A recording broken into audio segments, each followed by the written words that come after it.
Fucking God, I forgot to do my daily greeting. Fuck.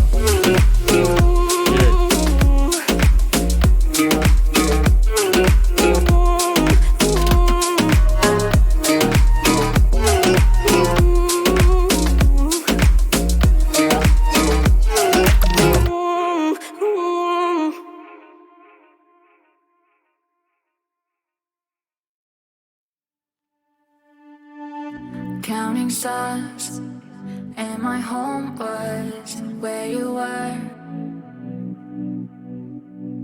Washed away all the love of yesterday. When you came around, all my walls just broke down. What a treasure I found. Night by night we grew, nothing that I could do. My heart melted for you. Your love, your love, your love, love in every moment. Never ending story, you were mine. Crowded. This song is a banger. Shouting, searching for you, finding. Infrared is rising % months LETSGOOO. My love so crazy, thoughts are shady. No play, don't let me go. Don't let What's today, Saturday? Stop and take control. I am now on my way, on my way. I am now on my way, on my way, on my way to love ya. Happy Saturday, everybody, except for Roderick Day, who just got blown the fuck out. It's a nice sunny Saturday somewhere in the world. Anyway, I'm live right now to follow up on that shit. See you there. Fuck! Fuck, man, I fucked it up, man. Fucking switch the camera. Fuck.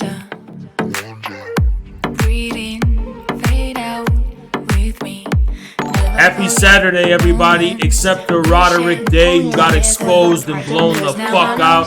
The coward is scared to debate me, and for good reason. Anyway, it's a sunny Saturday somewhere in the world, and I'm live right now. Get in on this bitch.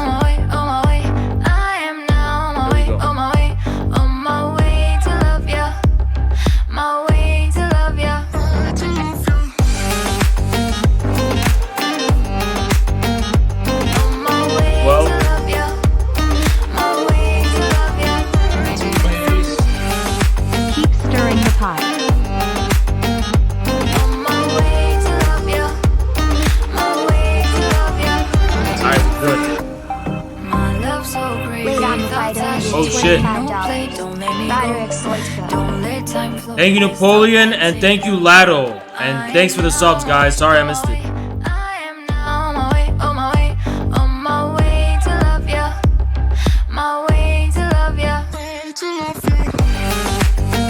This is Eurasian music. You understand? This is a new subspecies of multipolar Eurasian music that I discovered.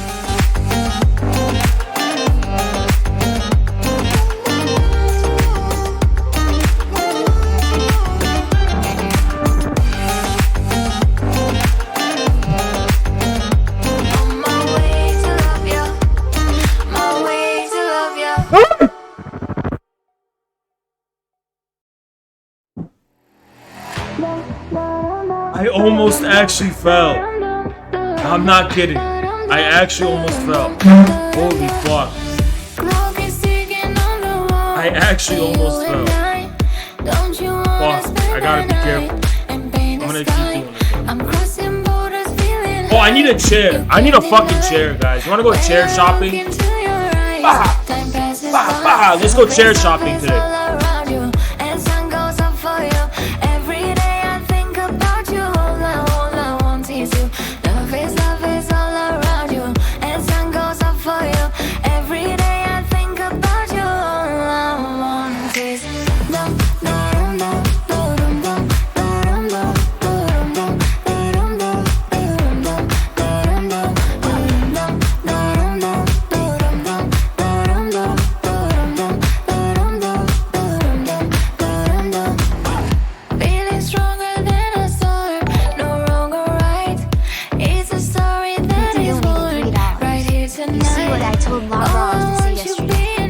I heard it. We're gonna cover it. Don't worry, Putin. He fucking said the absolute Cadillac.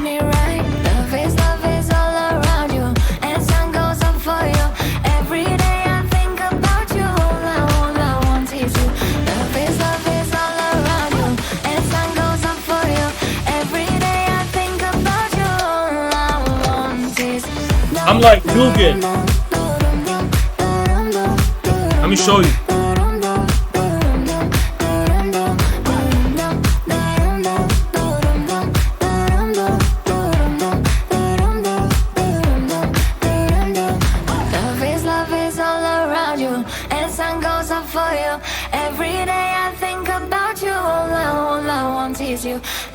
Love is all around you, and sun goes up for you. Every day I think about you. Gorillas and Sons in the chat.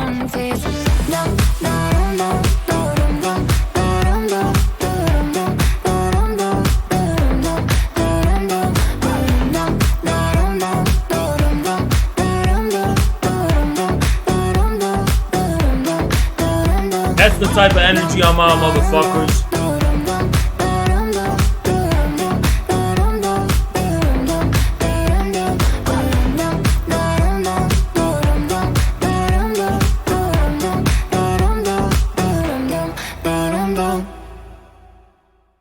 I'm gonna play that song again. I like that song.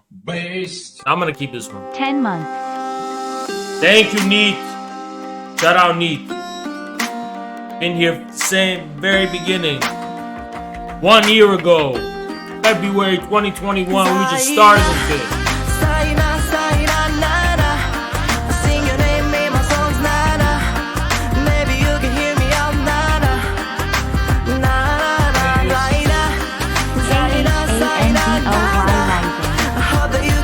Guys, I found a way to cope with the low views, okay? I found a way to cope with the low views. We're in a subterranean, submerged state. You know, I'm gonna keep going. Thank you, Rostwab. 100 views, 200 views, 300 views, whatever. We're gonna be in our subterranean, low-key ass. We're hibernating. In the spring, we're gonna come back up. Bigger and better than before. It's like Godzilla in the water, you know what I'm saying? So I'm not gonna bitch about views today. I'm done bitching about views. I just needed a little time off to cope. I needed some time to cope. I coped all of yesterday, so I'm ready for the lower views, okay? Don't worry about it. Thank you, Soy Left. Infrared is rising.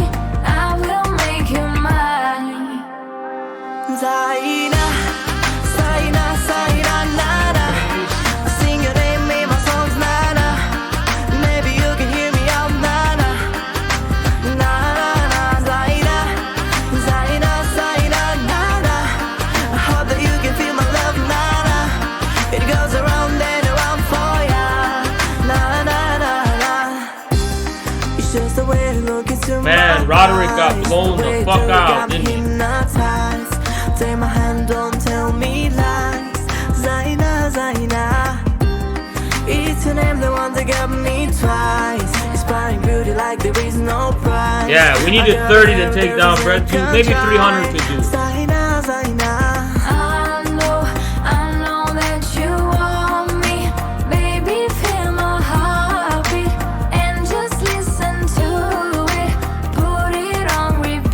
We got some Twitter beef today.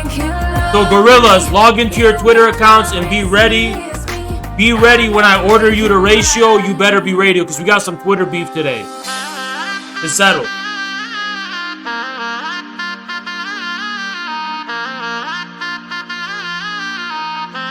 Be ready.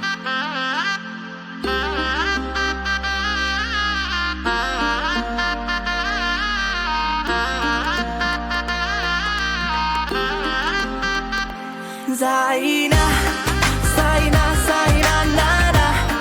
Sing your name in my songs, Nana. Maybe you can hear me out, Nana.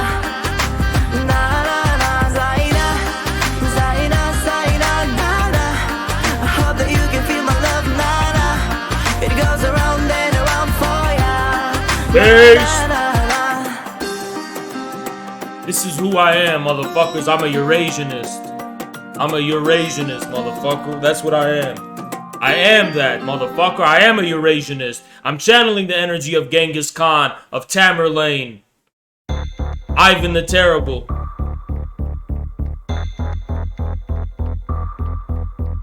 Suleiman the Magnificent, Nader Shah. I'm channeling all that energy. Attila the Hun, motherfucker.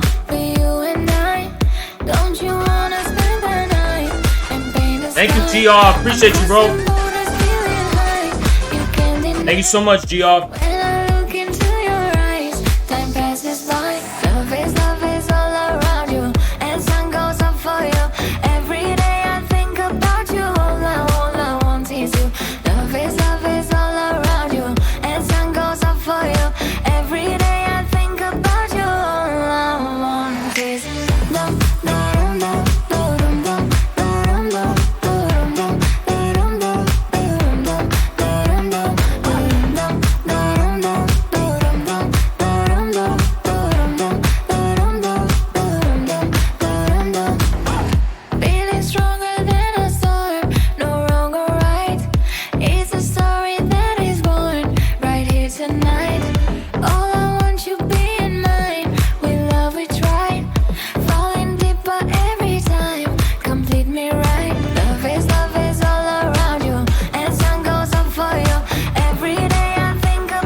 Love is all around you, and sun goes up for you. Every day I think about you. All I want is love, love, love, love, love,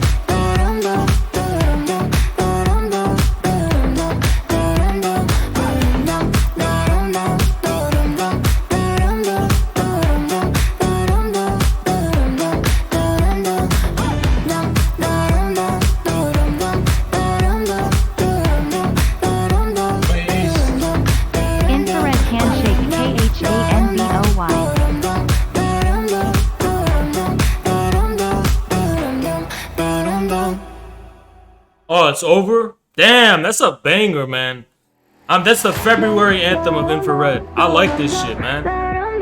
I like those drums and the... This is a really good song, trust me. I'll show you the part. I'll show you the part that goes hard. Ready?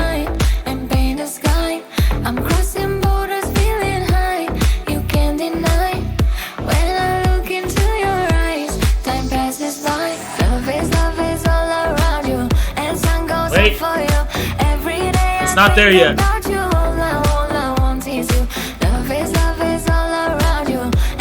Wait. Wait. Wait. There we go. Man, that shit goes hard. Y'all hear that?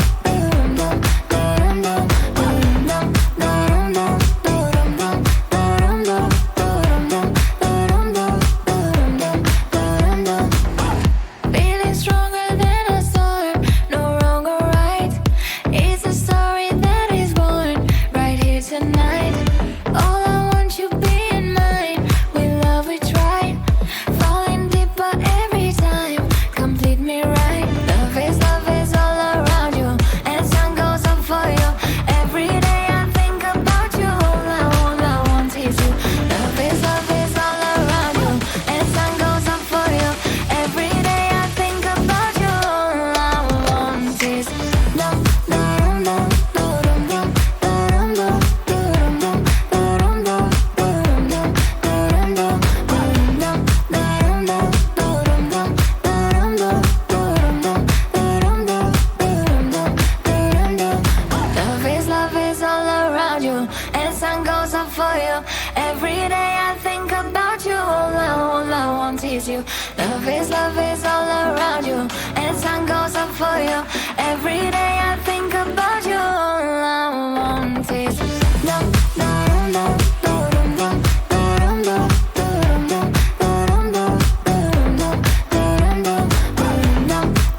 don't even care if we get more people in this bitch. I don't care about views no more. I only care about my 300 Spartans, but after that, my 150 Spartans, and then the 50 OGs, you know what I mean? I don't give a fuck about views no more, man. Everything else is extra on top of my 300 Spartans. That's the truth.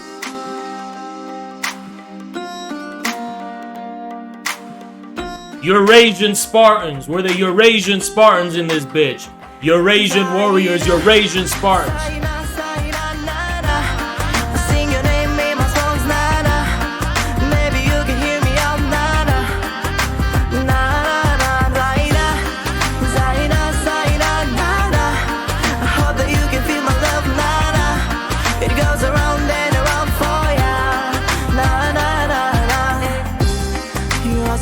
I can see in your eyes. Something got me is the color of the skies. Please take my hand, don't tell me lies. Zaina, Zaina. Every boy will want you, baby. I'm thinking that you want me, maybe. Just hold my hand, don't tell me lies, lies. Oh, I know that you want me, baby. Feel my Alright, let's get into this bitch. Let's get in this motherfucker. Our convoy. The convoy is going global. France, Australia, New Zealand, all over the world we got the convoy. It's coming here too. And by the way, guys, I've been talking to Caleb in DMs. I'm gonna be in Austin on the 12th for the CPI conference. They're doing a GoFundMe because they gotta raise funds. I'm gonna pitch in myself, but if you got some spare funds, help them out with that CPI. I'm gonna link it. And by the way, if you can make it, come to that CPI conference. I've always told you guys that if I see you in public, I'm gonna avoid you. But guess what? This is an exception. If I see you at the CPI conference, come take a picture with me. Hell, maybe we'll even chill later. We'll throw a party or some shit. I'm gonna get an Airbnb in Austin. Maybe we'll throw a party, get some, you know what I mean? Who knows, right? I can't promise nothing, but we can get, you know, if you're 21 and up and shit, we can, you know, turn up in fucking Austin. Man, we could go bar hopping. We could just have 50 people go bar hopping at once. We take over that bitch. Oh shit. Guerrilla Army in real life in Austin. Everybody pull up in Austin, you know what I mean? Thank you, Chulo. Appreciate you, bro. 17 donated $20. And y'all better not be, you know, ugly motherfuckers either, because that'll be a disappointment. Oh, you know what? If you're ugly, that's fine. Just shower, groom yourself, trim your neck beard and shit. Just look presentable. Because even if you were born ugly, you can still look good if you just take care of yourself a little bit. So you're not gonna roll in my posse if you're not groomed, okay? Groom yourself, you know what I mean? Just groom yourself, shower, and, you know, don't be weird, don't be smelly, don't have a neck beard, and that's all you got. I don't care, you're overweight, that's fine, whatever. You're a little skinny, that's fine. You're a talloid, that's fine. It don't matter what you look like, but you do have to groom yourself, okay? Then you can be in my posse, you understand? I will chill with you. Don't be looking weird as, you know, don't be looking like a weird motherfucker. And if you're super, super ugly, like beyond redemption ugly, you may want to follow the CDC guidelines, federal guidelines, and mask up. Because in Texas, they can't enforce the mandates, but you may want to be responsible and mask up. What up, Alex Jones? What up, Alex Jones? Appreciate the 3, brother.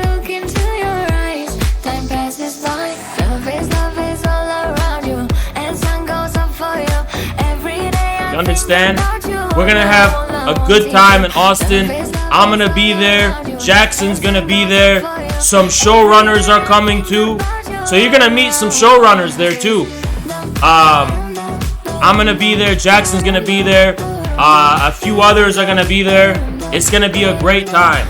And you know, we need to raise that GoFundMe to help them set up the event, get private security, all that kind of shit, because you know it's Austin, and you know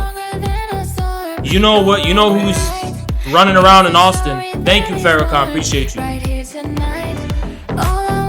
And I'm being told, I don't even know if the tickets are sold out, because what Caleb is telling me is that they are packed. It's like packed. There's so many people going to that conference. It's like booked, packed, you know? So, I don't know if it's too late, but... And guys, we're here to come together and, you know, it's a conference for bold, visionary thinking. We're not here to have trouble or any of that bullshit. You know what I mean? This is the zeitgeist. You understand? Thank you. Thank you, dear. Appreciate you. All of the people representing the zeitgeist, or most of them, gonna be there. Me, Jackson, Samira's gonna be there. Caleb's gonna be there. It's everybody who represents this new base tendency. I think Peter Coffin's gonna be there, although I disagree with him about Heidegger. That's okay, and Dugan, but that's okay. But he's gonna be there, and it's gonna be cool. Yeah, I'm gonna be there. When I already confirmed everything, I'm gonna be there.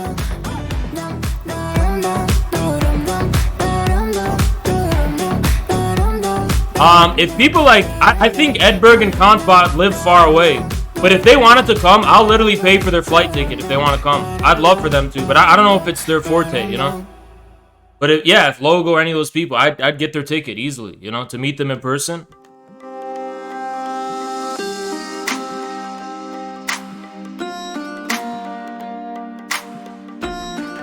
Alright, guys. Let's get right into business. First and foremost, I'm gonna show you something. First and foremost, we have Twitter drama, Twitter beef. It's very important, super important.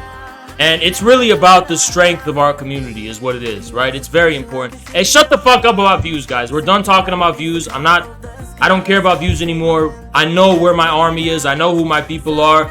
And they're here, and that's all I care about is having even if it's 50 people, I don't care. We don't give a fuck about views. So don't if you mention views in chat, you're getting banned, okay? Here on forward, all right? Anyway, as I was saying, okay? As I was saying, there's a lot of drama going on Twitter because I told the truth. I said, I got no idea why people think they can fight because they're tall or fat. And then I said, if that was true, then buffaloes would hunt lions, which is facts. You don't see buffaloes out here hunting lions. You don't see that shit, okay?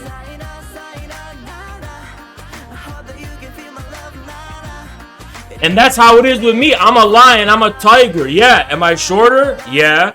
But these are megafauna motherfuckers. These are, these are buffaloes and hippos and elephants and shit. You're not a predator like me. I'm an apex predator, motherfucker. I gotta be agile. And I gotta have compact muscle and shit, motherfucker. I got raw feline aggression. Thank you, Noble One. And thank you, Brandon. By the way, guys, I am not going to be training tomorrow. And the reason I am not going to be training tomorrow is specifically because the Super Bowl. So we forgot about that apparently. I don't know if I'm going to take the stream off tomorrow or take it off like Monday or Tuesday, because I'm going to do the training on Monday or Tuesday, I think. Because the Super Bowl is Sunday, right? So let me tell y'all something. There's a lot of people that come on my channel and go, you're insecure, you're insecure. And people who accuse other men of insecurity, those are people who have nothing to be secure about. They just let it all go and they're jellyfish. Y'all can do what you want. There's nothing wrong with it. You can go and wear a dress. It's fine. Wear nail polish. It's fine. But I have something to defend. It's called my honor. It's called my dignity. It's called my manhood, motherfucker. Why should I be a jellyfish like you? You don't get to... Look, looks aren't that important. But Reddit, we want to be a close-knit community. Hold up.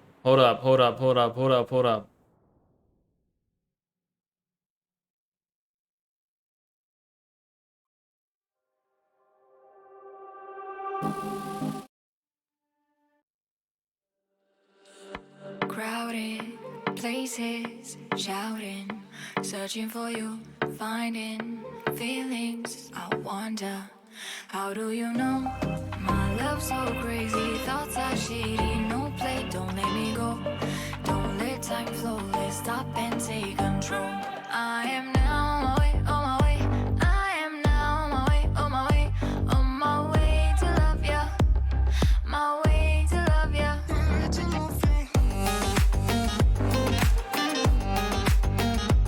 On my way to love ya. Alright. My way to love ya. Alright. Something about you Durham's got a new banger? makes me feel good. Come out No way. with me and wonder. Alright, we're checking our Reddit. Breathing, fade out. Listen, I'm gonna cover this, so don't worry. Moment But I am gonna cover this. together. Putin. 'Cause now I know. There we go. I'm gonna cover it, don't worry. Thoughts are shady, no play, don't let me go. Don't let time flow, let's stop and take I'm gonna cover it. I am now on my way, on my way. I am now on my way, on my way. On my way to love ya. My way to love ya. Yo, what is this? Share the vision. On my way to What the fuck? That's cool. my way to love ya. That's cool. Auto cannibalization in commencement 4234. My way to love ya. My love's so Wow. crazy, thoughts are shady, no play, don't let me go. Don't let time flow, let's stop and take control. I am now on my way, on my way. I am now on my way, on my way. On my way to love ya. My way to love ya.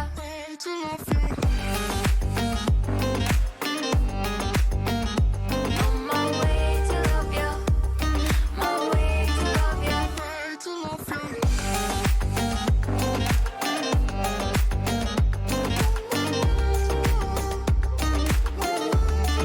Hold up.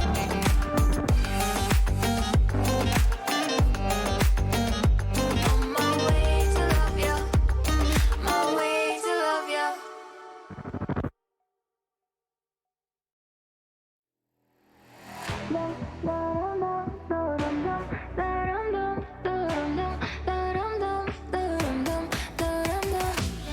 Clock is ticking on the wall for you and I.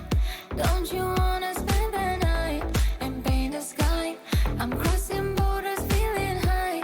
You can't deny when I look into your eyes. Time passes by. Love is all around you, and sun goes up for you. Every day I think about you. All I want is you. Love is all around you, and sun goes up for you. Every day I think about you. All I want is dum dum dum dum dum dum dum dum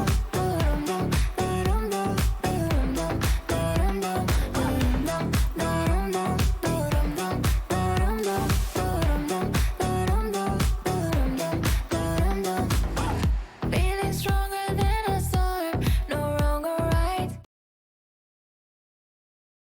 It said it infrared propaganda. Let's check it out. It's from Voidburn, so I trust it. Liberal form of ownership is just this static, I own it and I can do whatever I want with it. These forms of ownership were facilitated. Cars are the best example because they're mobile. We don't just own cars like we own land. We own cars because they facilitate production. So these are facilitative, compound forms of labor given to the working class, which represent its form of security of an increasingly socialized state. The distinction is very crucial. It's a compound form of property, not a static form of property, which means it compounds the labor of the working class into a functional form of property. What it is a mecha suit. The car, the home, the toolbox that the electrician owns. These are mecha suits of the working class. The working class owns a mecha, an exoskeleton suit, with which it uses as a compound to compound its own labor. It uses the mecha suit as the new substrate from which it sells its labor. Now let me tell you finally what the vaccine mandates represent to these truckers and why they're resisting the vaccine mandates. It's not because they're brainwashed or they're irresponsible or they're evil or they're stupid or whatever the fuck these people are trying to say, these leftists. The vaccine mandates represent a new type of socialization and regulation of the economy by the government in tandem with the Fourth Industrial Revolution.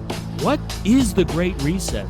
What is the Fourth Industrial Revolution? This is where this whole convoy comes from. There is a revolution in the forces of production upon us. Their means of livelihood. They're going to be separated from their means of production. And they're going to be proletarianized, as all revolutions in the forces of production have had it. But our sick, slimy ruling class has learned its lesson from the New Deal. And they said, after that New Deal, we gave the people way too much power. How do we maximize our power amidst this Fourth Industrial Revolution and absolutely crush and make sure the people will be at our mercy? How do we curb social instability? How do we make sure people have enough to survive while being able to survive this revolution in the forces of production to secure our profits? Because last time we had to give the people something. We had to give them a piece of the pie. So they devised, this is their plan that they got at Davos, is this Great Reset where, in contrast to the crash of 1929, it's not going to be chaos because A, they're going to fuel funding for police. They're going to militarize the police. They're going to increase surveillance. They're going to use this data economy to monitor us in every possible fucking way. So all that social unrest that they had to fear in the 1930s, that's taken care of just by pure force. Yeah, they're going to use January 6th as their predecessor to even clamp down more on our civil liberties. Then they are going to give us something. We're just not going to own any of it. The people are not going to have any say in it. We're going to have a pod. We're going to eat bugs. We're going to own nothing at all. Alright, Voidburn was smart. He blurted out. Thank you, Voidburn. We're going to work for these corporations. These corporations are going to have total control over us. If we don't do what they say. I love that part of that video. Did you guys ever see this video? I can't show it on stream because it has that TOS slur in it. Like the F slur or whatever. But I love the part where he gets in front of the office. How do these people think they're revolutionaries? I don't know why they think this is what Taryn called the democratic society we have to defend. What the fuck are they talking about? We get fired. Can I show that again? I love it so much. We're gonna have total control over us if we don't do what they say. Why do they do that? Why do they do this? And then this. We get fired. Yo, I love it, bro. I love it. That is literally the fucking mainstream corporate society. 1000%. And maybe if we get fired, we'll get a universal basic income and we'll just sit in our pods and survive. We'll become like the people in the fucking Matrix. That is what they have planned for us. That is what the ruling class, which did survive.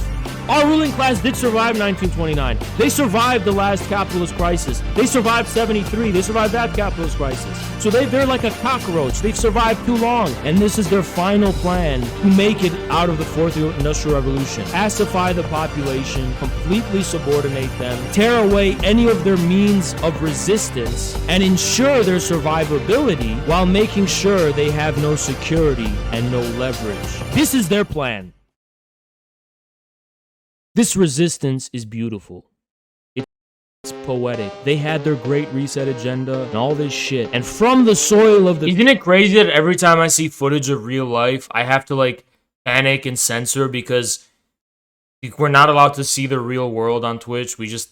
There might be a guy with a sign that, you know, it has a picture of a dick or something. And it's like, oh, no, you can't show that. The people, those people in their trucks came out and resisted it because they own the trucks. This is why it's so poetic, beautiful, and communist. They have the real solid thing. You, elite, you have your metaverse, you have your digital bullshit and your digital control, but you forgot about the meat and potatoes means of production, now didn't you? You've forgotten the meat and potatoes, the concrete, the steel, and the metal that makes all that shit possible, now didn't you? You forgot about those big trucks that facilitate all the goods in general, and in the same goddamn fucking way, you forgot about our goddamn humanity, that we're living, breathing flesh and blood. That's what you forgot about. Based. Mega based, very based, super based, very, very based. Very, very based. Very, very based. Very, very based. See Edberg's tweet of Nick Land writing about hyperabundance? Yes, I did. It's super cool. It's super cool, okay? Anyway, getting back to where we were, okay? Getting back to where we were.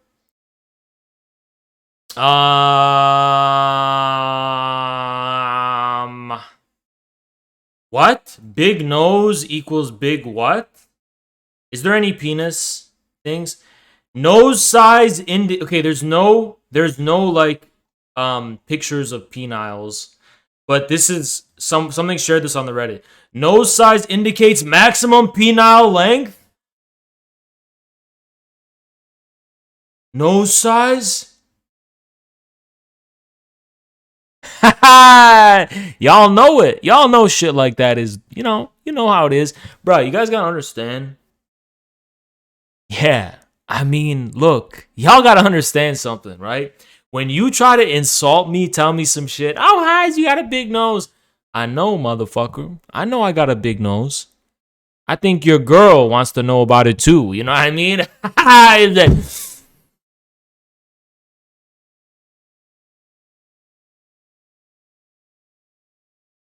Yeah. There you go. What do I gotta say? I ain't gotta say nothing, motherfucker. I do got a big nose. Always had a big nose. I used to get picked on for having a big nose. Guess what, motherfucker? Joke's on you, bitches. Shit. So the penile length is confirmed to be on my side. The fourth industrial revolution is here. Ottawa. Oh, wait. This is Frank Analysis. I don't know if I trust this guy, Frank Analysis. I don't know if I trust him.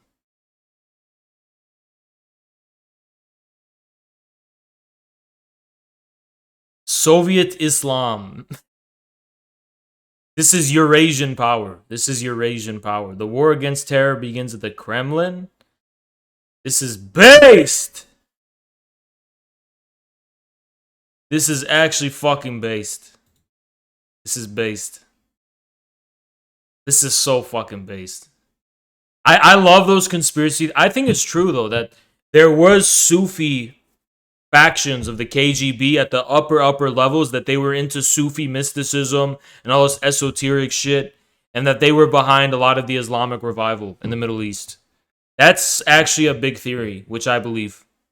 It's not just a theory. I know shit. I know shit. I know shit. Yeah, the thing is, a lot of you guys think I don't know shit, but I do. I know shit. I know people. I know people. Okay? Y'all think I'm just a... Where do you don't even know who I am. The truth is, y'all don't even know who I am. You don't even know where the fuck I came from. Y'all don't know a goddamn thing about me. Y'all don't know a goddamn thing about me, motherfucker. I was the first Islamic Marxist to pioneer that. Bro, you don't know shit about me. That's just the truth. Y'all don't know anything about me. You don't know who I am. You don't know where I come from. You don't know what I am, who I rep. What is Haas? Who's this Haas guy? You don't know anything about me. And that's okay. You don't gotta know nothing about me. Guess what, motherfucker? Guess what?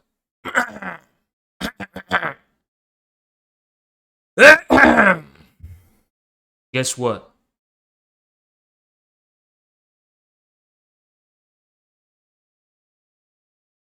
Anyway, anything interesting here? Foxholes Logistics. Strikes aren't uncommon. Maybe employees are striking for better wages or benefits. Or, like in the COVID world we live in now, maybe they're striking for simple things like masks and protective equipment to keep them safe. Although you may not have personally ever been in a strike, it's not something that would take many people by surprise. Players are conducting an in-game strike against the game's devs.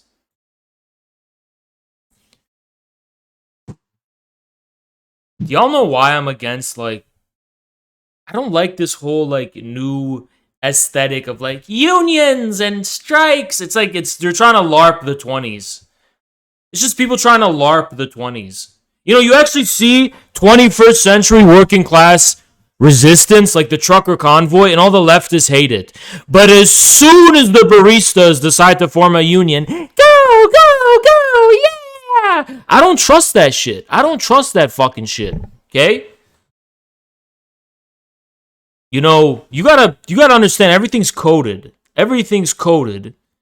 And to me, this like IWW furries and all this shit, bro, this LARP. This is LARP for graduate students. And yeah, let me I'm gonna lay something down to y'all, because someone tried to say on Twitter, "Oh my god, the unions are against the truckers." Motherfucker, the unions are corrupt. They've always been corrupt. Okay, you know what? Y'all ready for this? Are you ready for me to say this? And please clip this, ship this, and put it on Twitter. I'm against the unions. The unions are corrupt. They're bureaucratic. They stifle the forces of production. I'm against the fucking unions. I'm against America's unions. I'm against Canada's unions. I'm against Australia's unions. Fuck the unions. Fuck the fucking unions. Fuck the corrupt fucking unions. Joe Manchin fucking unions. Fuck those unions. Fuck them. What, because you think Marx talks about workers where we're going to stand behind these fucking corrupt establishment unions that stifle the forces of production? Fuck no. These bureaucratic parasite unions. You want to know why I can say fuck the unions? Because I know people who are union bosses and they make bank and they're cynical as fuck. They don't care about the workers. If you talk to these these leaders of the unions, it's a corporation. Unions are a corporation. I've talked to these people. You should see the shit they say about workers. Oh, these workers, they're all a bunch of lazy bums. They're dumb as hell. They're stupid. These people are so fucking cynical. They just make bank. They don't give a fuck about the workers. Unions don't give a fuck about the workers. Fuck the unions. I don't give a fuck about unions. Corrupt ass fucking unions. I don't give a shit about these corrupt. Oh yeah, they've been racist and shit. That's a given. But where did people get this idea that we should be behind the unions today? Unions used to be a vehicle for class struggle. Okay, I'm going to explain it to y'all. Since people are stupid, I have to explain this to you. In the 20s and shit, and even in the 20s, you know, there was some cases in the after World War II and stuff. There was stuff after World War II. Unions used to be a vehicle for class struggle, right? That's why Marxists would be in the unions. That's why they would say communists go to the unions and shit, right? Yeah, like Jimmy Hoffa and that kind of stuff. So that was an anti-establishment populist class struggle, right? Then the unions became consolidated into a corporation, and they're 1,000% corrupt, 1,000% in bed with the establishment, 1,000% bureaucratic parasites that stifle the fucking forces of production. Yo, Jackson, I got your text, and I'm not leaking anything, but holy fuck. This dude, Jackson, guys, he is a fucking star. He literally just radiates fame. I don't know how he fucking does it, but if you, listen, the amount of people, yeah, I saw that text, I just looked at it. The amount of people Jackson knows, if you were a conspiracy theorist, you would be paranoid and you would think Jackson's like some kind of like CIA agent. But I was with him for 45 days and I saw it firsthand how this dude just attracts famous people. He just somehow meets and gets to know famous people. Jackson's one of those people, he's literally knows he's going to be famous as fuck in the future and he acts like it now. And it works. The shit you guys, you would blow your mind. It's fucking crazy how much people he knows. It's actually insane. But anyway, yeah, unions are fucking corrupt as shit, and they're not a vehicle for class struggle, because I'll tell you why. If unions were a vehicle for class struggle, they wouldn't be against the truckers. They wouldn't have been reactionaries backing fucking Biden and all that kind of shit. Okay? That's how it is. Unions are fucking reactionaries today. They're reactionaries. And you say, Hans, what about new unionization drives that are happening all over the country? oh, excuse me if I'm not going to take unionize Starbucks, unionize Google, and unionize the grad students as the ground of today's fucking class struggle. Excuse me that if I'm not going to take that seriously as the ground of class struggle. Now, the last thing that you may have kind of made a case for was like, okay, what about Amazon? That's the next frontier of the unionization push. And be like, okay, but hey, the unionization effort for Amazon never took on a populist dimension, was always deeply unpopular, was led by professional managerials trying to spearhead and consolidate a new fucking workplace, failed miserably because people working at Amazon don't want to be attached to their fucking workplace because we live in a new type of economy, the gig economy. So unions are almost kind of fucking obsolete. I'm going to go ahead and say some shit. In the 21st century, in the midst of the fourth industrial revolution, unions are obsolete. Unions are a corporation. By corporation, I mean a corporate. They represent a segment of society, which is fine. In a socialist dictatorship, we will have state-backed unions, just like China does, that represent people on the ground and represent their interests as opposed to management, and that's fine. But don't act like this is some kind of like ground of class struggle anymore, because it's not. Unions don't wage class struggle. They don't. Okay? Now, when workers go on strike, and we have strikes going on all over the country, I get it. And unions are leading the effort. But it's almost like collectively, these are going to overwhelm the union establishment itself. As you could see by the trucker thing, there's a thirst among the workers to raise hell. And the unions are kind of holding them back, if you ask me. The unions hold them back, if you ask me, right?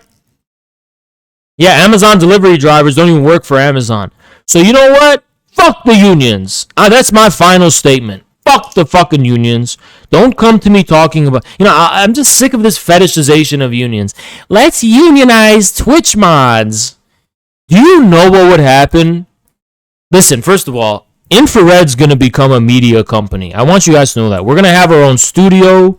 We're going to have employees. We're going to have journalists.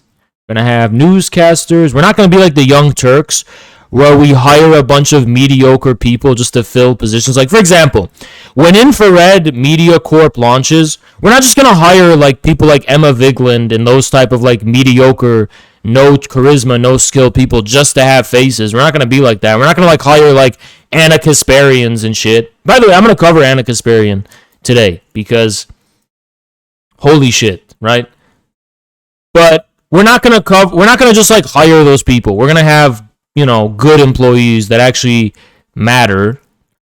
And a lot of employees are useless, by the way. But here's the thing. I want you guys to know this. Please clip this and put this on record. If Infrared employees of the future dare ever try to unionize, if they ever try to so much as talk about a union, they will all be fired on the spot. I don't even care if they're pregnant. If you're pregnant and you have a child, I don't care. You can go live on the street, motherfucker. Don't you dare stab me in the back with some shit like that. I don't give a fuck. Even if you become homeless because I fire you, I'll still fire your ass. You try to fucking bring that unionization bullshit to me. And weren't people given that? I don't know. I don't really like that Barstool Sports guy. I don't really know him, right? I feel like I don't know him, right? But he like crushed the unionization effort for Barstool. I say that's based, okay? That's based. Don't be trying to unionize any old fucking job, okay? If you have a job of privilege, you should be grateful for your job of privilege. If you're a journalist, don't fucking union. If you're a graduate student, if you're an engineer, sit your ass fucking down and be grateful for what you fucking have. If you're a janitor and you want to unionize, I get it, right? I mean, if I owned a company, I want you guys to know something. If I owned a business, personally, do you think I'm going to be a socially responsible business owner? No, I'm going to be Oliver Scrooge. I'm going to be a union buster. I'm going to squeeze out as much profit as I can. I'm going to exploit the fuck out of my workers and make as much money as I can. Why? Because it's a dog-eat-dog world. I would be the most ruthless, evil capitalist in the world. I would be Oliver Scrooge. I would be Mr. Krabs from SpongeBob if I owned a business. You understand? I would circumvent labor regulations, and I would make my employees live at the fucking factory or whatever. I would make a factory town for them where they eat slop. Because I'm not going to sit here and pretend it's about anything but money. Okay? I'm not going to sit here and I'm trying to make money, raise funds for the revolution, bitch. I'm raising funds for the party, bitch. And you think I'm unfair? Life's unfair, motherfucker. This is a dog-eat-dog world. Because I know for a fact if this fucking roles were reversed, you'd be even worse. But you know what? My employees will probably still prefer to work with me. Because guess what I'll never do? I'm never going to emotionally control them. I'm never going to go up to them and be like, put a smile on. I want to know about more of your attitude. We're a friend. I'm not going to pretend to be your friend. I'm going to be an evil capitalist, Mr. Krabs. I'm going to tell you on the spot, I don't give a fuck about you. I'm here to make money. You want to make some money? I guess I'll pay you the minimum that I can. But I don't give a fuck about you, bitch. I'm not going to fucking... No, we're a team. We're all in this together. We ain't all this together, bitch. I'm a capitalist making money. I'm trying to make money, right? I'm making money for the party, for my, whatever. I don't give a fuck about being a good capitalist. There ain't no such thing as a good capitalist, motherfucker. You know what it was when you signed up. Exactly. You think I would be some kind of, like, good person when it comes to... Hell no. Hell no. Hell no. And by the way, it don't end there, right? Like, the truth is, guys, I watched on Netflix. I'm gonna detour talk about this shit. I watched on Netflix something called The Tinder Swindler. The Tinder Swindler. So this was a Hasidic. I know he wasn't Hasidic. He was an Israeli guy from like an ultra conservative neighborhood who went to Europe, went on Tinder, and swindled a bunch of women out of their money. And I don't know how much I can say about the Tinder Swindler, but the way he was living, the lifestyle he was living, I'm going to tell you what. I want to be like that, man. If I wasn't a communist, I'd probably be doing some shit like that, man. Because that dude, holy shit, I've never had so much respect for someone. Because honestly, what a fucking... I'm so mad. You know why I'm mad? I watched that fucking documentary, and these women were like, so I was on Tinder, and I was looking for my Prince Charming. Oh, and he was a billionaire, so I swiped right, and we were going to fall in love. You're going to fall in love because he's a billionaire? You're not going to fall in love with a McDonald's worker. You were looking for money. He was looking for money. He won. Don't bring me this fucking bullshit. Oh, my Prince Charming, who happened to be a billionaire. Who are you? You think you're entitled to money? Fuck out of here with that shit. The Tinder Swindler ain't do nothing wrong. He didn't do nothing wrong, man. Yeah, he's 5'8" because he's got dragon energy. He's got the same energy as me.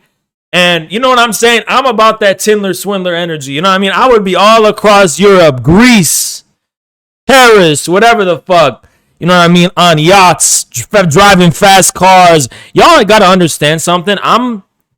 There's another side to me. One side of me is the religious, militant Stalin Haas, where I'm ascetic and I don't care about any material things. But I can flip a switch very easily, shut off my ideological commitment, and become like I don't know what it is, but I could just become so materialistic. Just like gold teeth, watches, jewelry, fucking on yachts, and driving Ferraris in Europe and shit. I can become like that very easily, right? It's a switch. It's literally a switch. I don't do in-betweens. I'm either an ascetic, religious, spiritual person, or I'm like filth. I'm in filth. Gold and filth. You understand? Fucking tattoos and yachts and shit.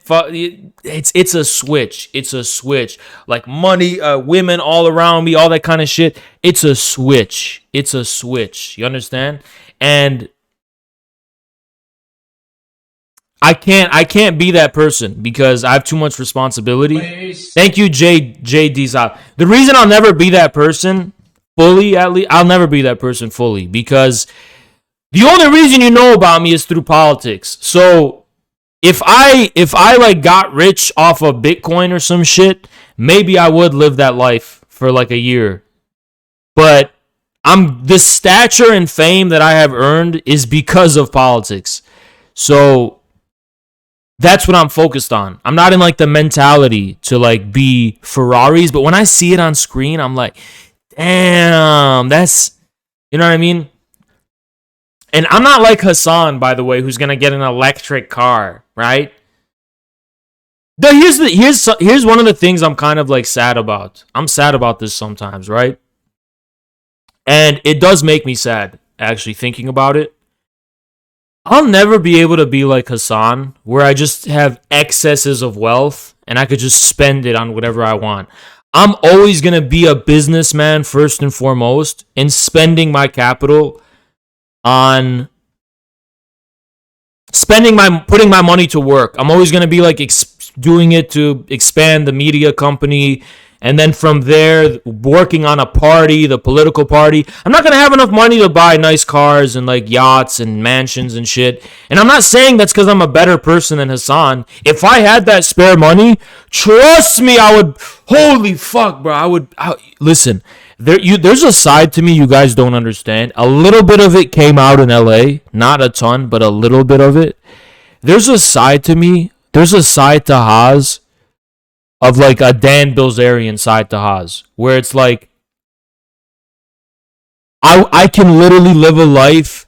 I'm not this moral saint. I can live a life.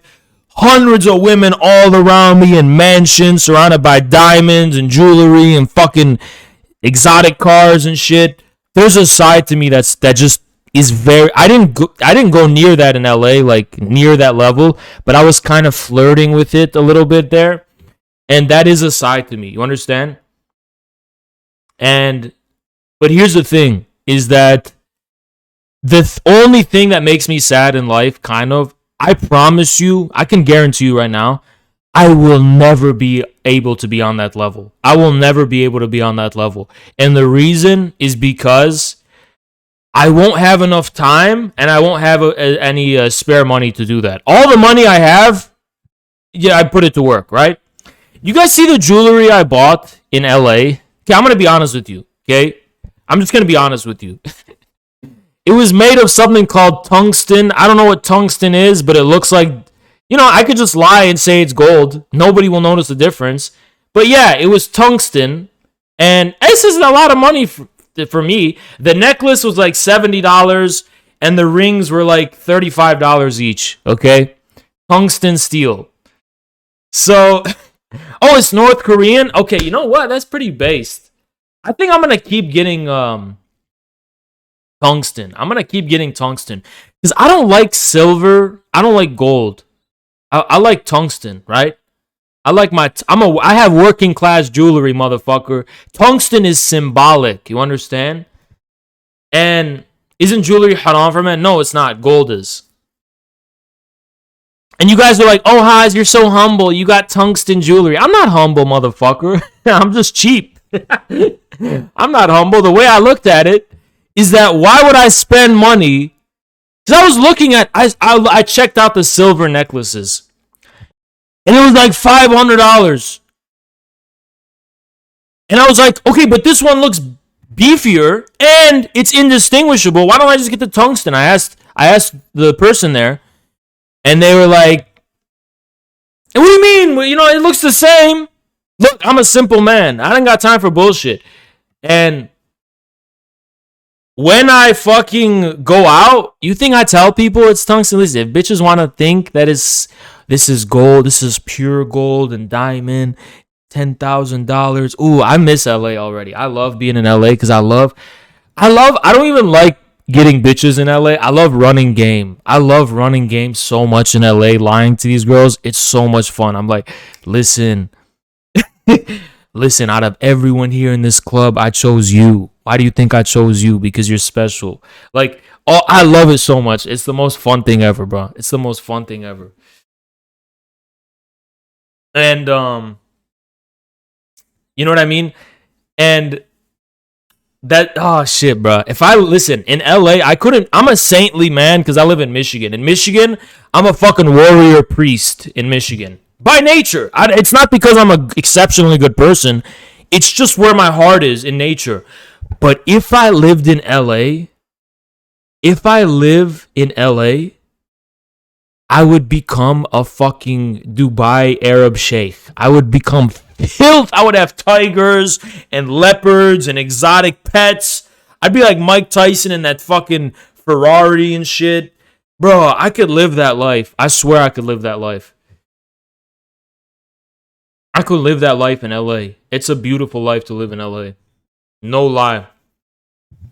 If you're going to live in LA, you may as well be on top, motherfucker. Otherwise, live somewhere else. If you're going to live in LA, you may as well strive to be a fucking tiger and be the best of the best. Holy shit, that's what I would do in LA. Every fucking weekend, I go to clubs, get a table, big booty bitches. Man, that's the life I would live in LA. That's the life I would live in LA. That's why I could never live there. I could only live in LA if I had like 50 million to spend just on myself, right? But here's the sad thing. I will never get to that point. If I have $1 million, all of that shit is going to work. It's going to the business. It's going to the corporation. It's going to the party, whatever the fuck, right? And, you know, whatever's left over for me, not enough. I am not saying I'm more humble than Hassan. I'm not. It's just that Hassan has no political vision.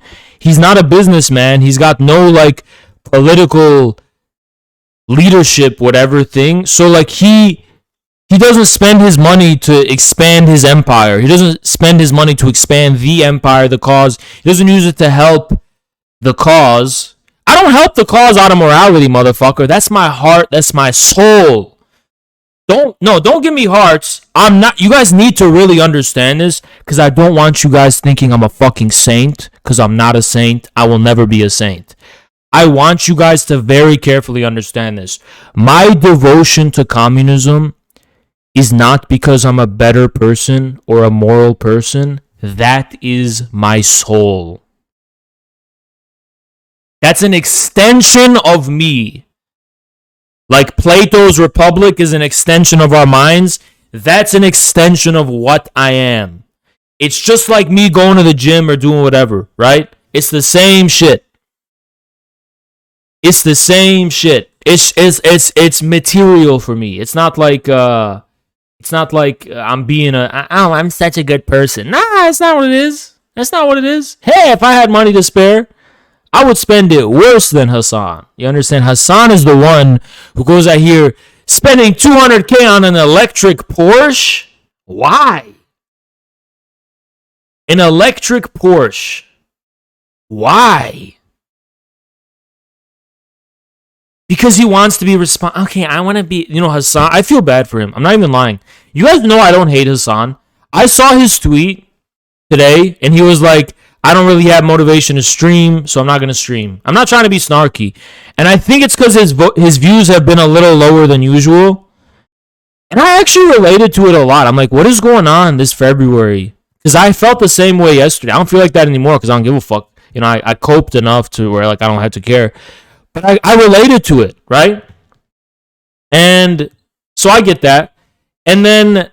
But the thing is that I feel bad for Hassan because like morally he's in a very conflicted place. Like on the one hand, he wants to like unleash the tiger within, but he also wants it to be moral and feel good about him. So he's just jumbling like morality with his like manly instinct.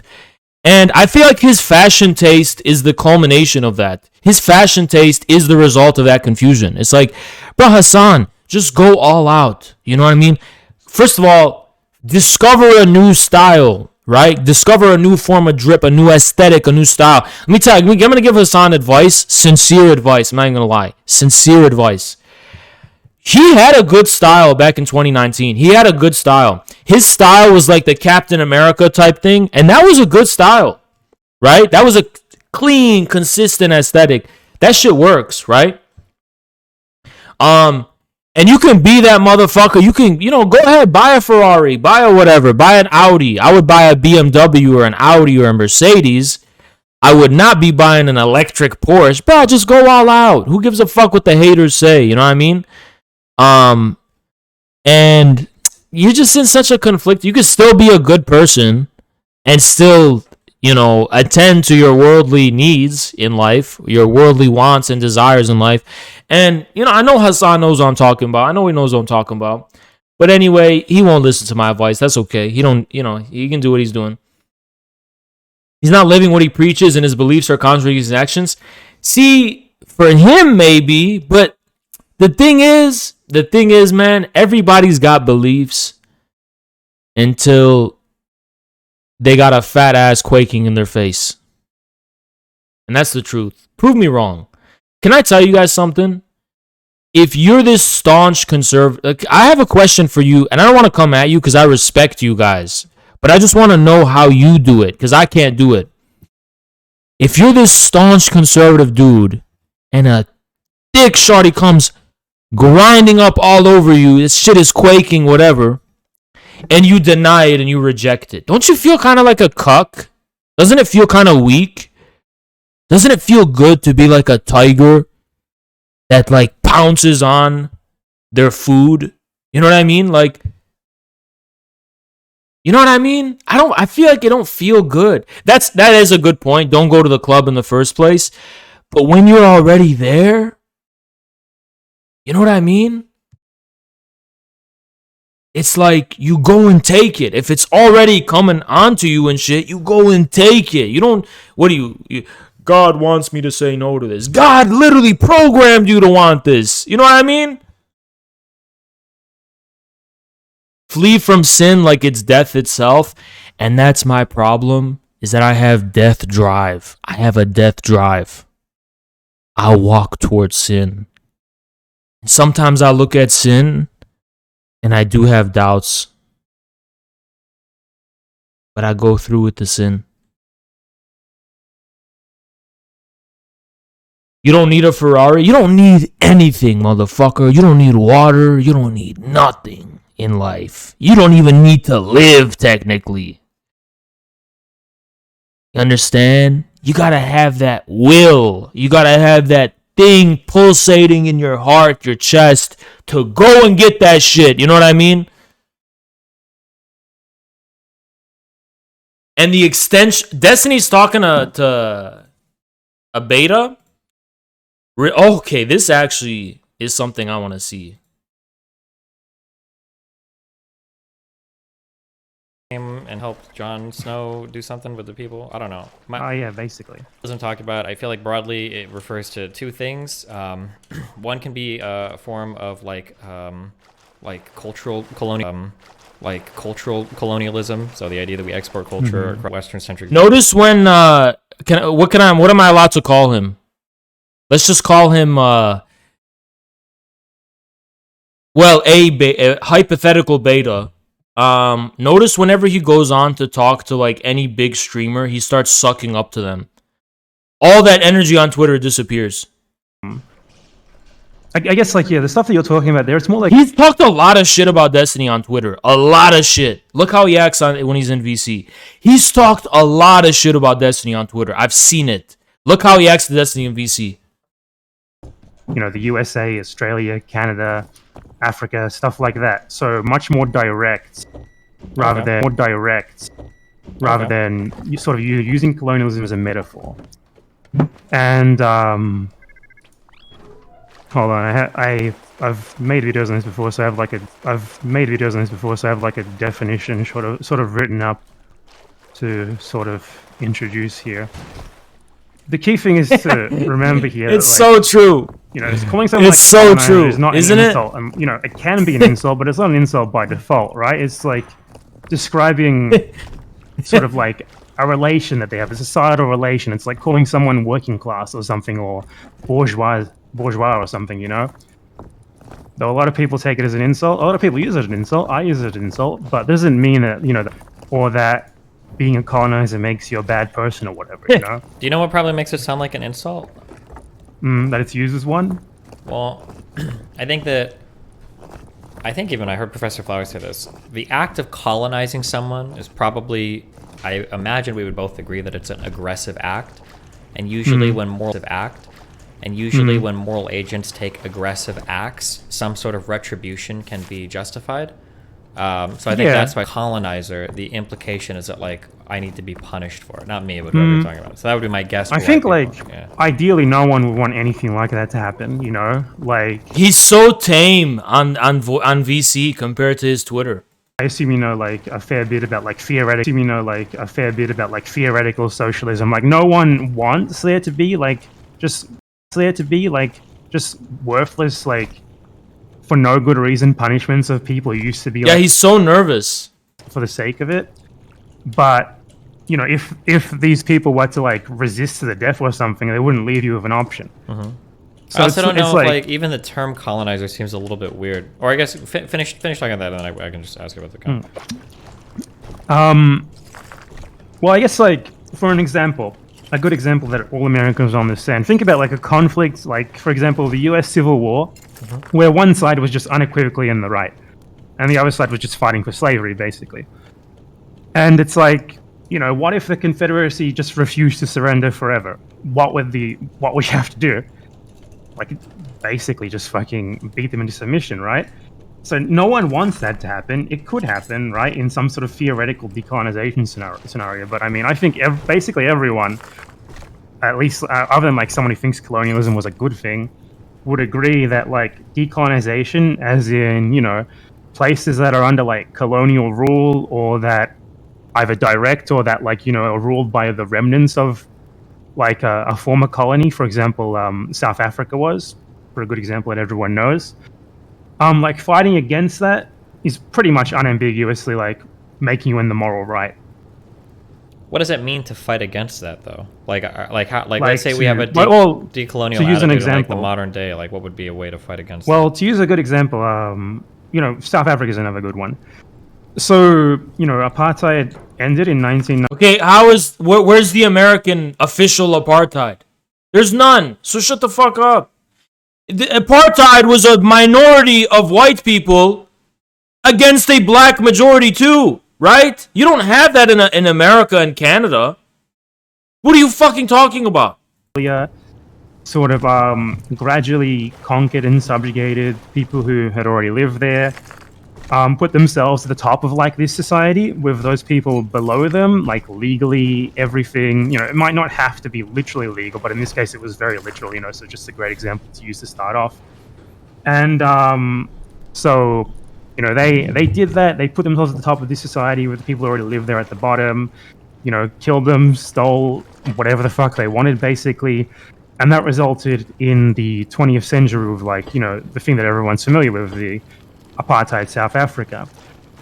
And so the fight against that was broadly, I guess, mostly focused on getting rid of that sort of system of like formal legal dominance, which was part of the colonial system in South Africa. Okay. What does that have to do with the U.S.? Explain. What would be the equivalent of that in the U.S.? This was a fight against colonialism. Doesn't this feel more like a fight against, say, like unjust oppression? Isn't that more? No, let's say it's colonialism. It's a formal colonialism. So the whole problem people have with these decolonial idiots is, what does it look like for there to be an informal decolonization? What does that look like, right? Even now in South Africa, where they're fighting for land reform, that's still an official struggle. It's not some vague cultural struggle where we're going to go ahead and say, we want you to change your consciousness. What the fuck is that? Like every single conflict through their particular lens, or every part of a but I mean, this isn't a lens that you can apply to like every situation ever, just places where this sort of relation has been set up. And the way that it's set up is so basically, what we're talking about here in relation to South Africa and other places is, like, there's two types of colonialism, interrelated. One is, colonialism, which is more about, like, the extraction of wealth, for example, for the mother country, more so than, you know, implanting settlers or whatever to actually live there and develop their own society. And the other one is settler colonialism, which is, sort of where rather than the colony being formed to just extract resources, wealth, etc. for the mother country, it's rather formed, or it's either formed for the explicit purpose of, or ends up turning out as like its own sort of thing, right? Like a place where lots of settlers go, and they want to stay permanently, develop settlements in their own society, etc. But that alone isn't really it, right? Like, if they did that, without like subjugating the people who already live there, like with some sort of non-coercive agreement, wouldn't be much of a problem with it. What makes it sort of settler colonialism is when they do that and they supplant and replace the pre-existing society. Hey, I want to get in on this. Becoming a part of it or anything like that. And that sort of creates Napoleon a sort of donated $3. different sort of social If you want to relation decolonize the US, where I'll we take have back two Louisiana. groups of people. Thank you, Napoleon. Like we can call Appreciate them for this you. purpose, like I guess settlers, Destiny's not in his colonizers, or whatever. room, And the so I previous don't group think of you can people pull me in. who you could call like indigenous, and that group who like came in and colonized are the ones who sort of dominate this new society.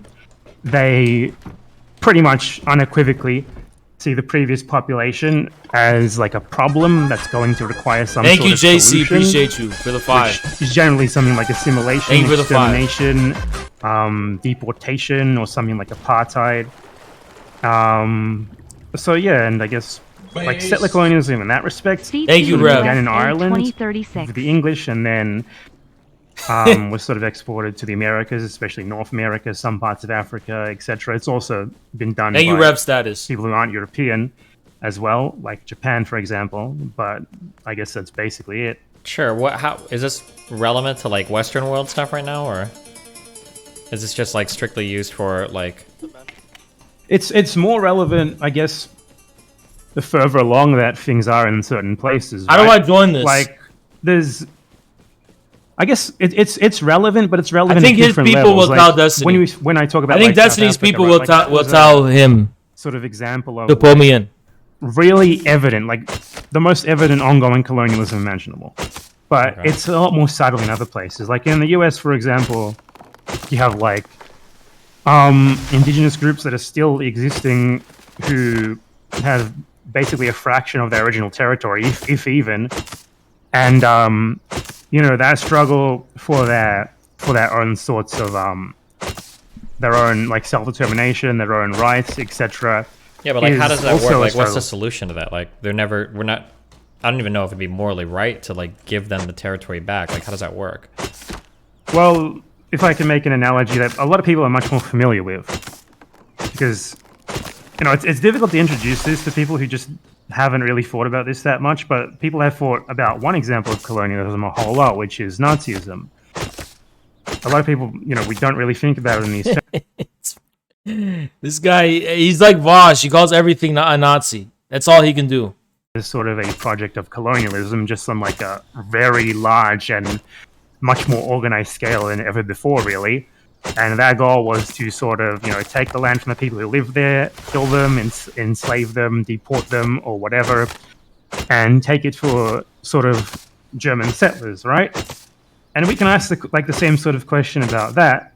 Like, okay, if colonialism, if it would What does it mean? He nuked Haas? What does that fucking mean? lives in this like hypothetical successful Nazi state or whatever that they took over, the remnants of the people. I didn't mean to start a. I don't know how to get in on this, so I just pinged him in the chat. I said drag me in, but his chat's going fucking crazy now. Yeah, shit, man. I don't know. There would ever be a point where that group of people would not be able to say that, because I think I think forever, probably, when it comes to Europe especially, right? Like, how do you ever figure, like, who does the moral right belong to say that they own some land originally? Like, haven't groups of, like, Saxons, Germans, like, Spanish, haven't these people been fighting over territory in Europe for the difference literally between thousands of this years? and this example, for example, is like if we like a good example is like the Wait, hold on. Fourth, Because fifth every time I century. ask a question, I feel like we hop into like another analogy or metaphor. I feel like I've outpaced So This let's isn't a just, metaphor. It's like it's That's I'm a line, so- using Well, yeah, wait, so history let's just to focus provide on, an like- example of the difference. Sure, yeah, but I'm just curious. Let's just like on this particular thing, right? So let's say in Europe, let's say Hitler did conquer a ton of Germany, and then some people, let's say 200 years from now, there was some giant German country, and some people were like, well, no, we're gonna take the land back. Like in terms of taking it back, let's say that they do it. Wouldn't there just be some other group of people that are like, well, hold on, we're gonna take it back? Wait, Napoleon's more important than Destiny. Donated $4. Why do these clowns want us to live on Native American feudal states? Literally neo-feudalism. I removed serfdom before. Also, what about the vast amounts of land bought by settlers for fair market value and NFTs in the 1700s? Do those get returned too? Napoleon, that's a good point, and most important point is that this is a feudal thing. It's like they're trying to privatize land, basically. We're not just talking about land for indigenous people. I'm not against that. They should have more land to live on, to use for themselves. What they're talking about is privatizing all of our land so they become what? Well, they're not going to become our feudal lords. They're just going to sell it to like Amazon, and then we have private land. You see this fucking scheme? I'm not against indigenous people having their own land to use. I'm against capitalist agriculture of having land that other people are using where you extract rents as a lord. I'm against that. Have land that you use. Houses are for living in. That's what I believe in. Houses are not for selling and trade. It's for living in. That's what houses are for. Charles specifically, right? Land is for using. Use it in a real way. Like Celtic people anymore? Or I mean, they can, but it's not like we have a group of people who consider themselves Celtic people without, like, a good example of this. wait, hold on, I mean, wait. I know you don't like examples. No. It's not that I don't. I have a very direct Wait, example. no. to use here. I want to talk about one thing because this is like you've hopped on like 3 or 4 different like. Yeah, here's an example, I here's a am metaphor, here's an example. historically literate. I use historical examples. No, These are not metaphors. hold on, These are practical examples of what I'm talking okay, about. Come on, we're having a conversation, okay? Yeah, so don't you have need do to the let me wait. just like. Well, no, because so you're. I have a Okay, perfect go example. for it. All right, I'm Okay. gonna bring, regardless of what you say, I'm just letting you know, I'm gonna bring you right back to this and Okay. ignore everything you're saying. But go ahead. So basically, you're just ignoring something that's directly like you were going to ask me something very similar to this. No, what I was gonna Go on, ask. ask the Well, question, I'll ask the say question. okay, yeah. So the question is, so there are people that exist in Scotland. It's crazy how people handle aggression this way because immediately it would have been a shouting match with me. Like, I can't fucking do this shit with people. Be like, okay, go. I don't do that shit. Immediately we're going straight to fucking guerrilla mode, you know? Based on people like exiting groups with like complete continuation from the groups that this land was originally stolen from. You know, people who Honestly, thank you, Green White. oh, my ancestors like 2,000 years ago lived here, and I've randomly decided to identify with them, even though like that Wait, why do culture you is think long that's- gone or whatever. Wait. So if the culture gets sufficiently genocided, then they no longer have a claim to the land. I mean, if they literally don't exist anymore, then yeah, right? Like they don't exist anymore. How can they have a claim to the land? Well, how many people There's some descendants. have to be like bred out of like indigenous American populations, Native American populations, for them to no longer have a claim to the original land? That seems kind of weird, no? It seems like you're just kind of like going for random gotchas here rather than actually engaging with anything that I'm saying. So What? Is this? Answer the fucking how is point. it, like, okay, you don't understand. I understand. Like you understand concepts like subconscious racism. No, That's okay, essentially hold on. what this is. Can I let me Like, hold on. you're- Can I something that you're taking can I for granted is rephrase being what challenged. I want to rephrase? It's not anything. You haven't challenged anything. I'm just trying to understand what you're saying. right? Yeah, it is. I'm That's gonna why, like, you've never engaged with this concept before. Yeah, so that's why I'm obviously you're having trying a to, bit but of a you're virulent so reaction to it. combative. You make it impossible just for me to ask questions. So I'm not combative at all. You're I'm absolutely I'm being giving you a combative. good examples. No, You're okay. probably the most combative person in the entire world. You're dead wrong. Okay. I'm gonna Okay, rephrase what show you're me. telling me, and then you tell me if it's accurate, and then we'll move from here. So we're on the same page. Okay. Okay. So it sounds like what you're saying is there are distinct groups of people possessing a certain culture that can be traced back to owning a certain type of land or being from a certain area. And when I say, well, what about the genetic ancestry? These people, you know, they could claim that their great ancestors owned some land. Your response is, I'm not talking about some who were the first group of genetic people there. I'm talking about some cohesive cultural thing that existed in an area. And as long as that still exists at some place in the world, that distinct culture has a claim to that land that they were originally from. So Celtic people in Scotland and Ireland have their own culture. They don't resemble that culture of the past anymore. Therefore, they don't have the same claim to that land that like Polish. Wait, but indigenous Americans do not at all resemble the culture of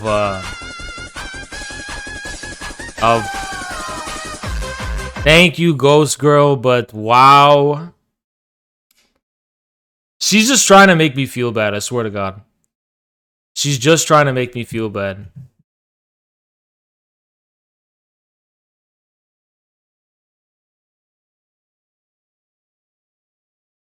Trust me, she owes me way more than that. Honestly, Ghost Girl's coming here. She's getting free rent. She's getting free, like, some food. Like, I may give her a slice of pizza. I don't know.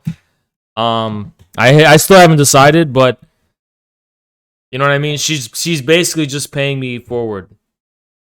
Make that claim, but we're not Discount. the same thing here, right? There's a certain point where this becomes basically unactionable.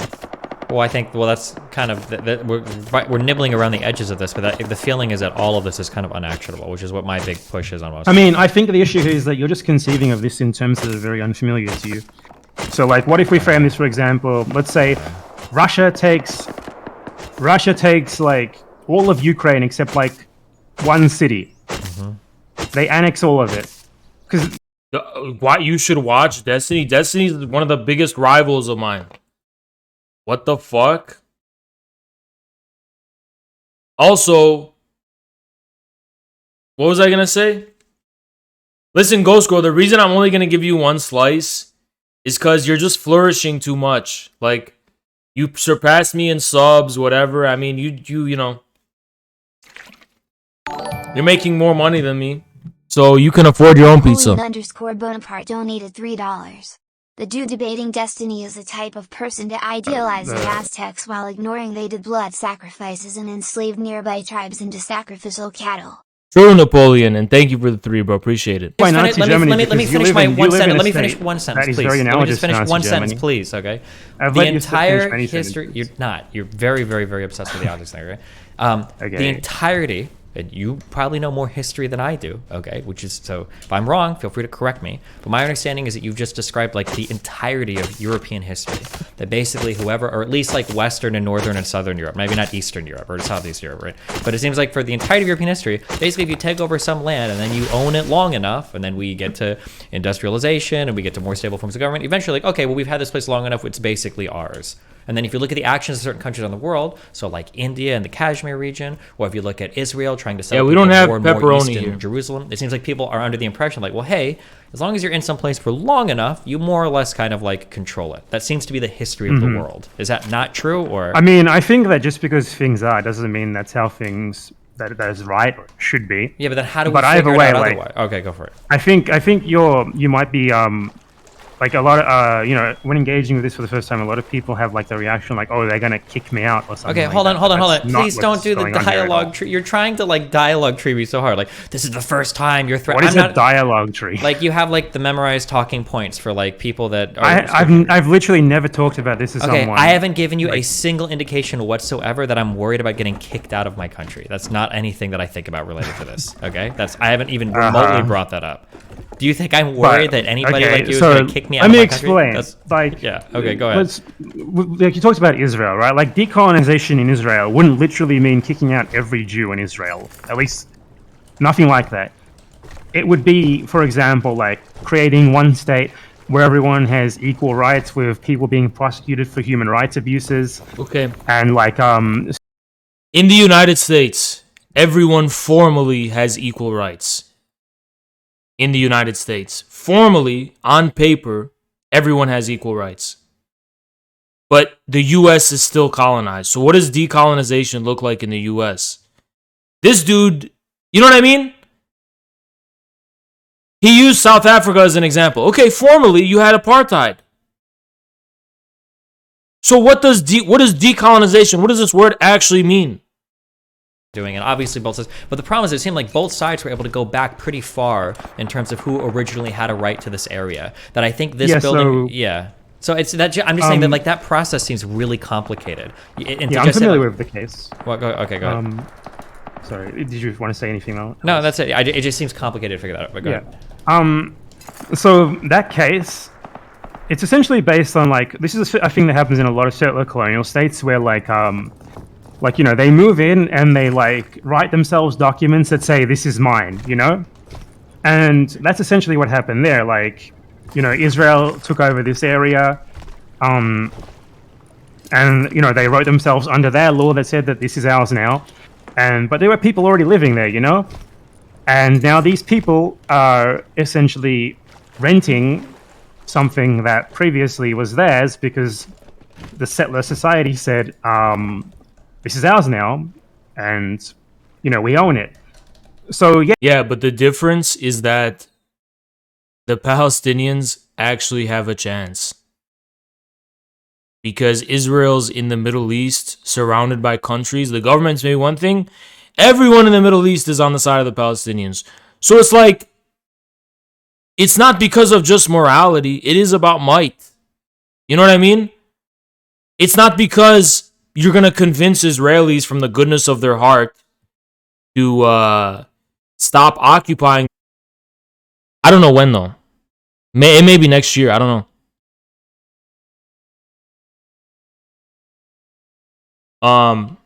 I like NYC. I like the energy more, but LA's got there's a charm to LA. There's something going on there, right? There's a charm to it. It's very suffocating in the winter when it's not always good weather, right? Oh my God, in the summer, I would have had a lot better time in LA. A lot better. No, Pesto, I know what a big city's like now, so NYC will be fine. Like, I get it. I get it. I do want to go to Mexico sometime. That's the thing. LA just wanted to make me go to Mexico. Every moment I spent in LA, I was like, I want to go to Mexico. That's where the real soul of this city is coming from. That's where the energy that I like is coming from. I want to go to Mexico, get stung by a scorpion right here. I want to go to that Mexican desert. You know what I mean? I want that toxicity. You know what I mean? I want to go to Mexico and have a toxic time. I want that poison, you understand?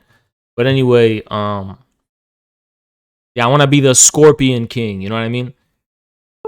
I don't know if I want to go to Cancun.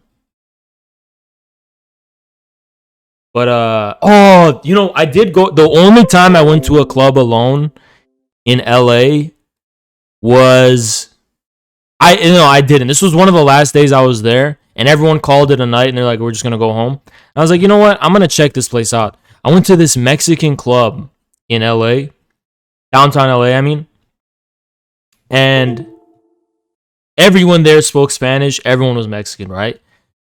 But just waiting outside of that club, I knew it was my calling. Like, this is my place. I like this place, right? This is like the people I can chill with here, fit in, and these are the girls that I like, right?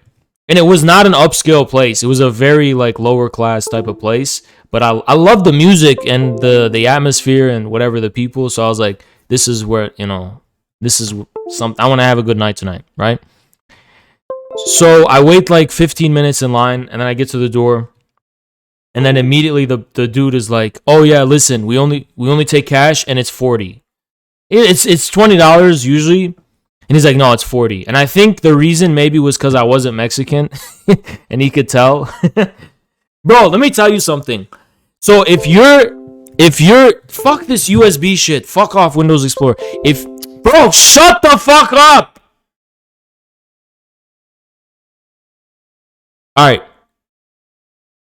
It's just Windows Explorer fucking bothering me, popping up. Okay? So anyway, the thing is that when it comes to other ethnicities that are like, for example, if you come from a white American background, you will see me, oh, he could be Armenian, he could be Latino, he could be whatever, he could be Persian. But then when I talk to these Armenian girls, let me tell you some scary shit, right? I was like running some game, whatever, Armenian girl, right? Thick, super thick, whatever, right? So, because that's my type. When we go to these, it was at the college bar, it was at the UCLA. Because that's what I go for, you know what I mean? I go for like whatever. So I told her, I looked at her and I'm like, what am I? Like my ethnicity, whatever. I kid you fucking not. She says, okay, first she goes Arab. And I say, okay, I could see that's an easy guess. Arab, whatever. I'm Arab. Okay? And then I'm like, okay, what country? Like, what type of Arab or whatever? She goes Lebanese. And I'm like, damn! On the dot. And it's like, why can't I be Armenian? Because I look the same. But it's like, they could tell. You know, everyone can tell, right? People can tell. Like, Persians, I talk to Persians, they could tell. Right? I can't just, like, fake and blend in. It's not the same to Europeans, but it's the same to it's the same to Europeans, it's just not the same to us. How Persian was Vi? Vi's Armenian. Vi's Nico Bellic, bro. He's the Armenian Nico Bellic. Did I pipe? No, not with her. No. You guys gotta understand, and like when you're out, you talk to like 100 girls, and you only get lucky with like 1 or 2. You don't actually like. You're not successful with every girl you talk to, you know? It's the nature of how shit is. But, yeah, you keep shooting. That's why, like, I don't think people on the internet should go out because y'all don't know how to do that. Like, you don't know how to get rejected and keep it moving, you know? But, yeah.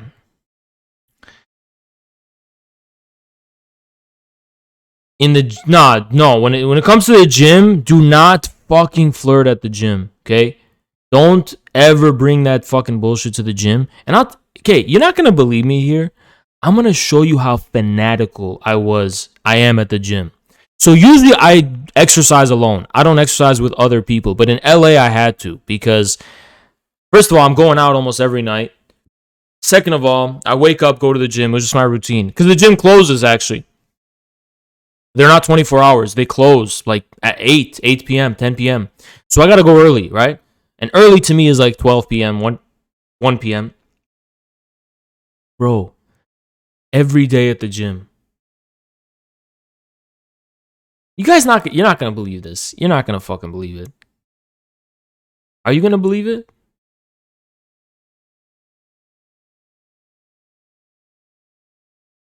Every single day.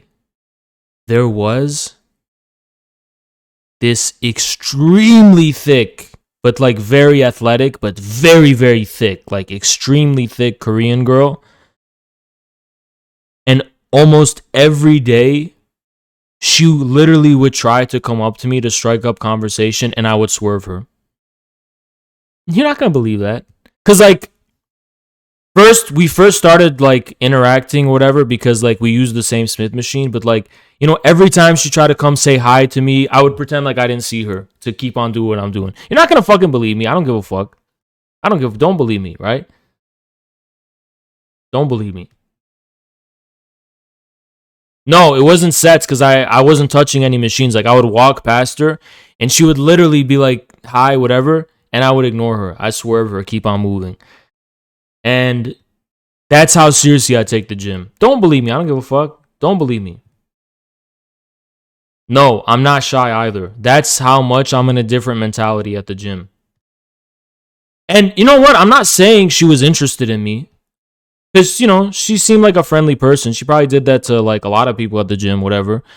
But I'm just telling you how much I take the gym seriously. And there's other examples and shit. I ignore people at the gym. If you come and try to strike up conversation, smile, whatever, come talk to me, I'm going to fucking swerve you and pretend I don't know you. Pretend I can't see you.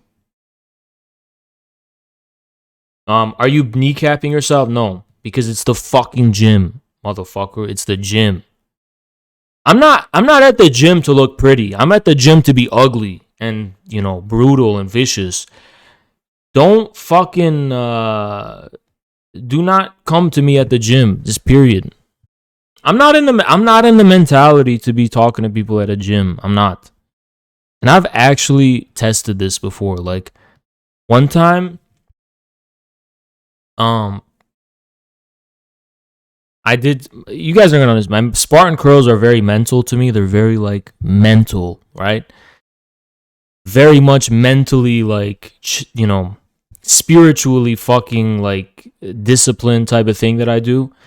And with Spartan curls, one time I tested it and I was like, you know what? When I go home, I haven't nutted in like 5 days. I'm gonna go bust a nut. And this was like a year or two ago when I was like isolated, whatever.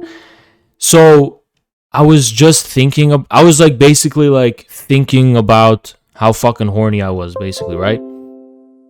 And I performed horribly with my Spartan curls. And you'd think that like that type of energy would help you in the gym. It does not. So that's when I realized, yeah, I know, it's every fucking time I touch this fucking webcam, it does that. This, you know what? We're getting rid of this fucking thing right now.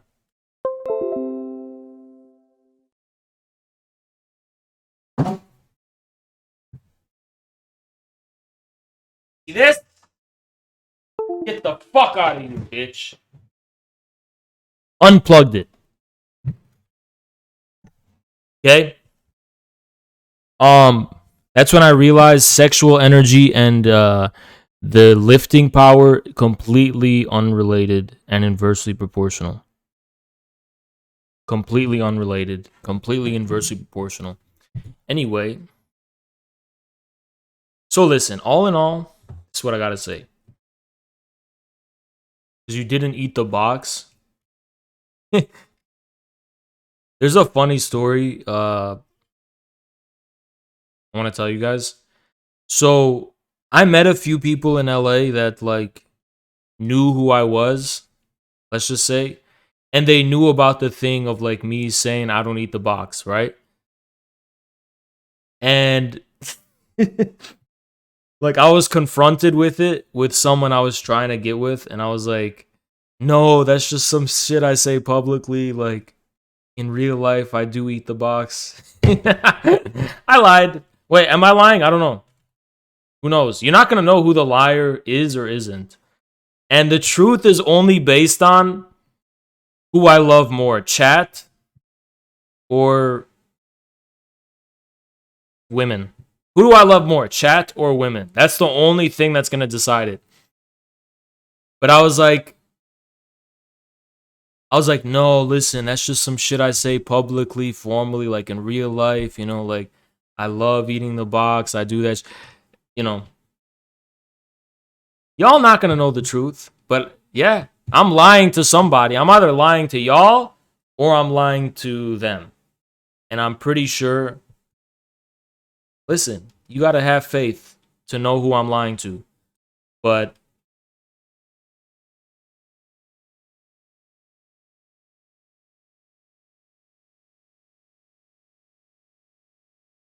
it honestly does depend on who it is. I swear to God, that's actually true.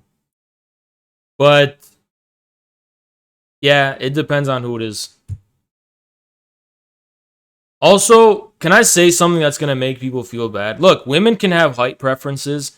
I don't have height preferences usually. But when it comes to eating the box, I like it when they're short. You know, like when they're like 5 to 5'3". That's when like eating the box is like acceptable to me. But when they're around my height or taller, it's kind of grosses me out. I don't know. Is that weird?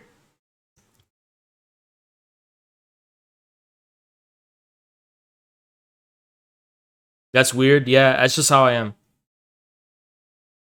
That's just how I am. But anyway,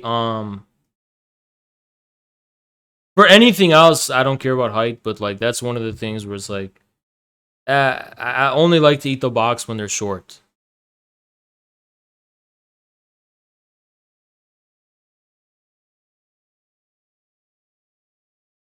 And I honestly, I never understood the height thing until recently, where I was like, you know what?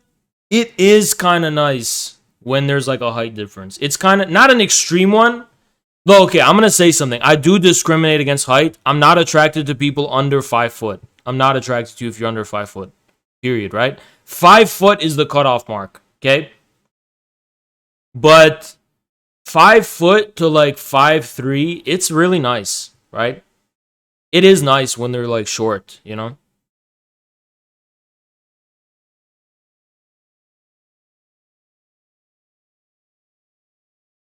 It's nice when there's like a height gap. That's something I realized. But it's not a necessity, but it's nice, you know?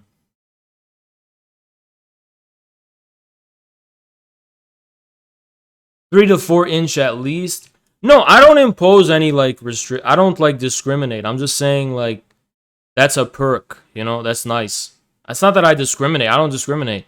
As a matter of fact, listen, you guys understand the only thing I discriminate on is curvaceousness. And I have made some exceptions. And some of those exceptions were based on cope. Like, where it was the only thing I had on the table. So I was like, okay, I'm just going to pretend you're thick. Because you kind of have some ass, a little bit. And I'm just going to, like, exaggerate it mentally. So I can get off on this. But, you know, that's the only real thing where I'm a hardcore, like, shallow guy discriminate. Like, that's the only thing is curvaceousness. Like, where I'm going to be very discriminatory and shit. Right?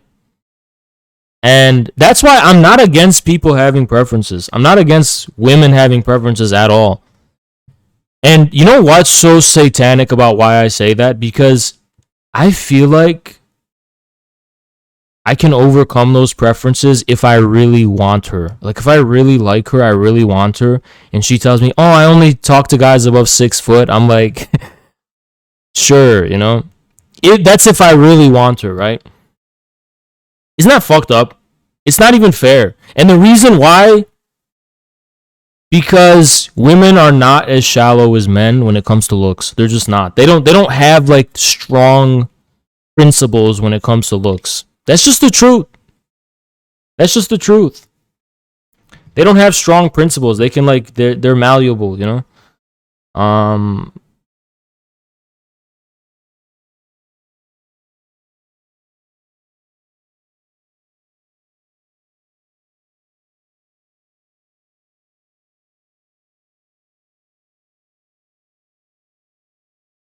Some ugly dudes have no business being picky.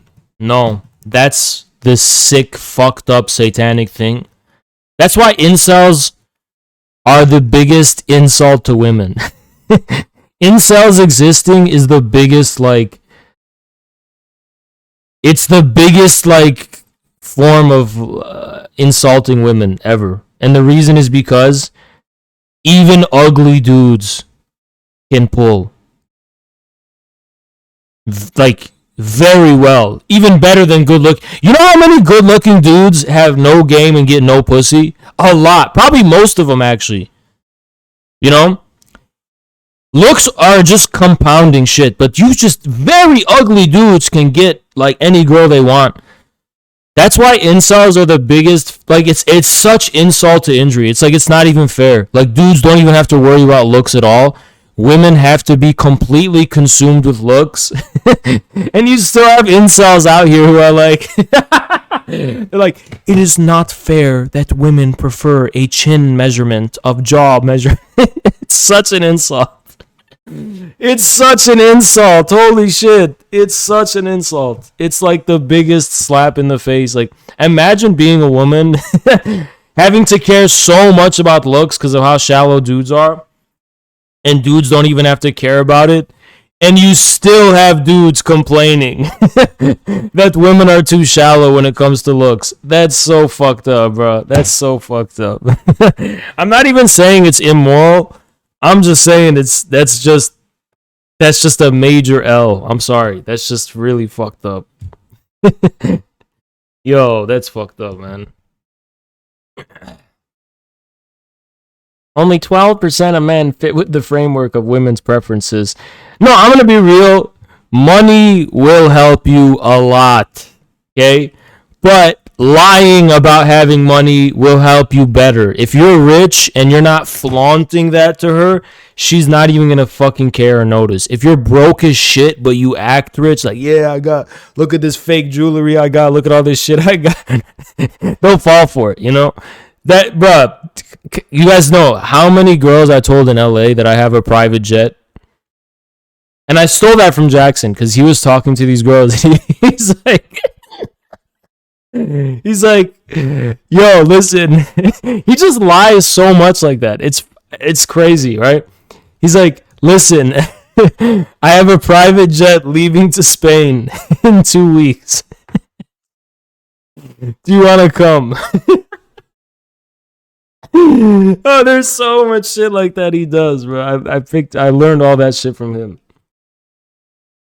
Yeah, it does work in LA. That's how LA is, bro. They actually believe anything. Oh my god, bro. It's fucking hilarious. It does work. It actually works. Private jet, bro. Come on. Yo, that's fucking hilarious. Oh my god. But it's actually fun. There's like something fun about there's something so fun about punching way above your class. Like just like pretending. Yeah, people play along with the fantasy even if it's not believable, and that's exactly it. People are like, yo, girls are shallow, they only like rich guys. They like the fantasy of a rich guy more than actually having money itself. That's why broke dudes pull so much, because they can fake the confidence of being rich.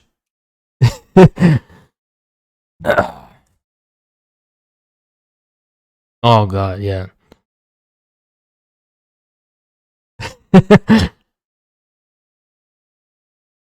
Making all these plans. Yo, there's this one dude that was in our group.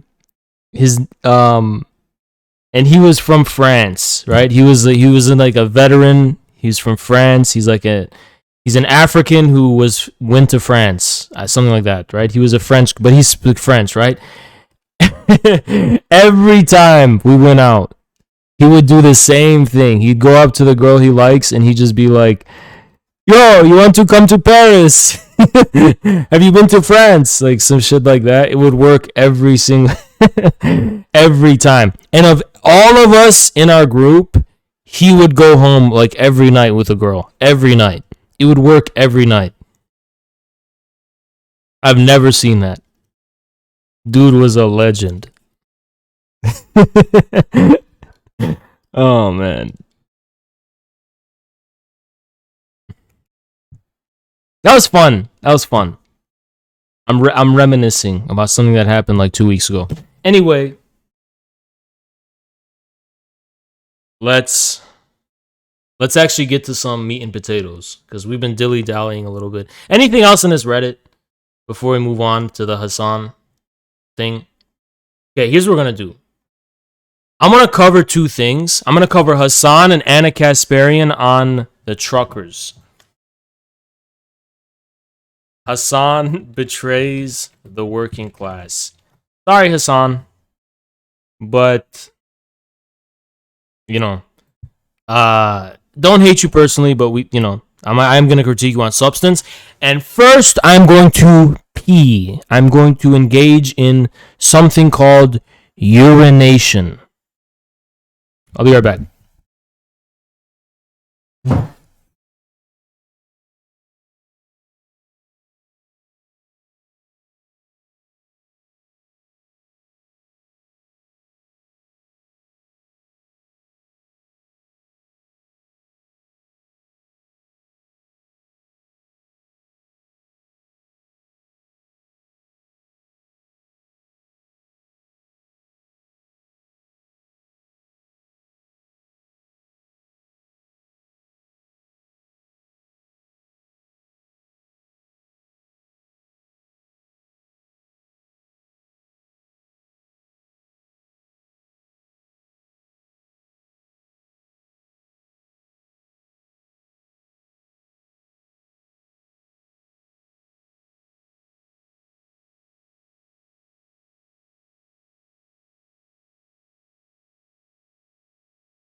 Guys, I'm gonna do something that's really unacceptable. Streamers are not allowed to do this.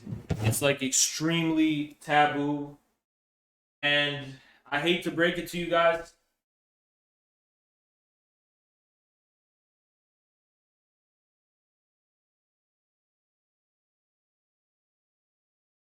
I hate to do this to you guys, right?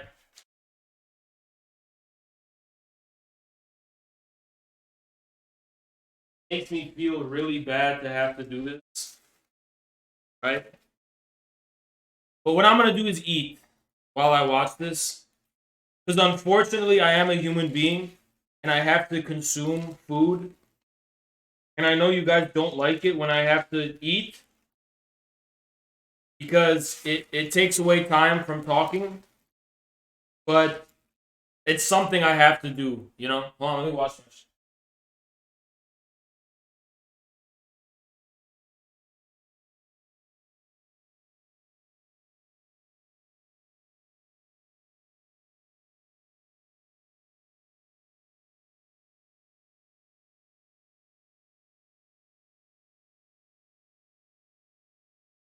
All right.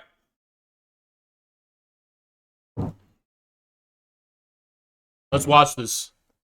Let's get to the hogs, don't you know? What started as a protest against U.S. and Canadian rules requiring truckers to be fully vaccinated to enter either country has erupted into a movement of thousands against the Canadian public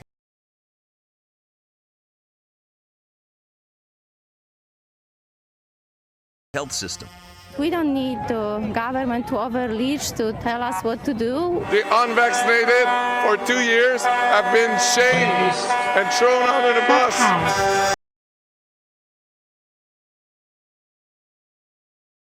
Thank you, villain. The protesters took to the streets for the second week in a row with a convoy of semi-trucks blocking intersections. They brought downtown Ottawa to a halt, disrupting businesses and flooding police with calls about everything from incessant honking to threats and assault. The protests have drawn praise from former President Donald Trump, and Ottawa police say the convoy is getting significant logistical and financial support from people in the United States. On Friday, It's so awesome that like we're just exporting the chuds and also, yo, get Canada, okay? I'm sorry. It just makes me so giddy when we give our fucking reactionary brain rot to other countries. Like, it's great. It's fucking great, dude. Yeah, like the reactionary brain rot of the Chicago strike of 1888. Like the reactionary brain rot of like, you know, when workers rise up, it's just the plebeians are rising up. Dirty plebs. It's totally reactionary. You guys notice this word reactionary literally just refers to earthly rather than heavenly? Like, reactionary is just referring to people who are outside of liberal bubbles. It's almost like it's referring to the unwashed plebeian masses outside of aristocratic palaces. This would be a guy calling the French masses in the French Revolution reactionaries. Oh, those reactionary sans-culottes who stormed the Bastille, unwashed, reactionary, primitive mobs of Paris. I don't know why. That were calling all the misogynistic things they were saying about Marie Antoinette. It was complete reactionary misogyny. Why the fuck you haven't sent down like the Moose Riders, okay? The RCMP, where are they? Crack some fucking skulls. What are y'all doing?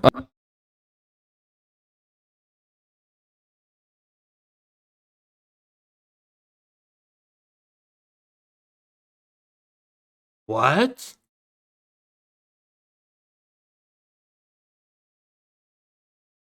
This is like an overt plea for fascist violence. Hassan's like, where are the brown shirts? Where are the black shirts?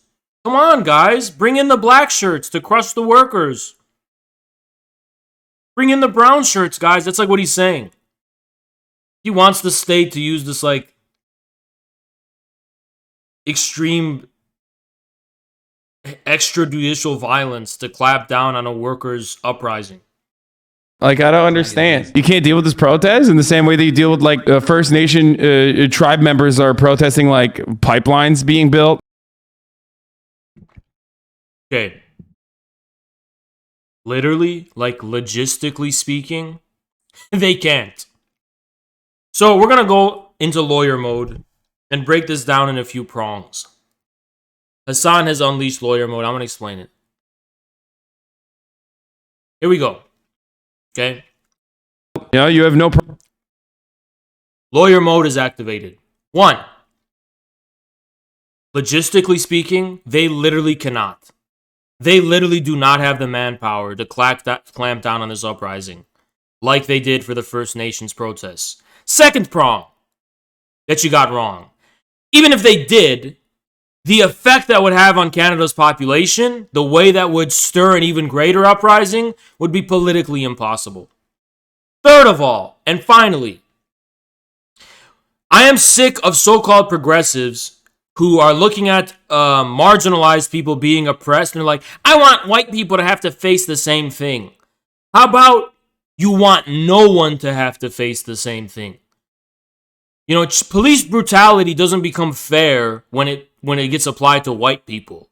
Because it's still fucking police brutality. You understand? So stop degrading our overall standards. That's what they're trying to do. They're trying to degrade our standards of what's considered acceptable. Well, people of color have to go through this all the time, so we should just apply it on a mass scale. No, you fucking shouldn't.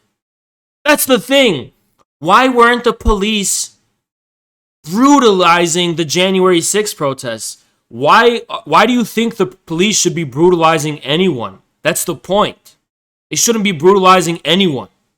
That's the point.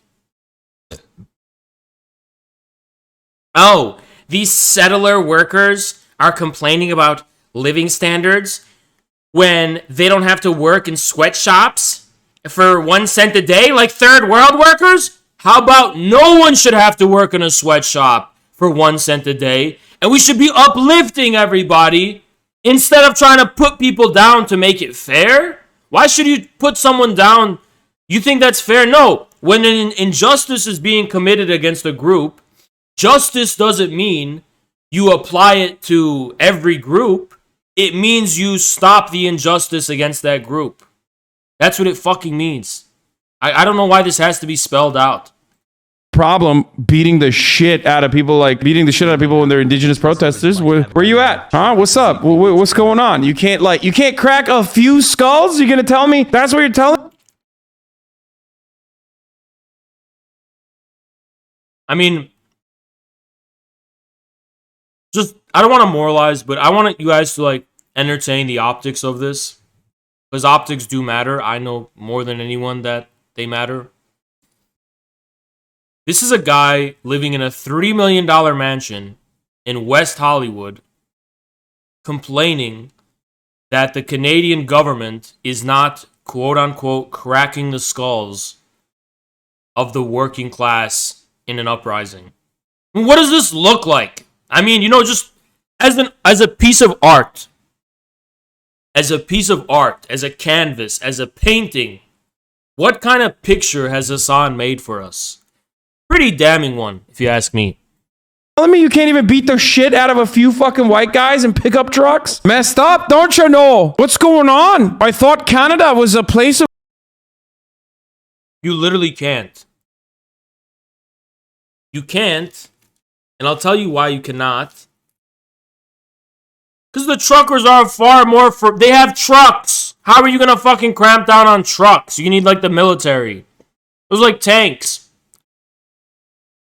Of law and order. Turns out it's not a place of law and order, eh? It's so funny because like I've covered this already before it made it to mainstream news out here, and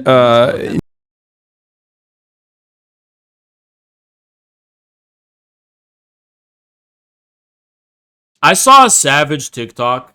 You guys know I've been going on TikTok. I spent like an hour on TikTok yesterday. And there's this one where like this girl's in a tub or something, and she's like, "I'm gonna pass it to the girl who fucked the whole football team." They pass it to her, and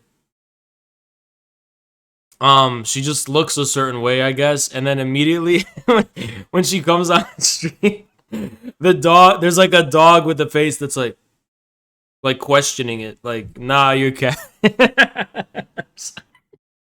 I love, you know those TikToks? I love those TikToks. I've seen multiple. Like I'm not against fat shaming, by the way, at all. It's just the dog face is funny. Like there's this one where this girl is like live streaming. She's like, "Oh my god." She like ordered food and she's like, "Oh my god, they forgot my salad. They forgot my salad." Like she ordered like a bunch of like junk food and shit. She's like, "They forgot my salad." And then it shows it's the dog. Yo, I'm sorry, man. I'm satanic. Fuck. You know what I'm talking about, you know. It's actually funny. Sorry. 90% of the truckers are vaccinated. I'm sorry. I'm not for fat shaming. Okay, there's also a very high population of truckers that are not white, okay? But this protest, first of all, this protest is not fucking led by truckers, okay? It's not. I already debunked all this bullshit. I'm not going to do it again. For the record, Hassan is wrong. It is led by truckers. The GoFundMe was just the spark in the whole thing. Furthermore, the whole myth about them, oh, they're owner-operators. Yeah, they're in debt. And even if they weren't, they just own their own trucks. Oh, but these are trucker fleets. No, they're not. The CTA, which represents the employers, are against the protest. So shut the fuck up and stop lying. It's literally built and designed by a guy who's not a trucker himself. You know, it's attended by people who are not.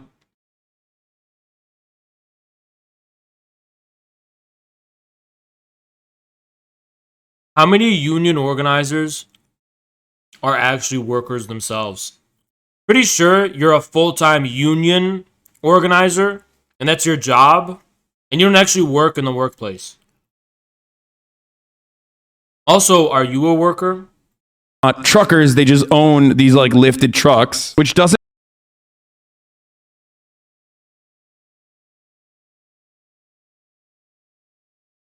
It's so uncommon for working class people working in heavy industry to own pickup trucks. Super uncommon. It sounds like, why can't they just be like normal workers?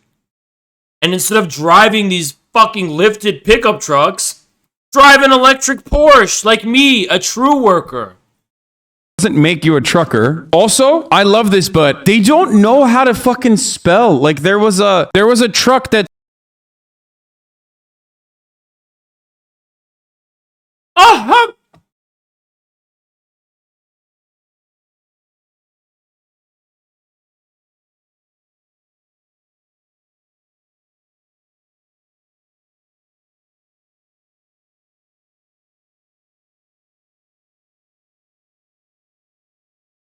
I'm so fucking mad. I'm so fucking mad. I gotta clean my key. A piece of fucking chicken fell on my keyboard. Okay? Anyway. Aha! These unwashed plebeians have not even gotten their formal education in the Oxford universities of the Young Turks. They have not even been receiving the minimum of a gentleman's education. They have misspelled their words and are using incorrect punctuation and grammar according to the MLA format established by the scholars and rectors of Oxford University. These workers are complete fools. How dare they try to challenge the power of the educated? I will degrade marks on your score. Shut the fuck up, Hassan. What is this fucking argument? They don't even know how to spell right. And how much of the working class and the poor give a fuck about grammar, dude? Shut the fuck up. The unwashed plebeians think they can overthrow the monarchy of Louis XVI. You really try to contest a hundreds of years old dynasty, and you cannot even spell Chatillon and Versailles and all this words of the rendezvous, and you cannot even spell. These people are not even illiterate. They can't. These peasants, these French peasants, cannot even read. And yet they would contest a hundreds of years old monarchy? Pah! Pah! You see, in my socialist revolution, everyone will wear glasses, attend Oxford University, be students, professionals, managerials, and they would be educated hand in hand, awkwardly going in person. Socialism now! AOC! Socialism now! AOC! Socialism now!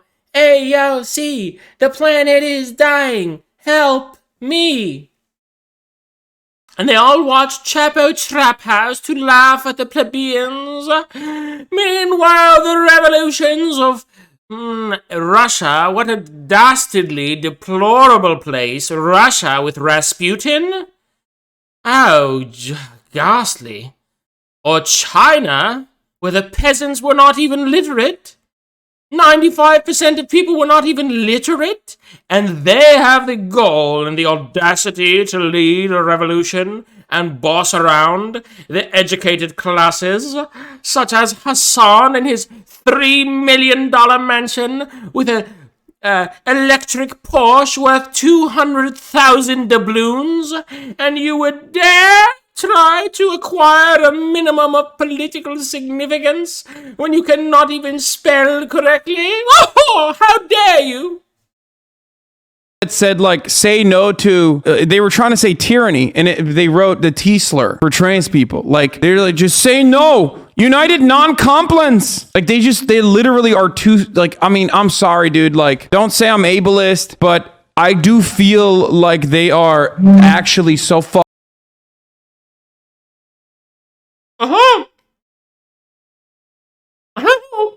One moment.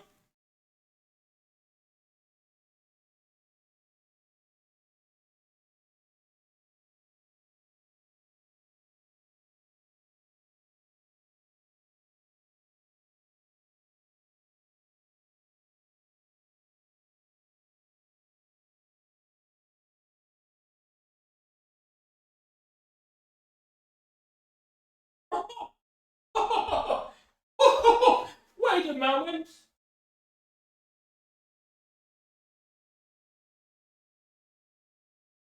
First of all, why do I have this? I literally went to the bathroom to get toilet paper, and I just got this instead.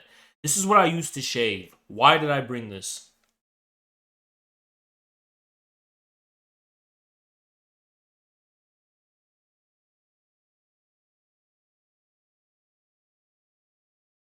Okay, second of all, just clean my keyboard a little bit, because I actually combed all over my keyboard just now. And there's a big, massive splooge all over everywhere. I'm just cleaning it, sorry.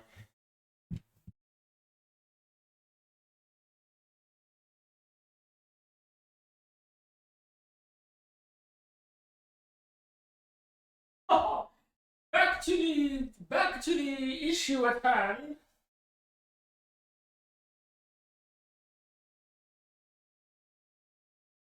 I'm getting my royal cake. But anyway,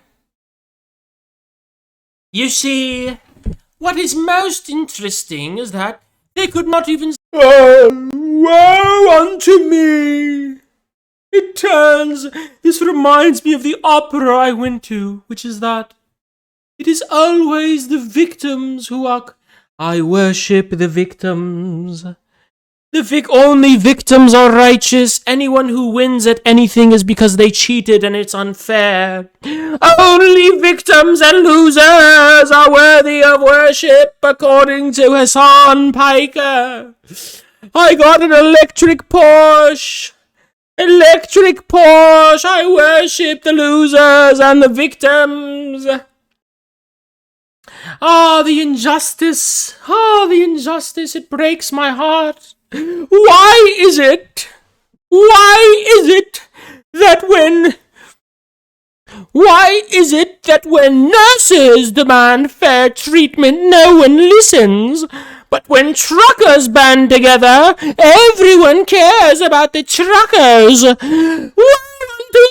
Life is unfair! Except the nurses are going on strike because they're resisting mandates. What? Those nurses were never working class anyway.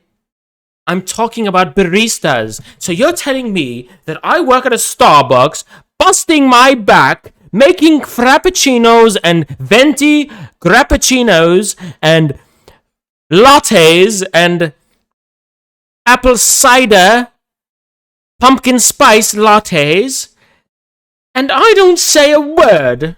But when these truckers are forced to get the vaccine because they're scared of a needle, there's a big ruckus and they shut down the city? Woo! Woe unto me, life is so unfair. Life is so unfair. The only correct and true things in life are unfair. I'm just like Bernie sitting here. I don't have a loser mentality. I have an electric Porsche. This guy makes fucking millions being a loser. He makes millions having a loser position. I don't like Nietzsche that much, but he was kind of on point with that slave morality thing. A little bit, at least he was a little right about it. Because that's what this shit is. It's the slave morality Nietzsche described. Thank you, Pretty. Where the only noble and virtuous people are the fucking losers, and the winners are all bad. And whenever you actually succeed at anything, it's because it's unfair and you're a bad person. Get the fuck out of here, dude. You know, I'd believe that if you weren't a fucking millionaire living in... That's why people are bothered, Hassan, by how rich you are, okay? It's not because it's inconsistent with socialism. It's because you have this slave morality that you propagate where all winners are bad and all losers are good. Oh, the truckers are bad because they're actually successful. But no one's paying attention to the brew pub workers on strike who want the right to add ingredients to the craft beer. Yeah, Hassan, because you worship losers and you hate winners. The thing is that would be like, I would buy that if you yourself were a fucking loser. But you're winning big, selling people this lie that losers, the meek shall inherit the earth. It's a fucking lie because you're gaining millions from it. You're gaining so much, raking in so much money. Like Hassan's a guy like, no, please don't give me these millions and millions of dollars. Please. Please. Oh no, I'm being bombarded with wealth. Oh, my heart is with the meek and the losers. Okay, fine. I will buy a car. And it'll be an electric Porsche. I'm gonna flail myself a little bit because it must be electric, environmentally friendly. But the wealth has poisoned me. Bro, just own up to it. You can't own up to it because your whole fucking aesthetic is winning off of selling losing. You sell being a loser while you win off of it. You sell being a loser while winning big. You're getting all your money by selling your chat this idea that losers are the best people ever. And by loser, I mean like literally what it means. If you don't want a working class movement that wins is unjust. The one that loses is the good one. That's what these people's fucking mentality is. Whoever's getting the short end of the stick is good. Anytime the working class makes any gains, it's bad. It's they just like the underdog. That's all it fucking is. That's not Marxism though, you know? But it's like, they fucking make so much money off of selling that position. See, the reason I can tell you guys that like how I dream about having a Ferrari or whatever, and I'm never gonna be able to buy one, but I can still like tell you guys how I'm dreaming of it and shit. It's because I'm an unapologetic fucking winner or I'm nothing. I'm gonna either win or I'm gonna be nothing, and that's my mentality, right? I don't have this thing where it's like, no, man, fuck it, bro. Bring the big booty bitches, bring the yacht, bring all that shit. I'll live that life. I can live that life. I won't feel guilt or shame living that life. I'm a tiger, motherfucker. I want to eat, right? I just got other priorities. If I had no other of those priorities, I would aim for that life. I would be a tiger trying to eat. Mike Tyson having a pet tiger, exotic pet type of bro. Hassan, you're so fake, dude. Like, you know how look how he dresses. He dresses with that aesthetic of like, oh, I'm just accidentally rich as a side effect. No, dude.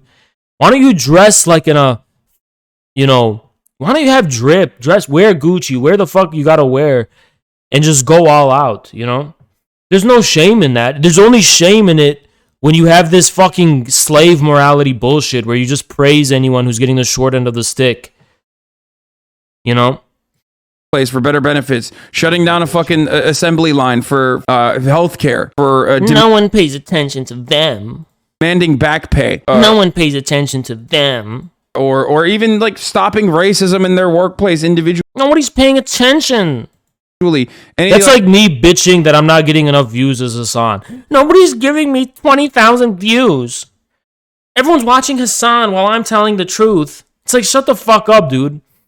I would bitch every stream if I had your mentality. Because honestly, think about it. I'm way smarter than Hassan, way funnier, way more content, way more charismatic, way more knowledgeable about shit. I have way more independent original content than him. I offer way more, bring way more to the table, and yet I get way less views and way less money than Hassan. You want to know what my mentality is, though? My mentality is I got to work harder and do better. Not, it's so unfair that everyone's watching Hassan instead of Haz. No, it's not unfair. It's reality. It's the truth. If I'm a winner, I got to know what the reality is and know why and crack that code, right? Like that. No coverage. Like a little bit of coverage. Just a baby bit of coverage. But we got to fucking hear about these dickhead hogs all day, every day. Holy fuck. And also on top of that, they get so much money. Benjamin Norton. Oh, let's see. The trucker convoy. Yeah, this guy's a traitor. This guy's a fucking traitor. The thing is, Benjamin Norton had to leave the gray zone to say this dumb shit. He's a traitor. It's not that the gray zone has always been sustaining this vision. He had to leave and defect and betray his people because he believes this dumb shit. Canada is... Richard Wolff is on our side. The other gray zone people on our side. Pretty much everyone is on understanding, is on code about this shit, except the fake synthetic left. So obviously a right-wing operation astroturf by conservative billionaires. Benjamin Norton is correct. This is very clearly a fucking right-wing astroturf operation. It's absurd seeing some leftists pretend otherwise. This is Texas far-right attorney general, a corrupt Tea Party pet project who tried to help Trump steal the election. It's as clear as day that... Oh my God, Trump was going to steal the election? Fuck out of here, man. The Canada trucker convoy is astroturf by right-wing oligarchs. Trump is promoting it. Okay. Right-wing oligarchs do not give 215,000. When it comes to the 1%, this is like the middle rich elite, right? Like this is not the ruling. The ruling class is going to give a lot more than this, okay? If they're really behind something. This is like they spend this much in a day. Are you fucking kidding? This is like one day that they spend. This is like a hotel room for these fucking people. And single rich donors were giving them to... Costs less than his car, yeah. What's more eventful, Hassan's car or this like political event? And this is what a fucking liar that Benjamin liar fucking Norton is alongside Hassan.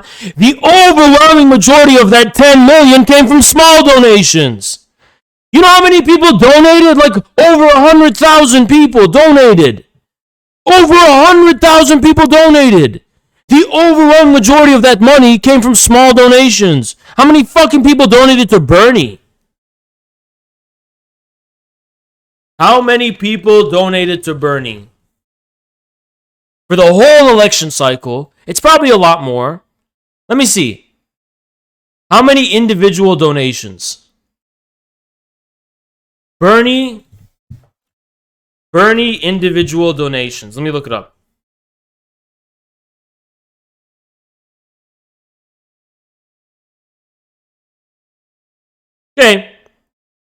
4 million in total.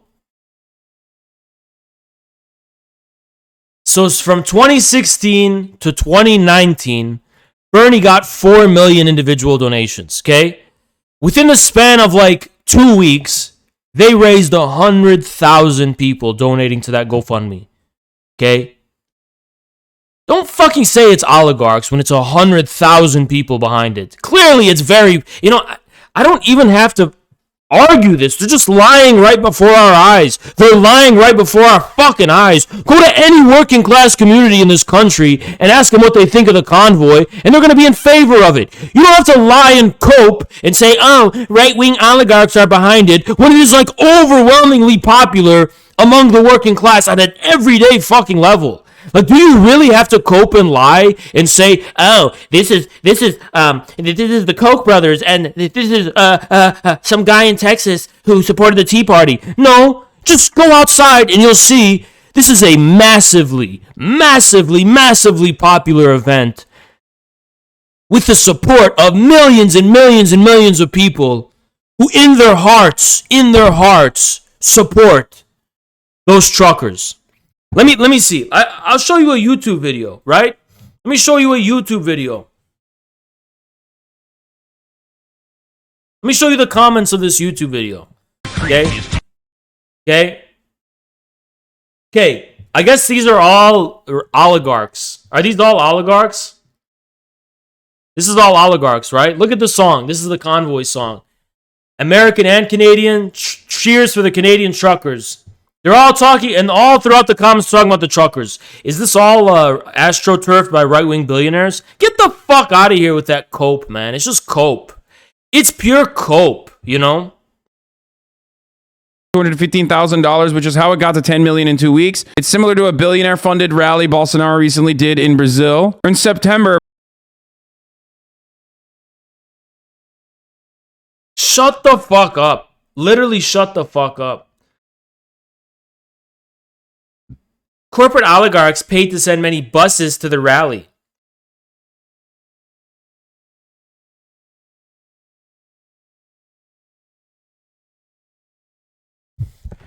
Not a single fucking dime of that GoFundMe money, which is what you're talking about here, even went to those workers. They got nothing. They didn't even get a dime, and they still went. Shut the fuck up, Ben Norton. You're a fucking liar. They didn't even get a dime. Those truckers didn't see a dime of that money. How was it created by right-wing billionaires when they didn't even get a cent? Not a penny. Not a single penny of that money. Brazil's far-right leader Bolsonaro and ultra-rich allies organized the AstroTurf rally, which they... So full of shit, man. How more full of shit could you be? These are such liars, man. It's so fucking unbelievable. Marketed as grassroots, corporate oligarchs paid to send many buses to the rally. Ben Norton is correct. This is very clearly an AstroTurfed operation. How? Explain how it's AstroTurfed. Like, what? I don't have to bring any statistics or debunk anything. If you just are minimally honest, you will see how overwhelmingly popular the convoy is. There's no conspiracy. It is genuinely and authentically popular among the working class. The fact that you sit here and cope and make us even argue about this, okay. Theorize what you want about the convoy. Honest to God, theorize whatever the fuck you want. But can we actually just sober up about what the reality is first? Can we just accept that this is overwhelmingly popular among the working class? And that you don't need a conspiracy? It's like grassroots popular, authentically popular. Are you actually going to sit here and cope and deny that? That's, let me put it in your language, okay? I'll go ahead and put it in your language, okay? This is like saying that all of the protests in the summer of 2020 were because of George Soros. That's what you're saying. That there was no element of spontaneity or popularity. The difference is, it would be more accurate to say that George Soros was behind those protests.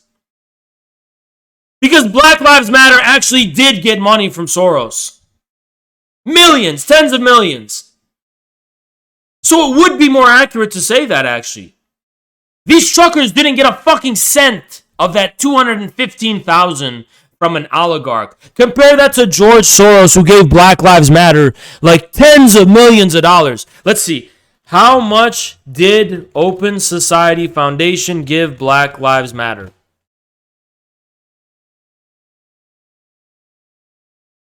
Okay.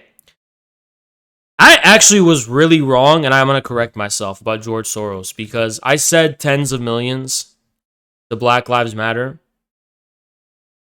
I said tens of millions, and I was wrong. That was way out of the ballpark. It's actually 220 million, with 150 million given to Black-led justice organizations. And this was July 2020. So let me get this straight. Ben Norton claims that the trucker convoy is astroturfed by billionaires because there was donations of $215,000. But George Soros can give $220 million to Black Lives Matter. And it's, you know what? I'm tweeting this. I'm gonna fucking tweet this. I'm actually losing my fucking mind. Losing my fucking mind. Losing my fucking mind. Losing my fucking mind. Ben can sit here and call the fucking Freedom Convoy an astroturfed operation because there were 215 individual donations, a few,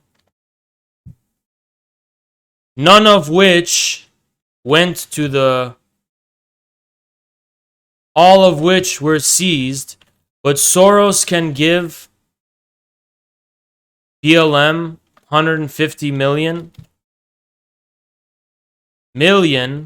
and that's not astroturfed? Fuck. I have to screen cap a picture. Hold on, give me a sec.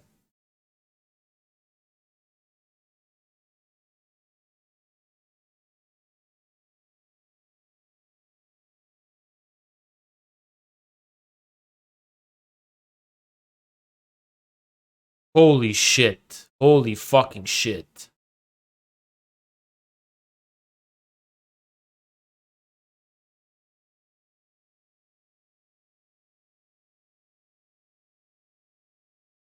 So in summer 2020,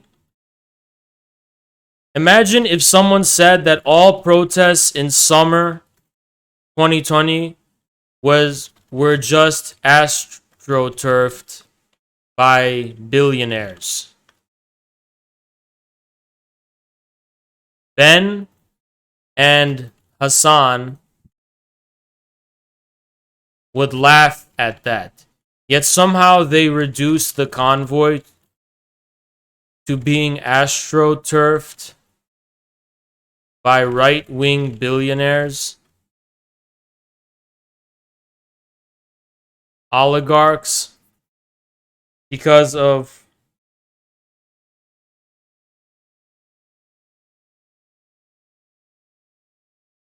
they never received. Fuck out of here, man. So fucking mad. So fucking pissed, you know? It's so unfucking believable. So fucking unbelievable.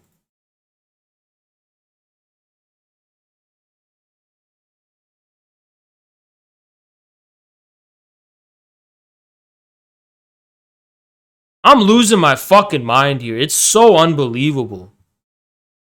What a fucking sellout this guy Ben Norton is, dude. This guy's a sellout.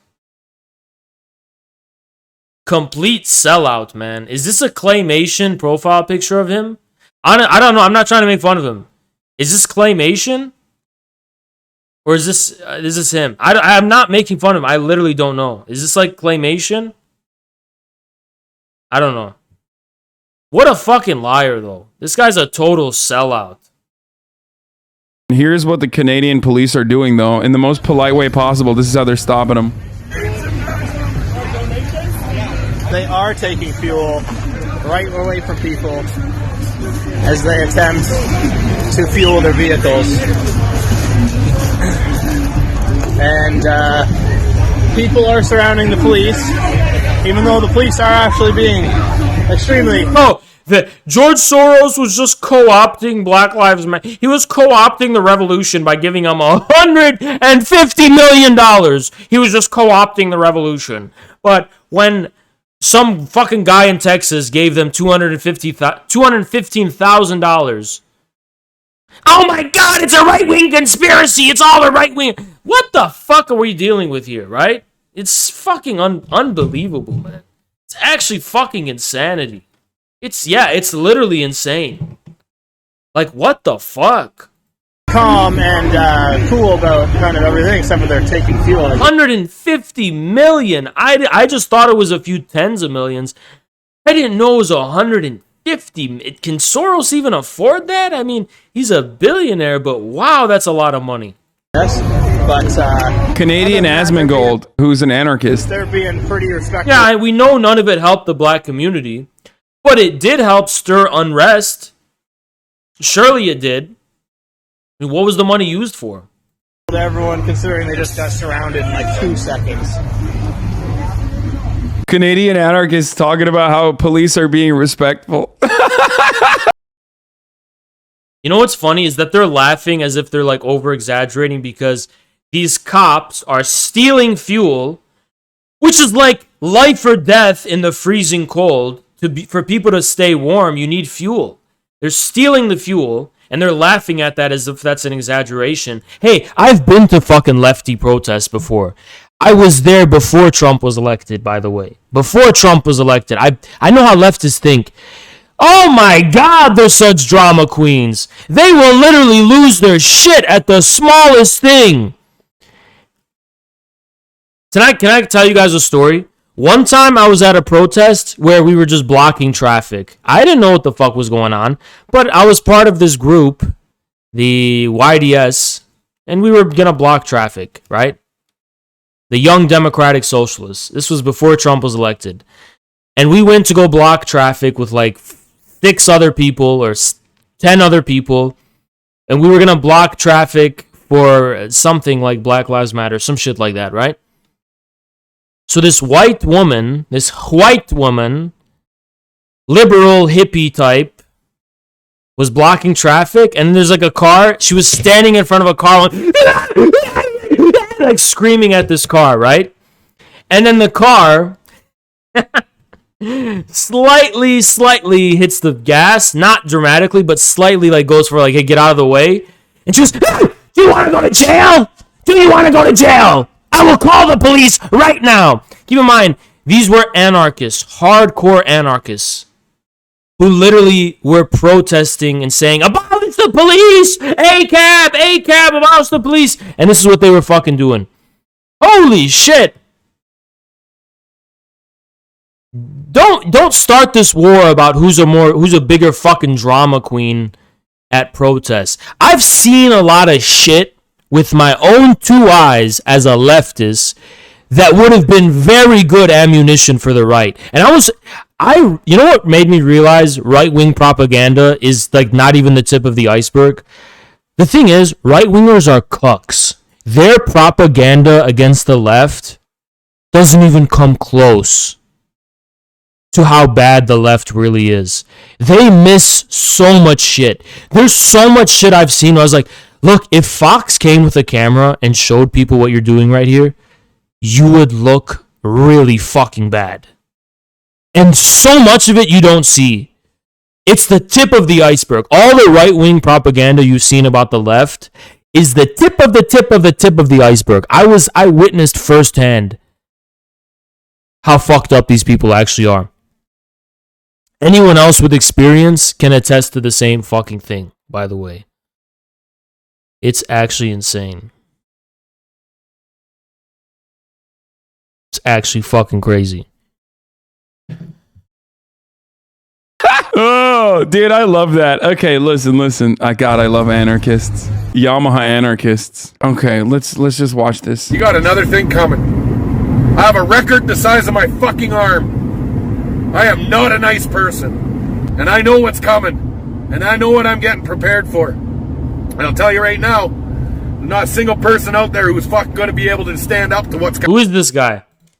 Dude, respect, dude. Look at him driving with one hand and fucking streaming with the other. Dude, that's peak, okay? That's peak, bro. That is peak hog physical perfection. Just steering with one hand and fucking holding it on with the other. I do that too. I respect it. I fucking tee it. And I guarantee it, each and every one of you are going to run like little bitches. Yeah, he's calling him a hog. Yeah, I said little bitches.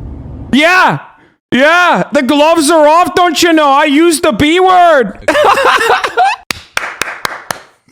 Oh, this makes me so giddy. Oh, dude, I love Canadian hogs. I've realized. Yeah, bitch, you're scared, right? Let me scare you further. Imagine a future where there's no poutine, okay? None. You can't have it. No more gravy on your fries. That's right. No Tim Hortons. No Timmy. Yeah, I get it. This guy's silly. There's a lot of silly boomers. They're silly. And I'm not really against having fun with the silliness. The only problem with Hassan is that there's actual class malice behind it. Like, there's actual very brutal, like, malicious attitude toward these people. He's not, like, making fun of them from, like, a perspective of, like, love and good, like, you know, lightheartedness. It's actually, like, a malicious class hatred. Which is why he said some shit like, oh, I want more police brutality. I want them to crack skulls. And she's like, what the fuck? You know, it goes from like, you know, making a little fun of the silly boomer to like actual class contempt, you know? Bits, no Timbits. No. Yeah, that's what this socialist government wants. Yeah, Justin Trudeau. That's what he wants to do. No maple syrup. No more ketchup chips. Gloves are off now. All you little fucking pukes. Giver. Can't wait to watch you cower and fucking run in shame. Run scared. I got pepper sprayed. I got rubber bullet in. You have no idea what's coming. Rubber bullets and pepper spray are fucked. Yeah, you have no idea what's coming. I'm gonna say all Demean's words, okay? Yeah, that's right. I said bitches, that's just the start. I might even say fuckface. Yeah, shackles are off, baby. I'm gonna be so rude, I will never apologize. Wait till the real bullets start flying. And then we'll... Yeah, I got the blunderbuss. It's really just gonna take like a civil war for Hassan to realize how much shit is really about to hit the fan. You know, the Freedom Convoy is coming to America. And because I don't want a civil war, after Austin, I'm going with Jackson to DC to, you know, go there, talk to the protesters, and have a presence there, right? Because I don't want a pointless civil war, right? I want a new unity, right? But it's just, you know, all I gotta say to Hassan is you really don't understand anything about this country right now. Oh, what's he gonna do, bro? Yeah, I got it. I'm getting my musket. Yeah, when you do, it's just optics. Like, you really don't know what's going on the ground. You don't know what people's sentiment is. You don't know how much people are angry while you're sitting in your fucking $3 million mansion with your electric Porsche laughing at them. It's not a very good look. That's all I gotta say. Is it's really not the best look you could have. It's not the bestest of looks. Get ready! That's from my father's father, don't you know? Just wait till my musket starts blasting at a rapid clip, you know? Then who will be laughing? You won't be laughing. Yeah. To the rest of everybody else, I love you. Thanks for all your support. That's awesome. Wait till I pull out my gun that's restricted by the government. I don't know why I'm Irish now, but wait till I pull out my gun that's restricted by the government to only have 5 bullets. Who will be laughing then? Only 22s. 5 bullets. The thing is that if you got a guy sitting in his car talking about real bullets flying, I'm pretty sure he's referring to a scenario where all bets are off when it comes to the law. I'm pretty sure these people don't care what's legally allowed or not. I'm pretty sure they're just gonna probably smuggle or import weapons from the US through their trucks, which is very easy to do. I mean, their trucks, they're probably all the trucks that are transporting these weapons. They're the ones driving those trucks. I'm pretty sure they're not going to care about what the fucking legal restriction on the clips are going to... It's like such naive shit like this. Like, this dude's talking about a civil war. Do you actually fucking think... Do you actually fucking think that people are going to give a fuck about the law in a civil war where bullets are flying? They're not. Yeah, they never consider the military defecting. Yeah, because the military is not going to be split in two, right? It's just going to be unified. Stupid. Bullets, you know? It's pretty cool. Like, dude, I want to watch the Canadian police just fucking... Trucks are practically tanks. Okay, they're not, because they're not armored against, like, piercing shells or bullets. But when it comes to, like, a street confrontation, they are tanks, right? On the street, they're tanks. Now, in a war, are they tanks? No. But, like, that's what I mean. They're tanks on the street. Like, you can't just have you can't have the riot police come with batons and beat up the truck. It's a tank. Crack this dude, okay? Just absolutely straight whip this dude when he comes out with the blunderbuss. Just straight up. Dude, it's just great, dude. Canadian hogs are at a different level, and I love it. Threat of the police crackdown last night after the state of emergency was declared. Oh, let's take a look. Ottawa police are now dismantling the Convoy protesters' logistics camps on... I was actually going to cover all of this, but we could just cover it through Hassan. Coventry Road. There's a long row of tow trucks ready to remove transport trucks. I see 30 police officers dismantling the logistics camp. People are removing the fuel. This is totally not a dystopian, nightmarish, fascist thing that's going on where people with guns are... That's totally not what's going on. Right now, police with the help of the fire department... This is democracy, everybody. Freedom and democracy. Department seem to be focusing on removing... Support, and Hassan's complaining they're not being brutal enough. The gas and propane tanks, police have left... Oh, yeah, totally. The government's not trying to stop it at all. Look what they did to the First Nations protesters. I bet you anything the scale is way bigger when it comes to this, as far as the police response. The fuel and propane, but have now dismantled the camp. They've, however, cut off the supply route from protesters downtown. Witnesses say before the police raid, they saw drones... By the way, not to interject, just reminding you guys, it is literally not a meme that Justin Trudeau is the illegitimate son of Fidel Castro. And you think I'm joking because they look alike? Look it up. I explained it a few streams ago. I'm not going to go into the details again. Just know, I'm pretty sure it's true. Like, I would bet money on it. It's true. It's not just, it's literally true. It's no one's ever debunked it either. And it's not just because they look alike. The Trudeaus, the family, has a long history with Fidel. That's all I got to say. Make of that information with what you will. But yeah, Justin Trudeau is the illegitimate son of Fidel Castro. He is. There's no doubt about it. Don't fly overhead, surveilling them. Then dozens of officers came to the snowbanks and surrounded them. Protesters prayed for the police. God help that you could just switch sides and recognize what's going on. People, think about what's happening. That's a Nazi. Look, these are the... This is so according to Taryn of the CPUSA, these people represent democracy. These are the democracy fighters. Small d democracy here. And in this country. Sir, look at small d democracy right here. the eye. And then let me show you the scary fascists. You need to be protected. God, open your eyes, sir. Look at me. Look at me. Look at me. Stand up for your freedom, sir. Stand up for your freedom, sir. Stand up for your freedom. Stand on the right side of history. So these are all scary Nazis right here. They're not ordinary, regular, working class people. Those are the scary Nazis. How does your mom feel about you? That's a Nazi right here. Look at this Nazi. Shame on you. He sounds such like he's the next Hitler. Shame. Some truck convoy parentheses. This guy's Hitler himself. These are the real fascists. Those police with their guns and bulletproof vests and armor-piercing shot. Those are small D fighters of democracy. Seems stunned at this display of force. Dude, He's even got Himmler's glasses. look at that. They just they literally don't understand. They don't understand that they themselves would ever be at odds with the jackbooted thugs of the government. You know what I mean?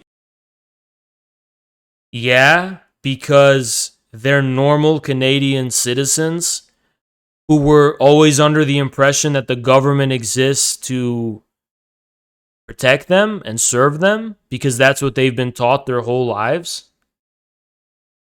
What are you saying? Because they're not a persecuted minority, they're bad people? This is the people they think is their government. They don't know that. They're not awakened to the truth, they're shocked. They're actually shocked when they get not. Oh, that means they're bad somehow? Why shouldn't they be shocked? If you live in a so-called democracy and you're taught your whole life that the government exists to protect you and serve you, and they're turning their guns on you, I mean, that is fucking that is shocking. There's nothing wrong with that being shocking. It's completely normal, right? Not even force. They're not even seeing force, by the way. Calling this force is.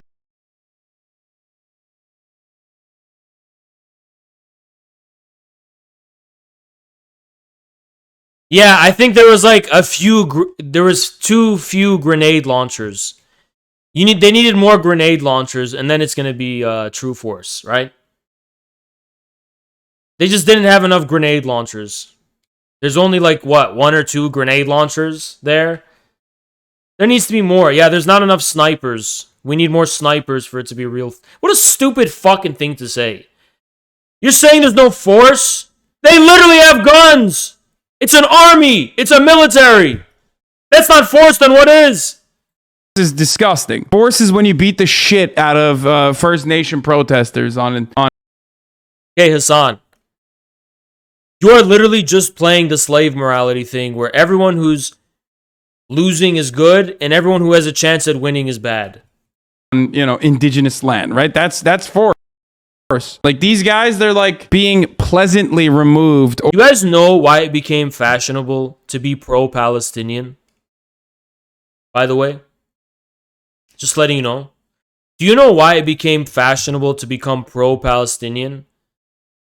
Because the Palestinian struggle entered a stage where, confined to themselves, the Palestinians ceased to have a chance against Israel. The Arab countries abandoned them. There was no Arab cause anymore. They were totally under the heel of Israeli military oppression. So after that, when they became completely helpless victims, did it become popular to be pro-Palestinian? Little do these people know that with Turkey on the rise, with Iran still there, and Hezbollah and Syria, Palestinians are not only victims. And you're going to start seeing a lot less pro-Palestinian people when that side of the struggle gets revealed. Or, being met with the force of nuisances, okay? Hurdles that they need to overcome. Shame! Shame! Shame! Shame! Shame! No force.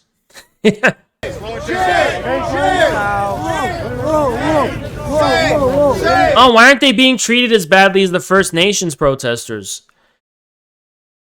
What a stupid thing to say, because the First Nations protesters have never had the illusion that this is a government that serves them. These are Canadians, right? Canadian citizens, and this is supposedly their government, right?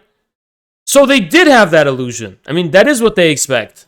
Move away, guys. Get back.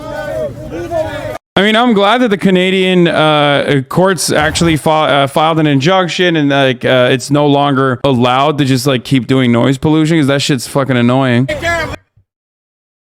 I'm glad that they had, they brought out the military police with guns and rifles and ammunition and bulletproof vests and riot gear to beat the protesters into submission. Look at the flowery language Hassan uses to describe the state violence of a fascist, increasingly fascist, liberal capitalist state, because the truckers are starting to cut into the profits of the oligarchs and financial capitalists who are losing money because of it.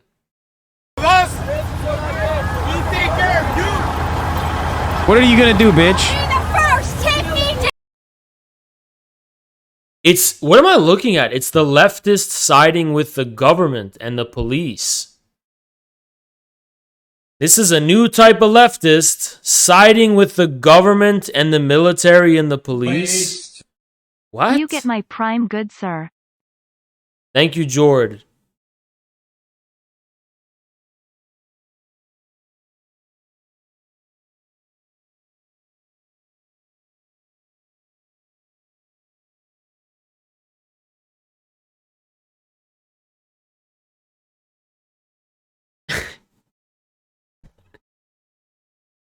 All I gotta, I'm looking at some of the Ben Norton comments in my post. All you gotta say is, when people betray us and go to the enemy camp, suddenly it just becomes okay to like make fun of their looks. It's like, Ben Norton, when you were based, we never talked about this. But after you switch sides, we're not holding back, and we're going to reveal what we actually think about how you look. It's fucked up. It's like, which basically means, like, how many people do you think are secretly ugly, but you just don't say anything because you're politically allied to them? A lot. Probably a lot, right? The gloves are off, assholes! Do something like this when we're fighting for you! You and everybody else! Now you tell me that what?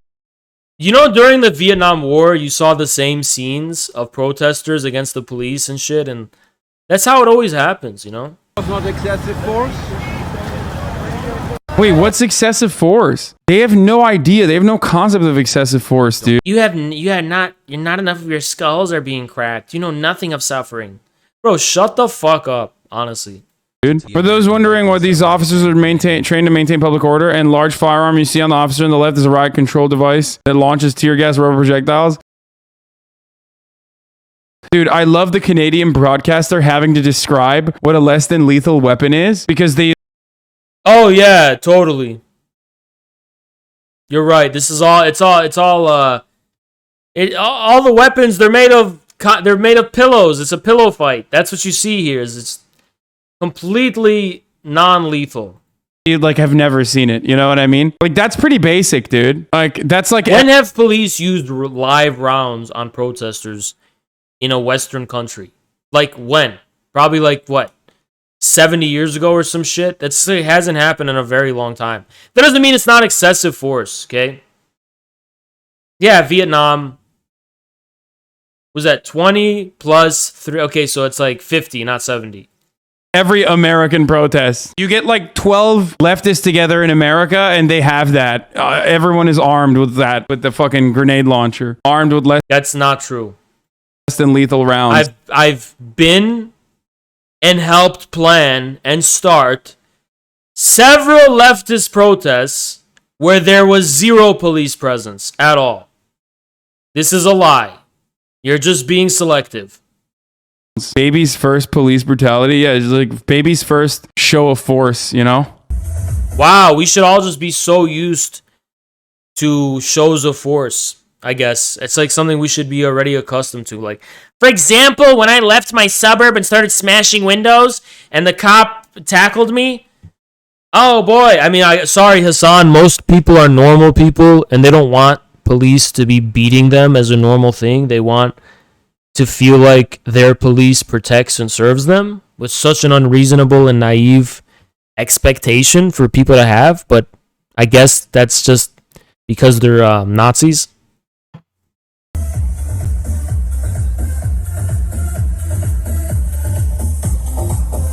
Dude, this is so awesome. Like, this part is awesome. They're just jamming out, dude. They're fucking jamming out. What would happen if American truck drivers decided they'd had enough of people like Joe Scarborough and went on strike? What would happen then? It is gonna happen. Facebook, listen, Facebook, a group got huge on Facebook for it. Facebook shut them down. So our government is working overtime to prevent it from happening. So it may not happen, but if all goes accordingly, it'll happen. Well, this country would stop immediately. No more deliveries of... It's true, and that would be fucking awesome. Except I'm pretty sure the Teamsters fucking despise Tucker Carlson. Like, yeah. I'm pretty sure the Teamsters are corrupt as fuck, and that workers are not going to obey their unions when they do this. Pretty sure workers don't need the fucking union's permission to have a truck driving insurrection. Why do you think they need fuck the Teamsters? What do they need the fucking authority of the Teamsters for? There's obviously going to still be some...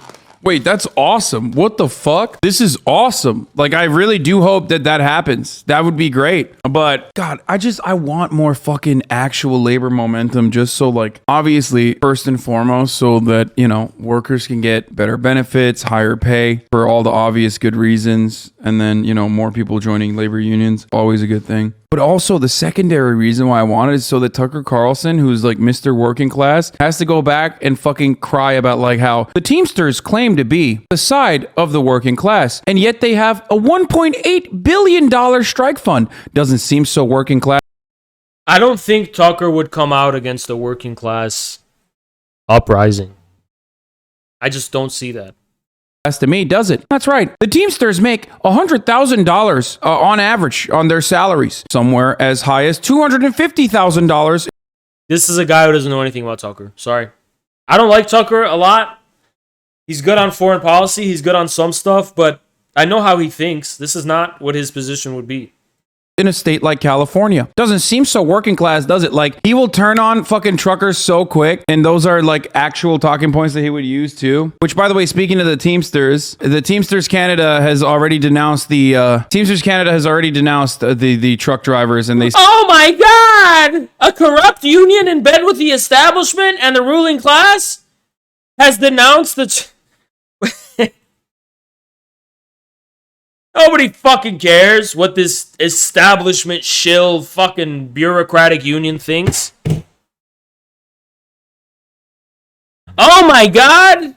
The union bosses who fucking live in mansions and get fucking snort coke off of fucking strippers' fucking ass crack in the hot summer on yachts and shit.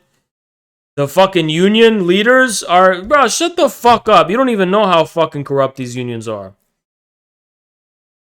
You don't even know how fucking corrupt these unions are. He said the real enemy for truckers is COVID-19. I know, it does...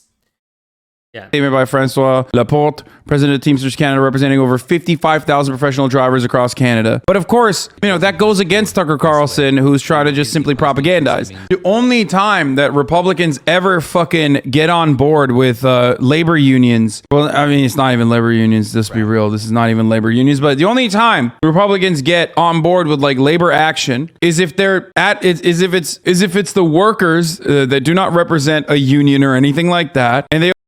Oh, it's almost... What a stupid thing to say. Just use your common sense. Are workers not acting from a union more or less likely to be against the establishment? More! If you're part of a fucking union, the union has a vested interest to domesticate you. Why? Because that union is established and it has favors with the government and the corporations, and the union bosses are pocketing money. Holy fuck, what a stupid thing to say. Of course, anyone who's against the status quo is going to be against the fucking unions. Fuck the unions. I'm repeating that, by the way. Fuck the unions. Corrupt ass fucking unions. They only represent like 10% of the workers, and it's actually protesting against workplace safety provisions. It's crazy. Quieter. It's been so noisy here for the past 2 weeks because of an injunction now. Anyone who honks their horn could corrupt ass fucking unions are being upheld as like what? Potentially be arrested. Yeah, they're in bed with the Democratic establishment, and they're so fucking corrupt too. Can the unions be reformed? No. You guys, this is the tough pill you're gonna have to fucking hear from me. You don't understand how based I am when it comes to this fucking topic. I am for complete unleashing of the forces of production, breaking all monopolies, and yes, all the unions should be dismantled. So instead, fuck the unions. Get further into the day, what you're going to get instead is a lot of revving. All the unions should be dismantled. Engines and music blaring. And I'm going to be canceled. Clip it and ship it, post it on Twitter. Fuck the unions. Fuck every union in this country. People giving speeches who insist that they will not be leaving until all of the restrictions and mandates go away for good. Robin? All right, Trevor, thank you. You know what really sucks? Liberals look to this and go, oh God, workers like protesting for their fucking rights is bad. So liberals are like seeing this as like labor organizing being bad. Increased socialization means less people are tied down to their workplace. That's what I'm for. I'm for that. I never said the gig economy is not happening. It's inevitable, right? It's a new revolution in the forces of production. Fuck the unions. Fuck them. Because here's what I believe in. I believe in nationalizing the heavy industries. You don't need unions in a nationalized industry. You could have a corporate union, like not corporate in the financial sense, but in like the Hegelian sense, which would like represent the interests of workers against managers, but that it's not going to represent them against capital because it'd be nationalized, and these heavy industry, mining and infrastructure will be owned by, they won't be for profit anyway, right? So, yeah. Bad. And then conservatives are only going to advocate for workers organizing when it's not even a real workers organization and it's for deregulation. Can I say deregulation is good, or are you guys going to get your panties in a bunch? Deregulation's good. I'm a libertarian. Unleash the forces of production. Fuck the bureaucracy. Fuck the red tape. Deregulate it all. We'll regulate some again. But yeah, the regulations can suck my nuts. I'm a Nick Land free market guy.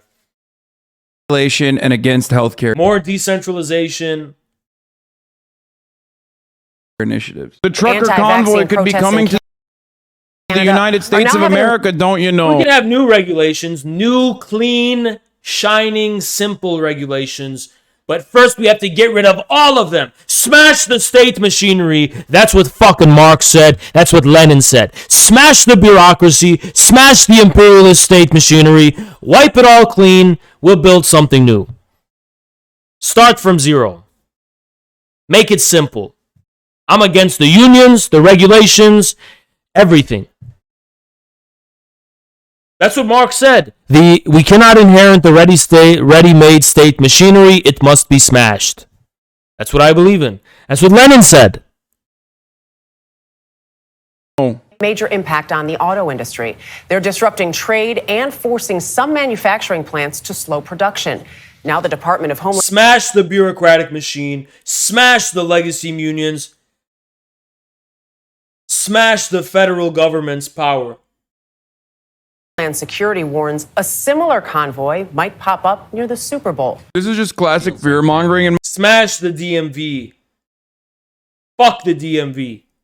My opinion from the media, maybe I'm wrong. Maybe they're actually astroturfing it so it happens in America too. But the funniest part about it is like, what are they going to protest? We have nothing. Like, even the fucking mask mandates have been lifted. Like, that's what I always love whenever people are like, oh my God, they're still making kids wear masks. Like, where? Dismantle the ancient regime. We'll have a shiny new clean slate. In like one school in like fucking like Northern Virginia or something, like there's like no schools that actually have any restrictions whatsoever. Like there's it's not happening. New Jersey still does, except they're no longer gonna have it. That's not very true. No, LA County still has it, but everything is getting fucking everything. Bureaucracy is the enemy of the working class. Always has been. Always has been. Is getting all the restrictions are storm the headquarters. That's exactly what I believe in. Being lifted. The 11 remaining liberal. People need to realize communism is something new, fresh, clean, futuristic 2020s. Leave that old bureaucracy behind, that dusty ass legacy 70s fucking bullshit bureaucracy. Fuck the fucking unions and all that bureaucratic fucking bullshit. People gotta know that what communism really means. We're closer to Ron Paul than we are to AOC. We communists have more in common with Ron Paul than AOC.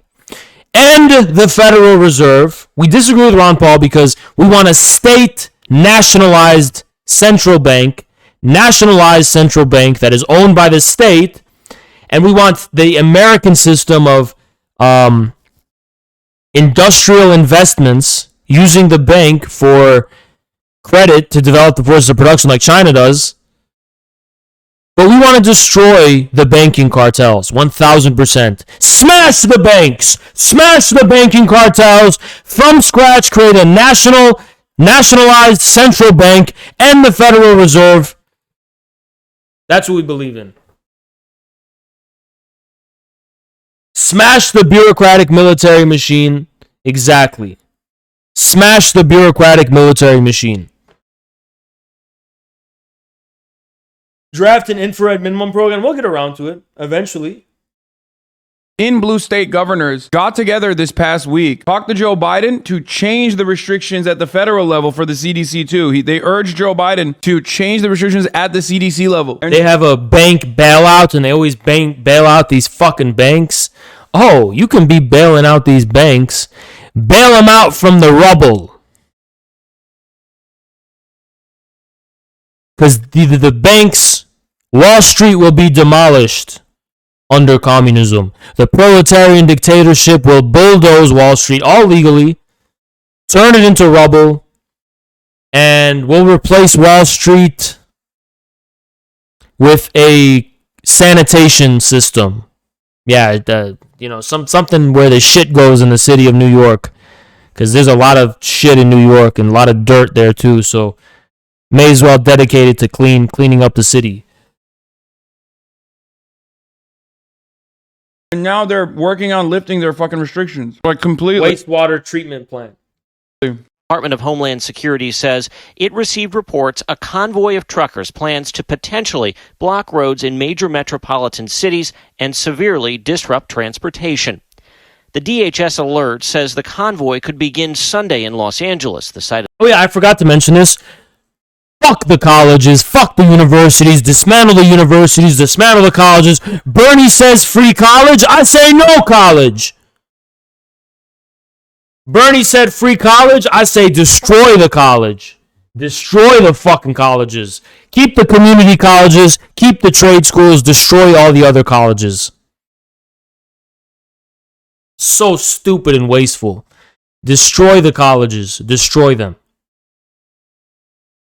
Fuck Harvard. Destroy Harvard. The first policy, destroy Harvard. Yale, no more.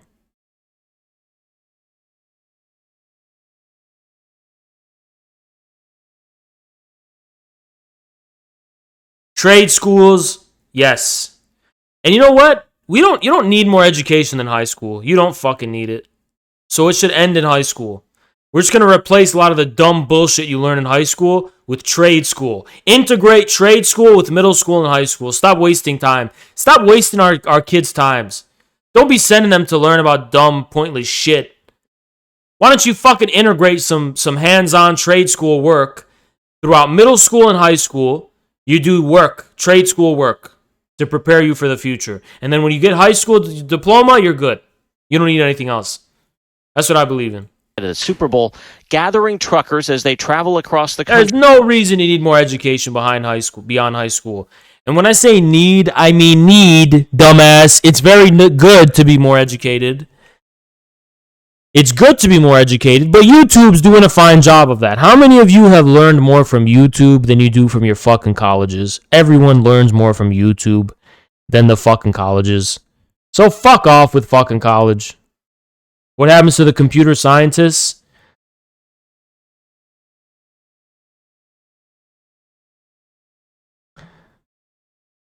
They can go fucking live on Mars or some shit. I don't know. Possibly reaching Washington, D.C. on March 1st, the same day as the State of the Union. I want all these mandates gone, and I'm not leaving until all the mandates are gone. What is the stuff that you can't do right now as a non-vaccinated person? I live in Quebec, so it's a bit more intense than other places in Canada. But look, I can't go skiing, I can't go to Walmart, I can't go to Canadian Tire, I can't go to Home Depot, I can't go to restaurants, I can't go to bars, I can't go to the gym. Truckers here truckers in Canada have brought part of the country's capital to a standstill right outside the National Parliament. I was hired on at a job not too long ago for a transport. That don't look like a truck to me, bro. The fuck you doing? That doesn't look like a truck to me. He works for a fucking transport company, dumbass. Company out of Whitby, Ontario, and I was let go due to. He was fired, you fucking idiot, Hassan. He was literally fired from his job, and it's like, "Where's your truck?" He didn't even see. This is what these fucking people do. It fucking infuriates me. First they go, how do they bring us trucks? They must own their own trucks. That means they're petty bourgeois. And when they don't own the fucking trucks and they can get fired and their employees, where's your truck? Where's your truck, huh? You can't win with these fucking leftists. You can't win. Holy shit. Not willing to get the vaccines. Yeah, Hassan from LA. For my job, and I mean, that's not right for companies to be able to decide that and take away our right to earn money and support our livelihood. Now, this is all happening despite these protesters representing a small minority of Canadians. More than 80% of eligible Canadians are fully vaccinated, and the Canadian Trucking Alliance, the primary advocacy. Bro, if you're running out of breath while trying to fucking talk to Donnie, you 100% should get the vaccine. Like, you're gonna fucking die, dumbass. You're like, literally, there's not enough oxygen going to your head right now.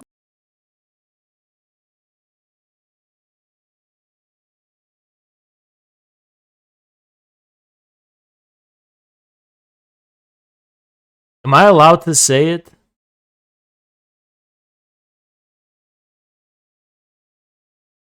Am I allowed to say it? Even if you're not, can I say it? I don't know if I could say it. It's about the likelihood of dying from COVID. I don't think I can talk about it. Your neck is like stopping you from fucking breathing appropriately. And you're like, no, it'll be fine. It's like, get the fucking vaccine, dummy. Group for Canadian truckers, which has condemned these. I don't know if I'm allowed to say it, but I heard someone said, I'm not repeating this, so I could be wrong, but I'm pretty sure it's like a less than 1% chance. Protest has said about 85% of Canadian. But I would never say that myself. I have no idea if it's true. Truckers who interview Sarah Abdullah from Twitter. Who? Sarah. If she has me blocked, I feel like she's not on our side. Because she's Lebanese. All Lebanese people hate me because I'm Lebanese. So they don't like me. For whatever reason. She didn't block me. Oh, she's for Assange. Okay. Is she based? She's pro Assange. That's a good sign. I'm actually gonna follow her on Instagram. I'm gonna follow her on Instagram. Not on Twitter. I don't like following a lot of people on Twitter.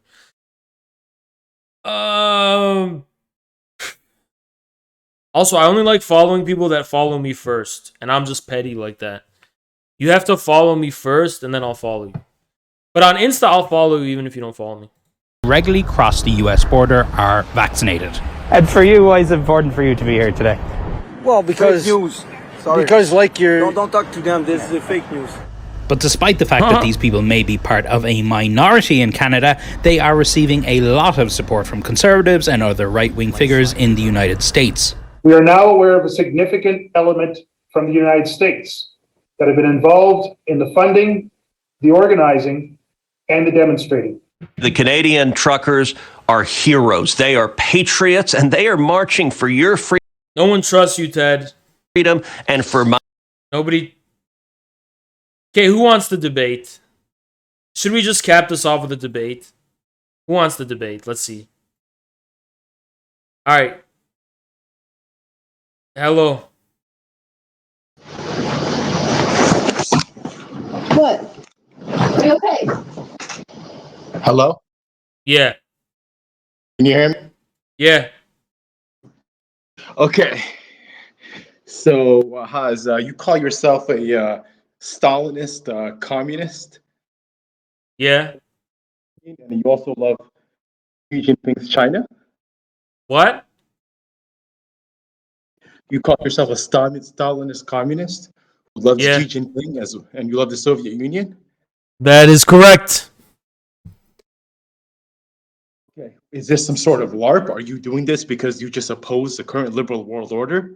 Do you actually understand what communism is, or the fact that it's an ideology that is an idealistic ideology? It makes absolutely no sense. You said idealistic? Yeah. I don't think so. I think communism has very realistically shown people outside of Western European countries a path to modernization. Isn't that just a consequence of industrialization, not because of the ideology itself? No one else is able to industrialize independently. Only the communists seem to be able to do that. When the whole world cuts them off from capital and resources and investments, the only way to industrialize yourself is through communism. Well, there's been examples of how many countries who've had their development hindered as a result of the British and the French and the Americans. So what sample size are we talking about? That's the point. Easily make the argument that Islamism is superior to communism.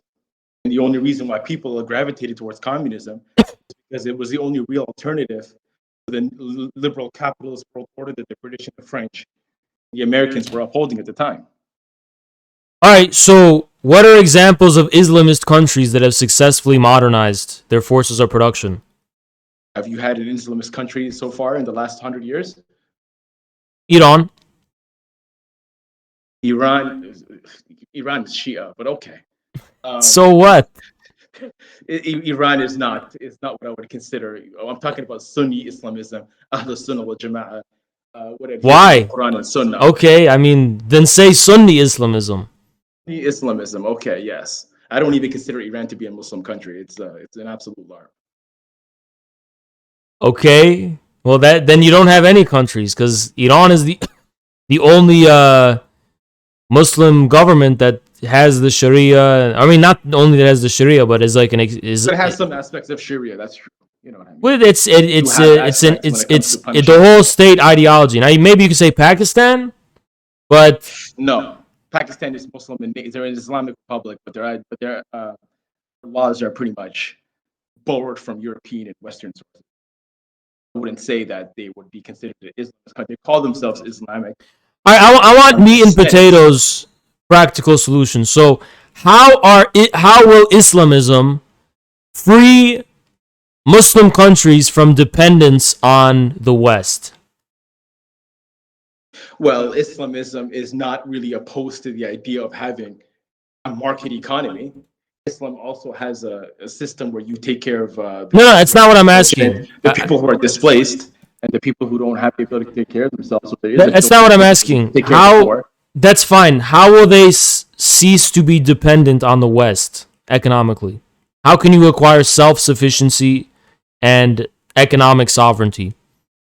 Well, it would require industrialization first and foremost. Most of our countries, first of all, are not ruled by Islamic ideologies or Islamic regimes. But if you were to pick countries that were to switch to an Islamic system, they would need to industrialize first. Most of the Muslim countries, even the ones like Saudi Arabia and UAE, they can't even manufacture a bicycle. So they're rich, but they're not industrialized. So how will Islamism solve the problem of not being able to industrialize your country? Well, the problem behind it, well, industrialization happens as a result of excess savings, right? Savings in the economy, and this savings is loaned towards businesses, or it's saved up by business, and they go towards buying capital infrastructure like factories, machines, and things of that nature. But savings only you're only able to spare savings when you have what they did in the communist countries, which is basically aggregating peasants into collectives, basically being able to squeeze out every last piece of their labor and every last piece of surplus grain, and use that grain, that surplus of grain from that efficient way of optimizing the agriculture to go toward industry. And redirected that grain towards the people who were in the cities to work in the factories. No, well, toward industry in general. Yeah. So not just Well, the people in the cities, but also to tractors for the farms, and building up the countryside too with, infrastructure and all that stuff. Yes, exactly. And that's how with the Soviet Union, you would probably say that they industrialized in the 1930s in a span of what, like 7-8 years? Yeah. It was a very, very short period of time that they were able to industrialize relatively quickly. But yes, but you could also, and it might have taken a little bit longer had it been under the Tsar. Who knows? But there was spectacular economic growth under the Tsar. No, the problem with the Tsar is that the countryside was inhibiting industrial growth, and the loans that were coming from Europe were putting Russia in debt to European banks.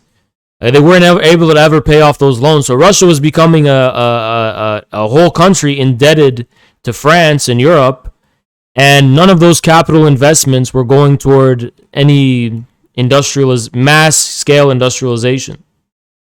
Russia was already industrializing before World War I.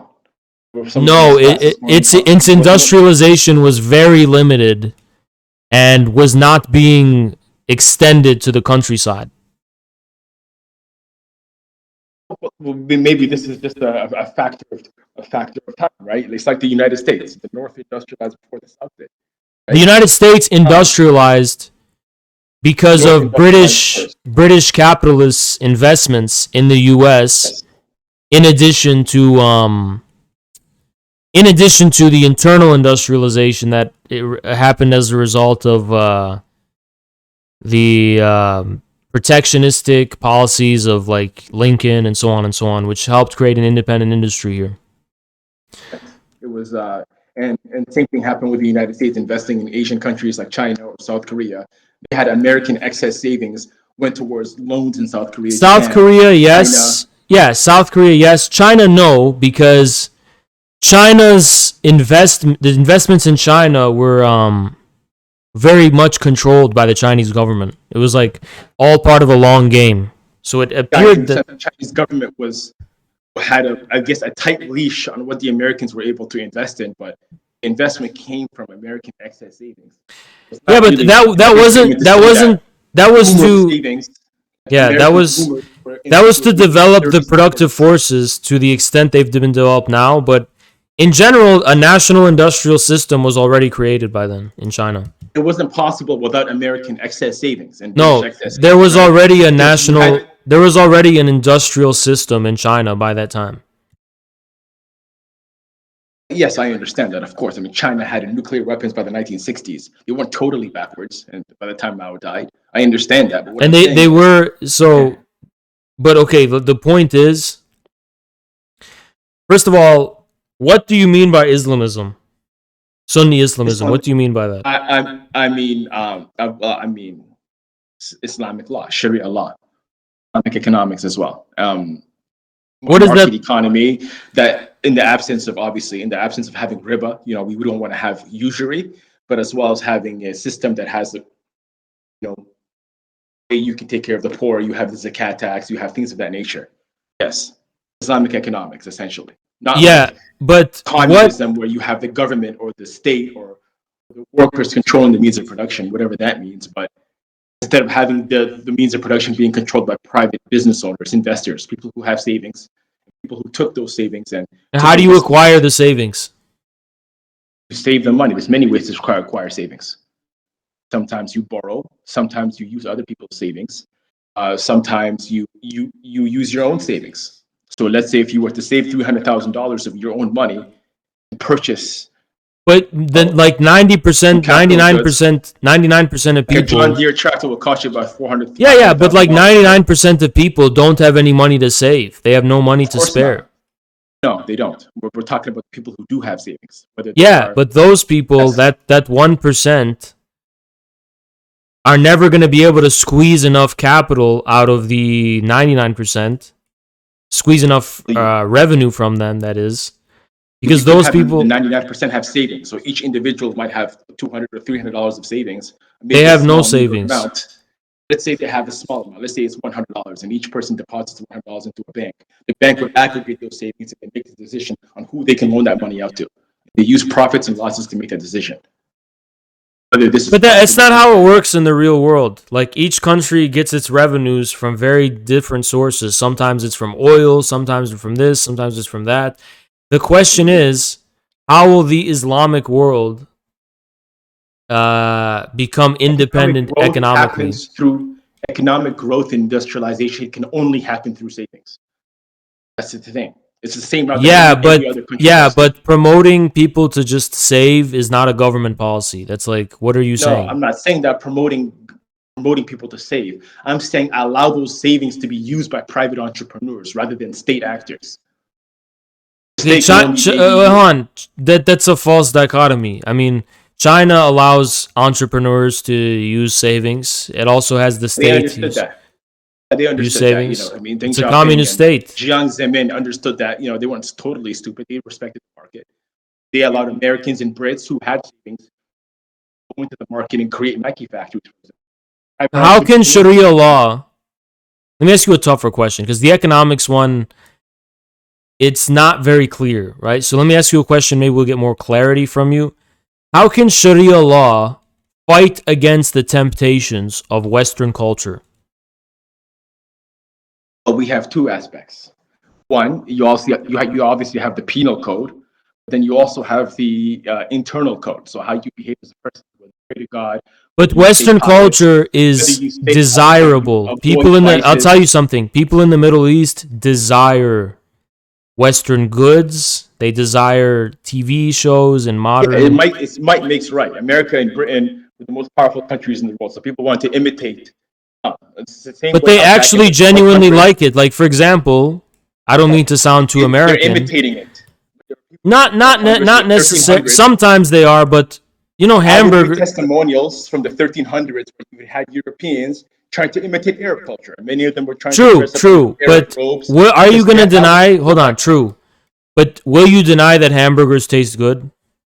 They're delicious. I love hamburgers. Of course. So there's some aspects of this where you ever been to Dubai? They got the chicken Big Mac, the halal Big Mac. I know. But I'm just saying there's an aspect of this where people want these things because they desire them. Well, I like aspects of American culture. How are you gonna this is what I'm saying. How are you gonna regenerate? Okay. How are you gonna regenerate Islamic cultural renaissance that goes beyond prohibiting things? What about creating things that people want and enjoy and desire? What is the Islamic prohibiting thing? It's about enjoying what's good and doing it for the love of your creation. Okay, but what about art? What about what? Okay, that's fine. I get it. It's haram to watch Sandy Cheeks and SpongeBob have sex, whatever. What though about the creative side of like Islamic cultural renaissance of art and literature and things that people want in a modern society to be able to enjoy in their spare time? How can you promote an Islamic cultural renaissance that can rival Europe and America? There's nothing inherent in liberalism that, for example, precluded the right of having hamburgers. Thank you, Jenna. Basketball. That just happens as a result of. I think there is. I'll tell you why. There is.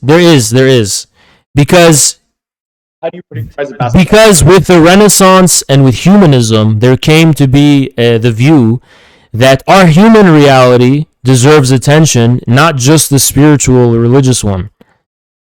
Exactly. So we should It's tied to the human one, is it not? Yeah, but I'm just trying to say, like, so in Islamic societies, there's a big tension between, you know, trying to be spiritual and religious and then trying to be earthly. And when you're earthly, you're going on the hub looking at big booty bitches. Now, you do this, don't you? I'm a married man. No, I do not. I do not watch porn. Okay, I could believe that, but you will admit it's a widespread problem, is it not? It's a terrible problem. It destroys societies. Among Muslims, isn't it a problem? Hold on, isn't it a problem? Thank you, Jackson. Appreciate you. Isn't it a problem among Muslims, though, specifically? How many Muslims don't even practice? How many Muslims don't even pray Fajr prayer on time? I'm just trying to say it's a widespread issue where on the one hand you have the worldly culture, which is coming from the West, and then on the other hand you have the spiritual prohibitions, and Muslims find themselves in the West. It's a human problem. I mean, yeah, but Muslims find themselves.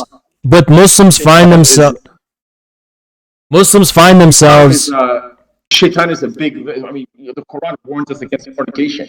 It's not just a Western issue. People have been fornicating. Yeah, but why? Okay, but don't you think the Muslim world should have its own fornication and not just the Western one?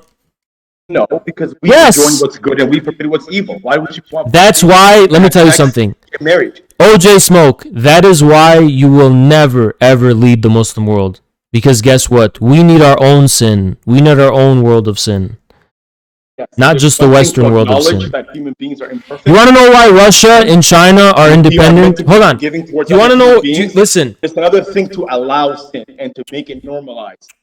You're missing the point. You're missing the point. Do you want to know why China and Russia can challenge the West? Because they're industrialized. No. Russia can't really challenge the West. Yes. Has a GDP that's lower than Canada. They're not. GDP don't mean shit. GDP don't mean shit. Listen. Russia isn't anything. GDP don't mean shit. Military though. GDP don't mean shit. Let me tell you something. The reason they can do that is holy shit. Thank you, Anavar. Thank you. Appreciate it. Wow, 2 raids in a row. Wow. So listen, the reason they can do that is because, and I'll explain it to you very simply, culturally speaking, because they don't just have the high spirituality or ideology and then the Western culture. They got their own culture. They have their own underworld. They have their own sin. So the Muslim world should have its own sovereign, that's poor logic. Worldly. That's poor logic. No, they should have their own worldly reality. Version of racism. You have their own version of racism. Americans have their own version of racism, where you have white version. All right, how come you have Middle Eastern racism, which is listen? Let me tell you something. Persians versus Kurds, and then you have the Chinese racism. They probably have their own little. Forget about racism. Forget about racism. Before the West, this is my problem with Islamists.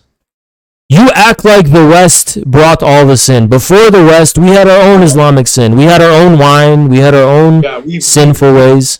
In our countries, we had alcohol, we had all that stuff before the U.S. even existed. Yeah. Nothing to do with the West. So that's what it means to be independent. You have your own sins. No, it's just to acknowledge what's reality. That shaitan is real. And the shaitan is someone who. As human beings, listen.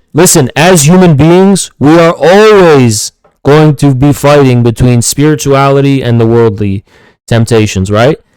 But to be independent, listen. To be independent human beings, we have to have our own worldly sin.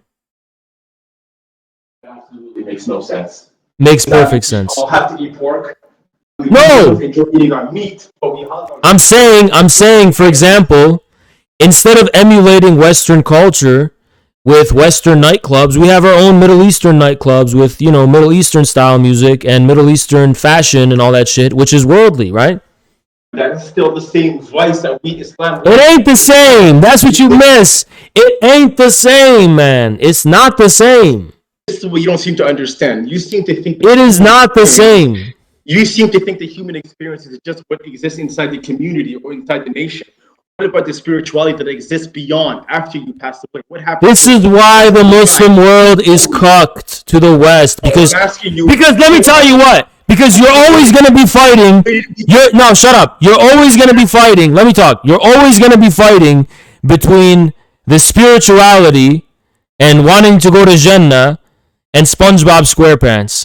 You will never have your own SpongeBob SquarePants. You're always going to be fighting the Western man's temptation. You will always be fighting temptations. You will be always fighting. You will always be fighting the temptation implanted in you by foreigners. You will never have your own temptation. How many temptations we deal with? You know how many times in the morning when Fajr prayer goes off, the Adhan goes off, and I just want to go back to bed, and I ask myself, Allah give me the strength, get out of bed and pray Fajr. I have to make That's fine, but I'm talking about culture right now. I'm talking about culture. I'm talking about culture.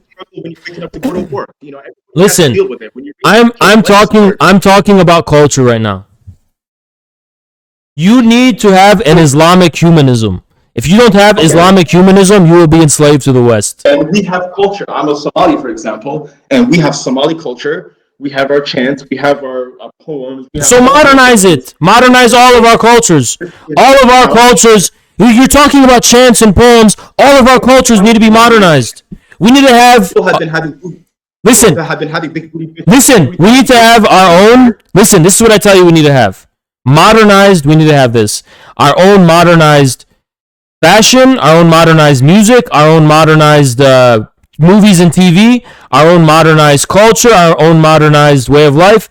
Not just Europe and America is what's modern, and we go holding these nightclubs and music and big booty bitches in your own words because you feel that temptation. What I'm saying is, I can't get rid of the temptation, so we should have our own temptation. We should have our own temptations. If you're a worker and you don't want to wake up at 7 in the morning, you'd rather sleep in, but you wake up because you have to do it. Everybody plays temptations in their own way. Maybe you don't want to go to the we need our own temptations. Yeah, you force yourself to lift weights even though you don't want to. You'd rather sleep in. We need our own temptations. You're supposed to make jihad against your temptation. You're supposed to fight your temptations. That's fine. That's fine. You can fight the temptations that are yours in the first place, not the European man's temptations. No, every man has that temptation. Why do you allow it? This is why America and Europe have so much power. You don't think I have those temptations? Because we're human. We're not gods. We're human. We have a human side to us. We don't own our own human side. We don't own the human side to us. They own the human side to us. And sometimes we slip up. Yes, for example, sometimes I eat fatty foods. Sometimes, Yeah. And guess what? Guess what? Guess what? America owns you through SpongeBob SquarePants, but you never have SpongeBob Abdullah Pants. You never have that. You're owned by. As I've said, we lack the industrialization capability at this moment. But you'll never have. You will never have Ahmed Bob Abdullah Pants. You'll never have it. You have Islamic cartoons already. I mean, but they don't even compare. They don't even compare to the Western ones. It's subjective. It's all according to you. You do have Islam. No, it don't come close in terms of popularity. We have our own books. We're already creating our own cartoons. You can have our own halal movies, halal TV shows. And they don't compare. They have Spider-Man, and Spider-Man rules the Middle East. We don't have Shawarma Man. We don't have anything. Yes, as of right now, because we're currently in a weak period. Yeah, so all I'm saying in the 1890s, China was weak. Okay, and guess what? All I'm saying is we need our own humanist culture of Middle Eastern kind. And you as Islamists focus too much on religion. Islamists, you focus too much on religion, you don't focus on the human aspect. You do realize that Islam is a logical conclusion of religion. Because if you believe that God is real, and that God created... Fine, whatever. Let me finish this. If you believe that God is real and that God created you, obviously your whole life is supposed to be directed towards living according to how God asked you how to live. Yes or no? Is that not more important? Because I'm only going to be on this earth for 70, 80, 90 years. Whose fault is it that whose fault is it that I like big booty bitches? Because God made me that way. You know that. Who but God made me that way? Who but God put big booty bitches on earth? And why did he put them on earth? And why did he make me like them? There's nothing wrong with having sex. Just have sex with your wife. There's a difference, right? Okay, but there's a reason my wife would be thick, is there not? Islam also has a warrior spirit. Islam teaches us the concept of spreading Islam militaristic means to try to spread and try to conquer. Why? Listen, God put us on earth. God put us on earth. Listen, God put us on earth to live as human beings. He put us on earth to live as human beings. But as and human beings to worship Him. Yeah, we can worship Him in many ways. We can worship Him through our. God. How do you worship God?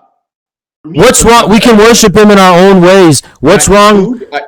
What's wrong with having our own enjoyments in life? Why does everything have to be prohibition, prohibition, prohibition? Why can't we have some culture? Why can't we have some enjoyment? As if I don't enjoy my life? Are you making it seem as if I have a great time? I love my life. But it's like, I feel like you want to do certain. I feel like you do want to do certain things which you prevent yourself from doing. Don't. Yeah. Don't. I have God bless you. Then I'm not against that. It's just for me, there is things. Desire to watch pornography. I have no desire. No, I'm against porn. I'm against porn, but not just because the religious said so. I agree with you. I'm against porn. But listen, I don't want to watch You're porn. also against prostitution. There are many. I agree. I'm against that too, but not just for religious reasons. I'm against that too. But for example, look at halal food, right? You know, I used to only eat halal as a kid, and then there's the McDonald's chicken nuggets in the fridge. I could be devoted to God and not eat them, but then I'm thinking, it's like, I'm a human being, you know, like if God, you know, I ate those chicken nuggets. I eat halal chicken nuggets all the time. I love my chicken But nuggets. they weren't halal. I ate the not halal ones. Okay, but that's the issue. You are going against God's commands when it comes to things of that nature. I feel like I'm not, though. I feel like He wouldn't be against it, you know? Look, you're following your own desires. That's the problem. No, I'm not. It's common sense, man. But look, you believe in prohibition. Someone else who's further to the left of you could argue, hey, I believe prostitution should be legal and people should enjoy themselves.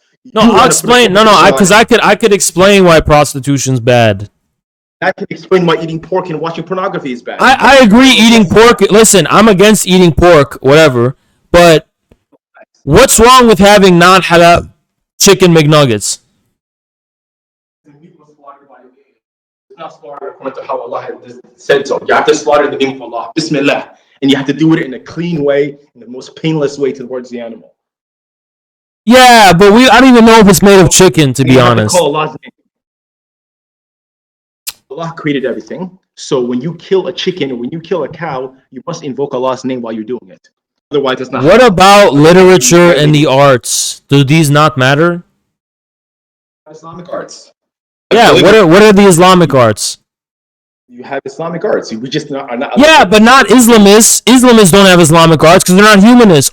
In the past, we had Islamic art because we had humanism. In the past, they were all Islamic, bro. The Ottoman Empire, the Abbasid Empire, the Umayyad Empire. These were all Islamists. I don't understand. They were not Islamists because they combined Islam with their culture. Their culture wasn't just Islam. They combined it with Turkish and Arabic and Persian culture and stuff.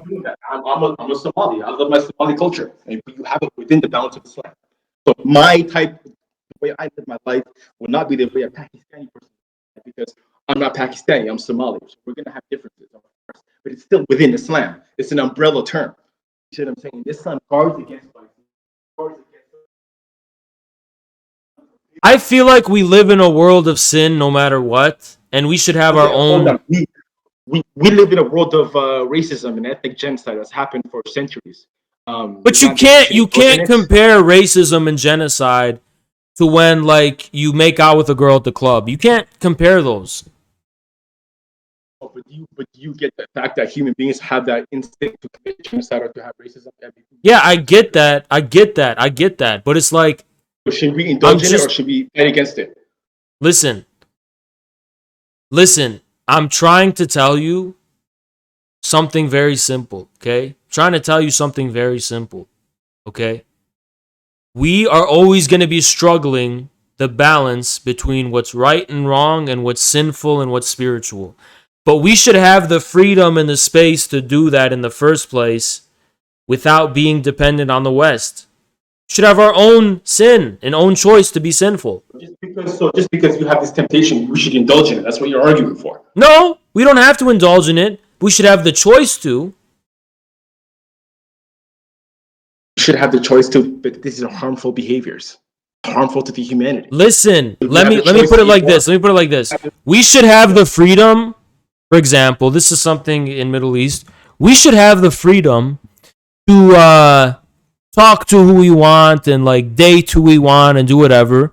And if you realize that's not for you and you don't want to do that, you should have the freedom not to. But you should have the choice to figure it out, right?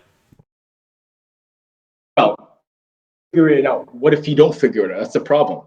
That's the issue. That's a lot. You don't have to. You don't have to figure it out. I'm just saying, why, like, for example, I'll give you an example. Some human beings, for example, go through many different experiences in their life, and that makes them wise, and that makes them, a real man. But there are some people who go through these experiences, and these experiences destroy them.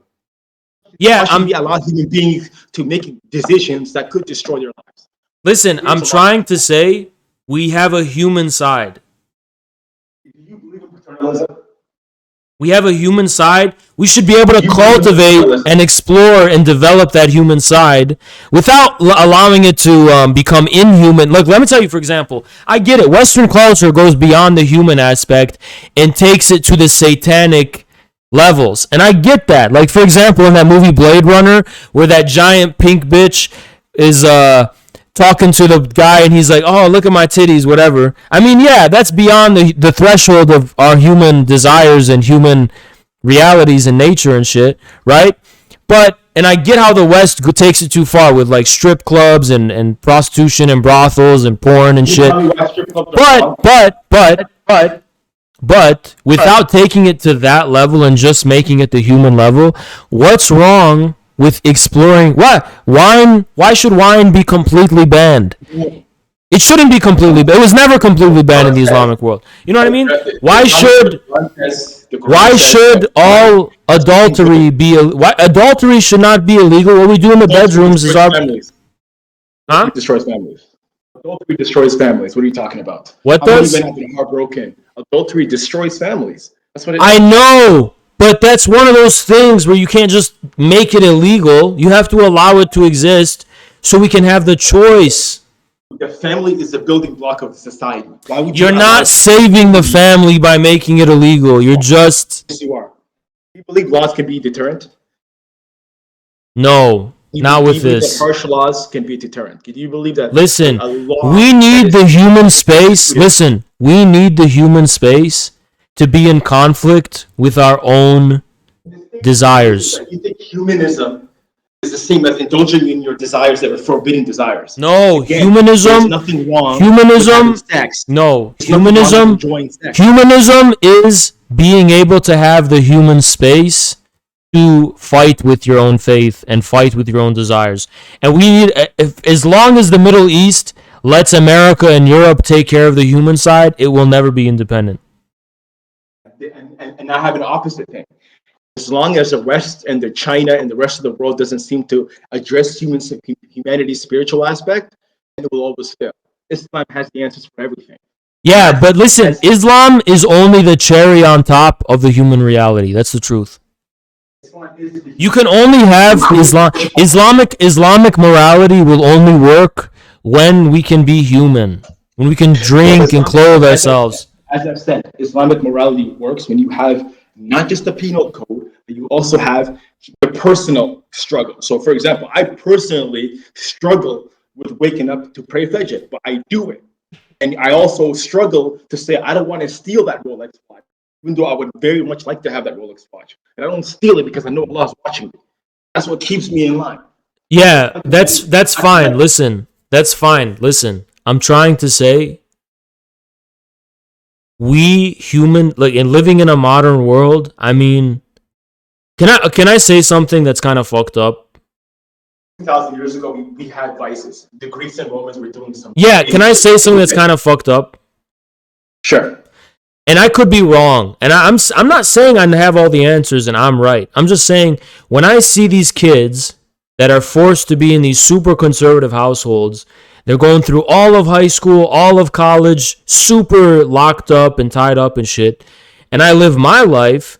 I look at them and I say, holy shit, they're missing out. And they could look at you as, holy shit, he's a degenerate.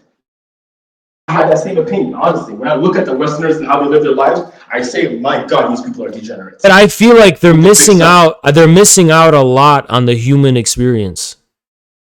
I'm not missing out on all. I have sex with my wife. What am I missing out on? I'm not just talking about sex, dude. I'm not just talking about sex. I'm talking about like having a good time in general, like, you know, going out with friends and like, you know, having the freedom to laugh and have fun and, you know, like just have basic human freedom, you know? You're making it seem as if Islam is against all of that. It is not. But I feel like for these people who are like locked up and shit, like growing up as kids, not allowed to do anything, I feel like they're not allowed to develop their human, especially when they live in the West and they're kept isolated and shit. I feel like they're not really allowed to develop their human side. Those kids, I feel sorry for the kids who grew up in the West who are Muslim because they have to do these temptations and their parents are trying to hold them back. They're fighting against two worlds. Yeah, look, all I'm trying to say is that we should be allowed to be adult human beings, and I don't feel like faith is real when it's forced. It's not real faith. You believe, well, faith is about who created us. Where did we come from? Okay, but when you know what? I feel, look, to be honest, I feel like God would listen. OJ. I really feel like God rolls his eyes every time you talk about him. You're blackmailing us with God. That's what you're doing. You keep invoking his authority in his name, and instead of using reason, okay? You keep evoking his authority. All I'm trying to tell you. Tells us to use our reason, to use our intellect. Okay, but what I'm trying to tell you is that when it's forced, it's different from when you actually experience religious faith because you chose to authentically. Those are two different things. Well, look, for example, you have a society. Do you believe that human beings can make their own decisions all the time and not fuck up? No, I know they can't always. You literally have an opioid epidemic in the United States. Okay, I get that. Listen, I get that, but they made that choice to take drugs, did they not? I get that, OJ, but you have to, look, I get that, but for example, I get that. Some things should be banned. I'm not against all regulation of morality by the state. I'm not. I'm just saying you can't. But where do you draw the line? I'm saying it shouldn't be based on religion. It should be based on humanism, first of all. Religion is something that the state totally prohibited. Like, for example, if you have homosexual feelings, then you have to suppress those feelings. Okay, we can't talk about this on Twitch, so we're done. We're done. Okay, We can't talk about it on Twitch. Okay, I'll leave that as a time. But if you have feelings, for example, of cheating on your wife with somebody else, because you have those feelings, does that mean you should indulge in it? Is that not true? Yeah, I mean, yeah, but are you not doing it because of your authentic faith, or are you not doing it because you're scared you're gonna be like thrown in jail or some shit? I think your wife would want to know which one it is. If your wife finds out, oh, the only reason he's not cheating on me is because he's scared of jail, I think she would be pretty mad, right? Wouldn't she? She'd be pretty disappointed. Basically, is this our phrase is this: either you fear God or you fear the state. So me, I fear God. That's why I don't. You're wrong. I don't fear God. You're wrong. Because you're trying to replace the fear of God with the fear of the state by making it about laws.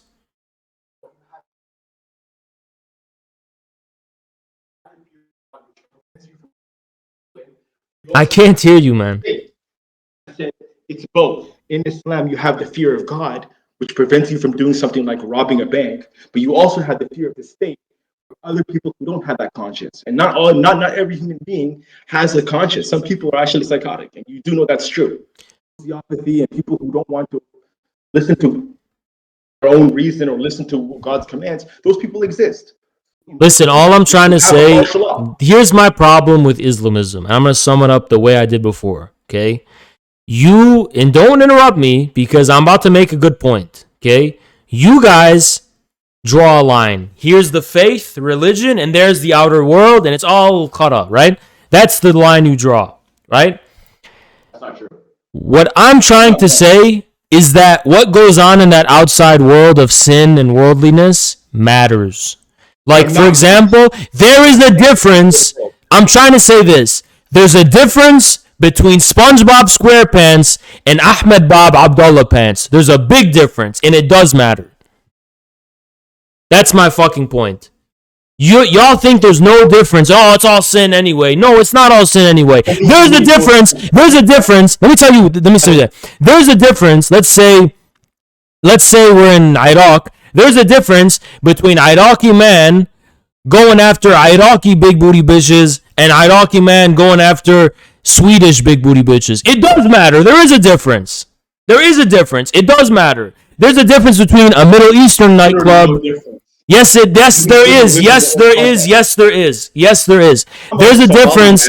There's a difference. Let me tell you. There's a difference between that European nightclub and that potential Middle Eastern nightclub. There's a difference between modern European fashion and potential modern Middle Eastern style Islamic fashion, which, by the way, we didn't even talk about fashion, right? Why is it so? It's either you wear the abaya or you wear Gucci. Why don't we have our own Middle Eastern style? We should have our own Middle Eastern modern style. I have my own Somali clothing that I wear. I don't understand. Yeah, but it's probably traditional clothing, right? Yes, it is. So why don't we have a modern version, our own style that's modern? That's what the Chinese have. They're starting to have. The Russians kind of had that with the Soviet Union. Why don't wear colored shirts? That's tough to think. That's the problem with you guys. All Islamists think modernity is the same. You don't believe in different modernities. You don't think there can be an Islamic modernity. There can. So if somebody That's why you're dependent on the West. That's why you're dependent on the West. Okay, look, first of all, the Chinese are tapping into the 5,000-year-old history when they designed their clothing. Yeah. Why don't we do that for our shit? And why don't we do that for our shit? We do the same thing. No, we don't. Oh my God. It's either the traditional, listen, we either wear that traditional bullshit or we wear fucking Gucci and jeans and suits and ties and shit. We don't have our own shit.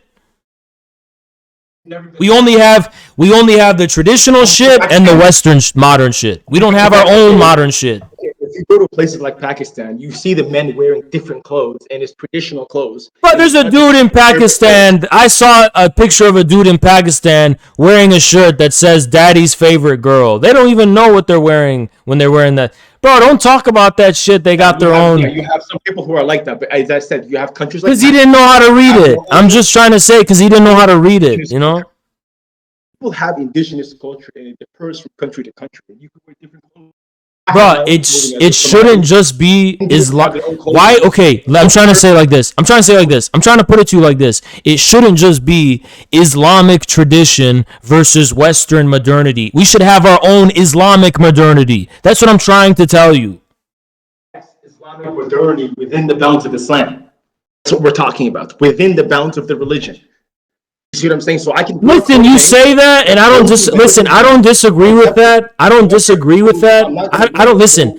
I don't disagree with that until it gets to a point, and this is just my perspective, living in Michigan, USA.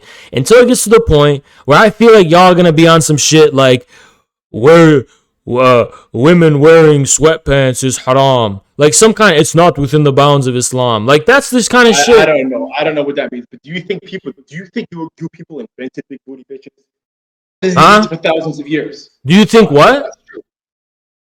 Western culture invented the desire to have sex with big booty bitches. I don't understand where you're coming from. I mean, this is I'm saying no. But there's different humanities. There's an Islamic culture. There's a Western culture. Why do we give it all to the West? Those are aesthetics, man. But that's surface level stuff. We're talking about what's deeper. Aesthetics matter.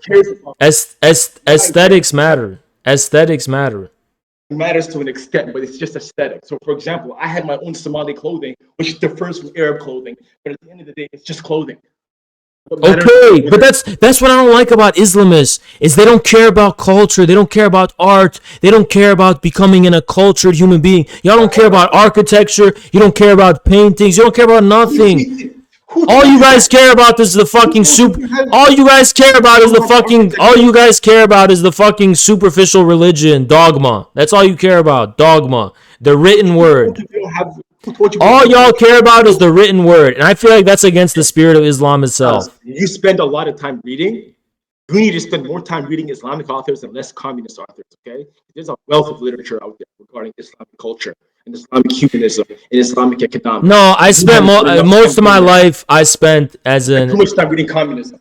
No, I didn't spend most of my life as a communist. Okay, spent most of my life as a Muslim. Well, you said you've been researching communism and reading about that shit for 10 years. Yeah, How I'm much time have you been 25. reading about Islam? But all before then. Reading Islamic literature. From age 0 to age. From age 0. Huh? Were you reading even? So were you reading Ahmed ibn Hanbal? Were you reading Shafi'i? Were you reading Ibn Taymiyyah? Were you reading Imam al-Qayyim? Were you reading? These are brilliant men. Were you reading Al-Ghazali? Okay, bruh. And what? Okay, what? All right. What did they have to say? What did they have to say about big booty bitches on yachts? They said control your desire. That's what they said. That's all they said about it? Big booty bitches on yachts. That can apply. Are we animals? Bruh, that can apply to a donkey. They could be said control your desires if you don't want to. Animals don't control their desires. Donkeys. No, I'm saying that could apply to a cheeseburger, bro. They could be like, control your desires, don't fuck the cheeseburger. Why specifically big booty bitches? If you indulge in your desires, what makes you different from an animal? That's what you don't understand. It's too vague. Our desires are specific. They're specific desires. What's the difference? What's the difference? What's the difference? Okay. What's the difference between wanting big booty bitches and wanting to fuck a cheeseburger? What's the difference? There's no difference, right? According to you? No difference. It's just a desire. That's all it is. That's exactly why I don't like Islamists. That's why I don't like Islamists. Let me finish. That's why I don't like Islamists. That's why.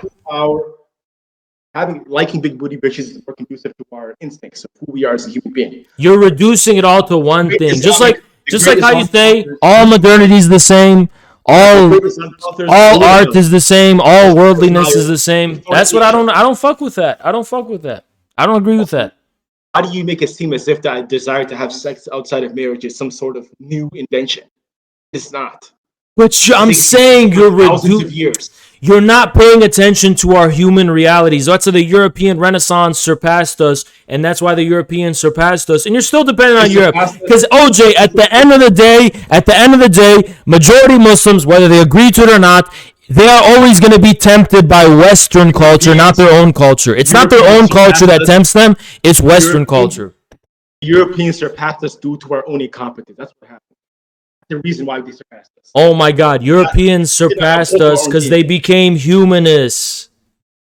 That's the reason why. We don't have our own humanism. We don't have our own humanism. Because of our own incompetence. That's literally the only reason why. OJ, let me tell you something. Islamism is a West. If you look at some of the footage of the Muslims back in the 1950s, for example, many of them did not wear hijabs. The mosques were empty. People did not pray. People listened to. Those were all in the cities. Those are all people in the cities. Most people were traditional. Most of the time, that's exactly what it was like. If you were to speak about, for example, Somalia, they were not as religious as they were today. Yes, they were. Outside the cities, yes, they were. Yes, they were. It was just outside the cities. In the same way, right? And at the end of the day, it's like the people who live in the cities are the ones who drive the country, right? That's who really matters. Okay, all I'm trying to say is that Islamism was created by the West. It was not. Who told you Yes, it was. No, it's not. Yes, Islam it was. is inherently political. Only made possible by Western modernity. No, that's not possible. That's not true. Because Western modernity, Western modernity created the difference. No, I'll tell you exactly why. Because Western modernity created the difference between the modern form and all traditional old cultures, right? And that's Islamism. Islamism created the difference between our cultural reality that doesn't come from religion, which we always had, which came from all of history, whether Turkish, Arabic, Somali, African, Greek, Roman, Egyptian, ancient Egyptian, Phoenician, whatever. We inherited all of that, and Islam was a cherry on top of that and was harmonious with it. And then Islamism came and said, no, all cultures are the same, everything's the same, all of it's haram, everything's haram, only the Quran is correct, all the haram, and this is haram. You don't understand the religion. Islam precedes Muhammad. You do realize that, right? Yeah, but you don't get what I'm saying. You're just saying everything's haram, haram this, haram that, and it's all the same. What I'm saying, that can be the same argument for you. You believe certain things should be illegal. I believe certain things. But I pay attention to things specifically. Okay, human beings have the desire to steal. It should still be illegal, correct? Listen, I don't agree with how you know, the one thing I can't agree with you on is like, one of the most important things is like, when it comes to culture, arts, the tradition, and then also when it comes to being able to like, you're basically saying we can't touch women unless we're married. You can. Yeah, of course, marry her. If you really want Hell nah, man. make her your wife. Hell nah, man. I'm gonna listen. I have girls. Your daughter. Hold on. You don't have a daughter yet, but if you did have a daughter, how would you feel if she was just a plaything for some guy? How would you feel? Oh, hell nah. Hell nah. Hold on. Hell nah. I'm not letting that happen. I wouldn't let that happen. That's in your instincts. But Yeah. if a man that you respected came to you and your daughter was 19 and that man was 20 years old, for example. Oh, hell nah. Hell nah. Yeah, hell nah. Of course not. I would not let that shit happen. Let's say you're a 55-year-old man and some guy comes up to you, a young man, and says, I want to marry your daughter. You wouldn't be against it if you respected the man, would you? Hell nah. If a 55-year-old man came up to me to want to marry my daughter, hell nah, he's gonna get the wrath of bruh. I said a young man. I said if you are 55, that's what I'm saying. You're not 55 years old yet. I'm saying if you are 55 and your daughter's like 25, for example, another young man who was the same age as her approached you and said, I want to marry your daughter. That's not how it works, bruh. That's not how it works. Would you be okay with it? Okay, that's not how it works. How it works, my wife, bruh, OJ, you don't even know how it works, bruh. How it works is that first they start seeing each other and dating, and then he comes to the father and asks for marriage, bruh. You don't even know how it works. That's what I did. When I got married, I approached my wife's uncle, because her father passed away, but I pushed my wife's uncle for her hand in marriage, and he respected me, and he gave me her hand. Did you know her beforehand? Know her? Yeah, of course. Did you date her beforehand? Dating, I don't know what that means. Yeah, you did, bro. You did date her beforehand. Dating her. It was not the way. Yeah, shut the fuck up, bro. I know how this shit works. I know how it works, bro. Because how it works is that first you're dating. This is literally how it works. It's literally Schrodinger's haram. First, it's Schrodinger's cat. It's Schrodinger's haram. First, this is what Muslims do. They date around multiple people, and then the one that they actually do want to marry, the man approaches the father. The father's not supposed to know his daughter's. I swear to God, this is how it fucking works, bro. If you look at every single Western man who's married right now, he probably had 3, 4, 5 girlfriends before he got his wife. Okay, this is Muslim. I'm telling you, Muslim culture. I know this for a fact. This is Muslim culture. You know in your instincts that you don't want your daughter or your little sister being the plaything of some random place. No, I know, but here's the thing. Listen, Muslim women, shut the fuck up. Shut the fuck up for a second. Muslim women will date around without their fathers knowing. Their father probably knows, but he doesn't want to find out about it. He only finds out when they get married, when he approaches them for his hand in marriage. But by then, they had already been dating and shit behind his back, and only when he comes and tells the father, I want your hand in marriage, does it become okay and become halal. So it's Schrodinger's haram. It used to be haram, now it's halal, but it first had to be haram. First it had to be haram for it to be halal. Courtship. Get introduced by other families. You speak to her. You see her personality. You hang out with her when in the presence of her. First, it had to be. First, it had. Listen. There was no haram. First, it had to be haram. Listen. I never saw my wife's hair before I got married to her. Okay. First, it has to be haram before it's halal. There was nothing haram. What did I do that was haram? I don't know your life, bro. I'm just telling you how it works most of the time. I'm telling you how it works most of the time. But that's how certain people are. Human beings are obviously flawed. People make mistakes. People do certain things. There are Muslims who are prostitutes. There are Muslims who steal. OJ, let me ask you a question. Honest to God question. Before you got married, did you have big booty bitches hitting you up, hitting your phone and talking to you and all that kind? Did you have a chance? I did. I consider myself more handsome than average, so yes, of course. But so they was coming up all over you and shit and on you, whatever. You had a chance to have some of that. There were some. I'm not saying there was a lot. And you telling me you rejected them for religion? For the sake of Allah. Hell nah, bro. So you've been offered. So you've been offered some head before, and you said, "Nah, I'm thinking about God." Nah, bro. You lying, bro. How about I tell you, I've been offered that when the woman saw the ring on my finger. How about I tell you that? Okay, before you got married, I understand you're a loyal husband. I'm saying before you got married, because that's a humanist thing, be a loyal husband. Before you got married, you said, you're saying girls will come to you and say some shit like, yo, they begin to give you head or some shit, and you said, no, I'm thinking about God. No, I don't want to do it. Nah, you full of shit, bro. I don't buy that shit, man. That's because you don't have the same faith that I do. Wake up from Maybe I don't, bro, because fear Allah, love Allah. Listen, Allah told you're you so to do full it, of shit, so bro. don't do it, bro. So you saying you never had anybody come grind up on you and you didn't take that. You just said, I'm thinking about God, get off me. Astaghfirullah, get off me. That's what you said? Down and grind upon you, you're just a weird woman, bro. That's not how it works. You're talking about a fine ass woman having that option. You're saying no to that. Nope, not at all. Don't need it. Don't want it. Well, that's bullshit, bro. I'm not gonna have it. You know what I mean? I'm saying before you were married, bro. That's bullshit. Why is that bullshit? That's how humanity works. Maybe you don't understand that you're living in a degenerate culture, and you. All right. So before you were married, you never got hit up in your DMs and never ever took the bait ever. I'm not even much of a social media guy, to be honest with you. You didn't even entertain it. Nope, did not entertain it. Bro, you full of shit, man. You full of shit, bro. You haven't met many of them, dude. You're from Michigan. You know how many religious Muslims live in Michigan? A lot. Yeah, man, get out, bro. A lot. Yeah. The same thing. And guess what?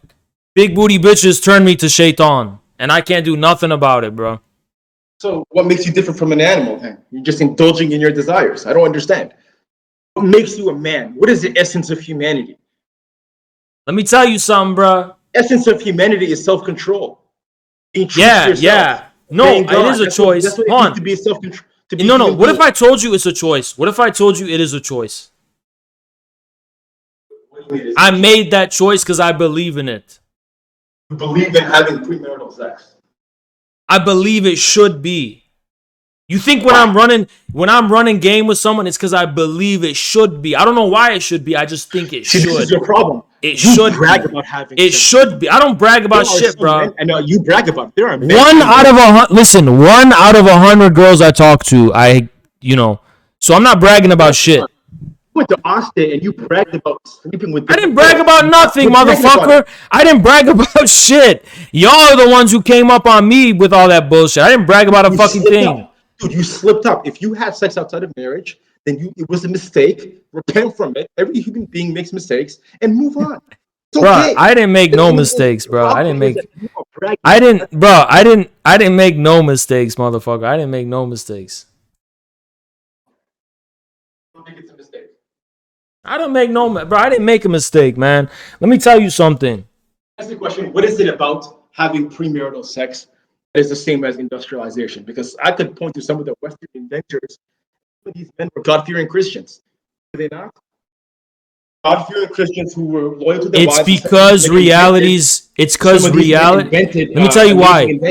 Because reality's chaotic, and it's not always holy. Sometimes it's chaotic.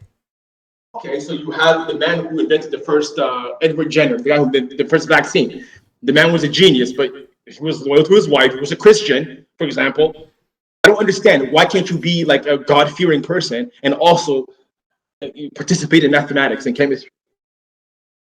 Made the West great. It was industrialization. That's what it was. Because I don't know how much of that is just cope for me not being the best that I can be. Now, I'll explain it to you exactly my mentality. Again, I could be wrong. I'm not a god. I don't know. I could be wrong. I'm going to tell you my thinking, my mentality. Here's why I don't go the holy path. Ready? Because I'm like, am I just giving up?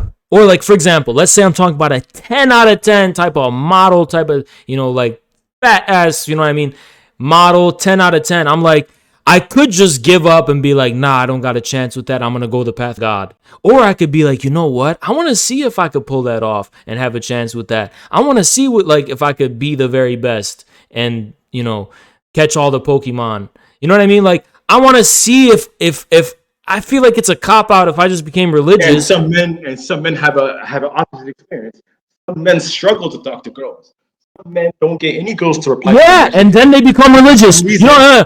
You have to admit this is true. Admit this is true. Admit this is true. There's a lot of dudes who are admit this is true. There's a lot of dudes who are ugly, losers. I mean, nothing wrong with being ugly. I mean, girls don't even care about looks, but they're losers. They don't know how to talk to women. They're insecure. They're not confident. So they become religious because they feel like they can't get any bitches anyway. That's not holy to me. It's only holy when it's only holy. Listen, it's only holy. No, it's only holy when you can already get bitches. If you can't get no bitches and you become religious, that's not holy. If you can get bitches and you become religious, I'll respect that. But the truth is, I want to always test myself. I don't know how many bitches I can get. Okay, hold on. I've never had that issue. But would you also say that there's men Oh, really? who struggle? Hold on, let me finish. Are there not men in the West who struggle to get women, and as a result, they become addicted to pornography and video games? Yes, they are. Many people are like that. You know what I mean? Yeah. People have different experiences. So some men. Bro, hold on. Let me give you something. OJ. Let me tell you something. This is something I get from a lot of religious people. OJ. Not all of us are going to be players. Okay, OJ. You just said it's never been a problem for you, right? What I mean, it's never been a problem is that, like, I could have had it if I wanted to. How do you know? You don't know that shit, bro. You don't know that shit, bro. You ain't know that. You don't know that. I do know that. No, you don't. Oh, yes, I do. I could. That's a cope. That's a cope. You're basically just saying the only reason I didn't get bitches is because I was religious. That's to help your ego, bro. That's to help your ego. I said I turned it down. That's cope. That's to help your ego. That's not true. That's to help your ego. Instead of taking the risk and being rejected, you just said, I'm gonna go the holy path. Not only do I have women showing themselves to me before I was married, I've had women trying to approach me after I'm already married. No, but that's not for me. It's not a problem for me. That's that's different though, because you're already married. No, that's different because you're married. Even atheists won't cheat on their wife. I mean, that's like your wife. You know, you care about her.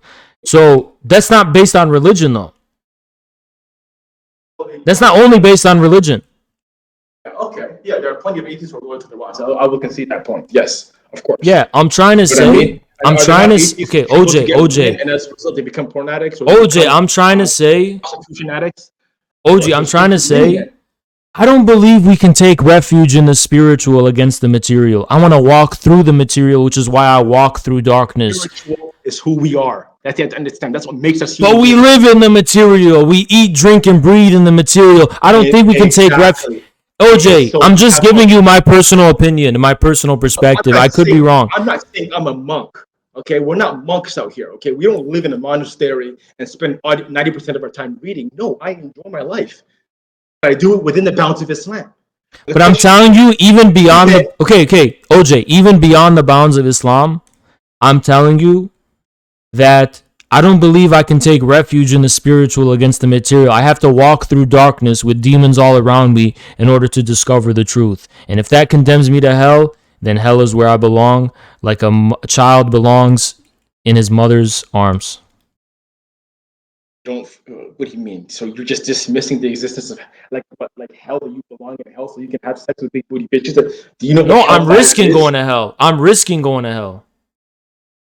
I'm risking going to hell. You want to watch the dark path. Do you believe in a paternalistic government? Because when I see you talk about China and when you talk about the Soviet Union, you always reference the fact that the government is there to provide as well as help guide the citizens from making wrong decisions. Guide. But in Soviet Union, here's the difference. I'll tell you the difference. In the Soviet, OJ. You believe in governments that prevent you from. OJ. In the Soviet Union and China, what people did privately in their bedroom, they didn't go near that shit. That's the problem. No, it's not a problem, bro. It worked fine. It was a good, healthy society. No, that's not true. Why is it when the Soviet Union collapsed, you had a massive resurgence in Christianity in Eastern Europe? Why? Because because they were trying to protect themselves against the Satanism of capitalism. They didn't need to do that in the Soviet Union. This is what it is. The Soviet Union was an atheist civilization, and for 74 years it was ruled by communist atheists. Oh yeah, the atheist. Let me tell you something. The atheist. Okay. I'll tell you something. First of all, okay, let me tell you something. The atheist Soviet Union was far more moral, far more virtuous, and far more conservative than today's Christian Russia. I don't know. Yes, it was. People you didn't have all this crazy partying and drugs and shit in the atheist Soviet Union. They were very traditional, very conservative. They had a lot of virtue, a lot of morality, and they did it naturally, not because they were forced to, because they did it naturally. Yeah. So the Christians in the Eastern Europe voluntarily went to the churches after the Soviet Union collapsed. You know what? If you're talking about the Catholic Church in Poland, they're diddling kids in that Catholic Church. They're diddling kids in that. They didn't have that shit in the communist times. They didn't have that shit in the communist times. Have to understand the problem with communism is that it doesn't address the spiritual aspect. Yes, it does. Yes, it does. That shows why everybody went back. You only had people go back to Christianity because they need to against capitalism. But when there was communism, I mean, they weren't against Christianity. The church came back under Stalin, and people were a little spiritual and stuff. But it wasn't extreme. You didn't have these extremes because there wasn't this satanic system of capitalism and American imperialism infiltrating the society. What society is more, let me ask you a question. What society is more halal according to Islam?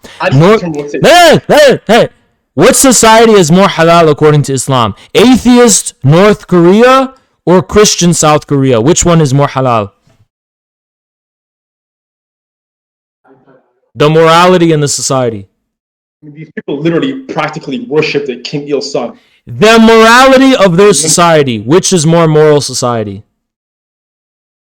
Well, to be honest with you, I would say there's a lot more restrictions in North Korea, so I can't really say for sure. Of course, North Korea. They don't have drugs. They don't have prostitution. They don't have.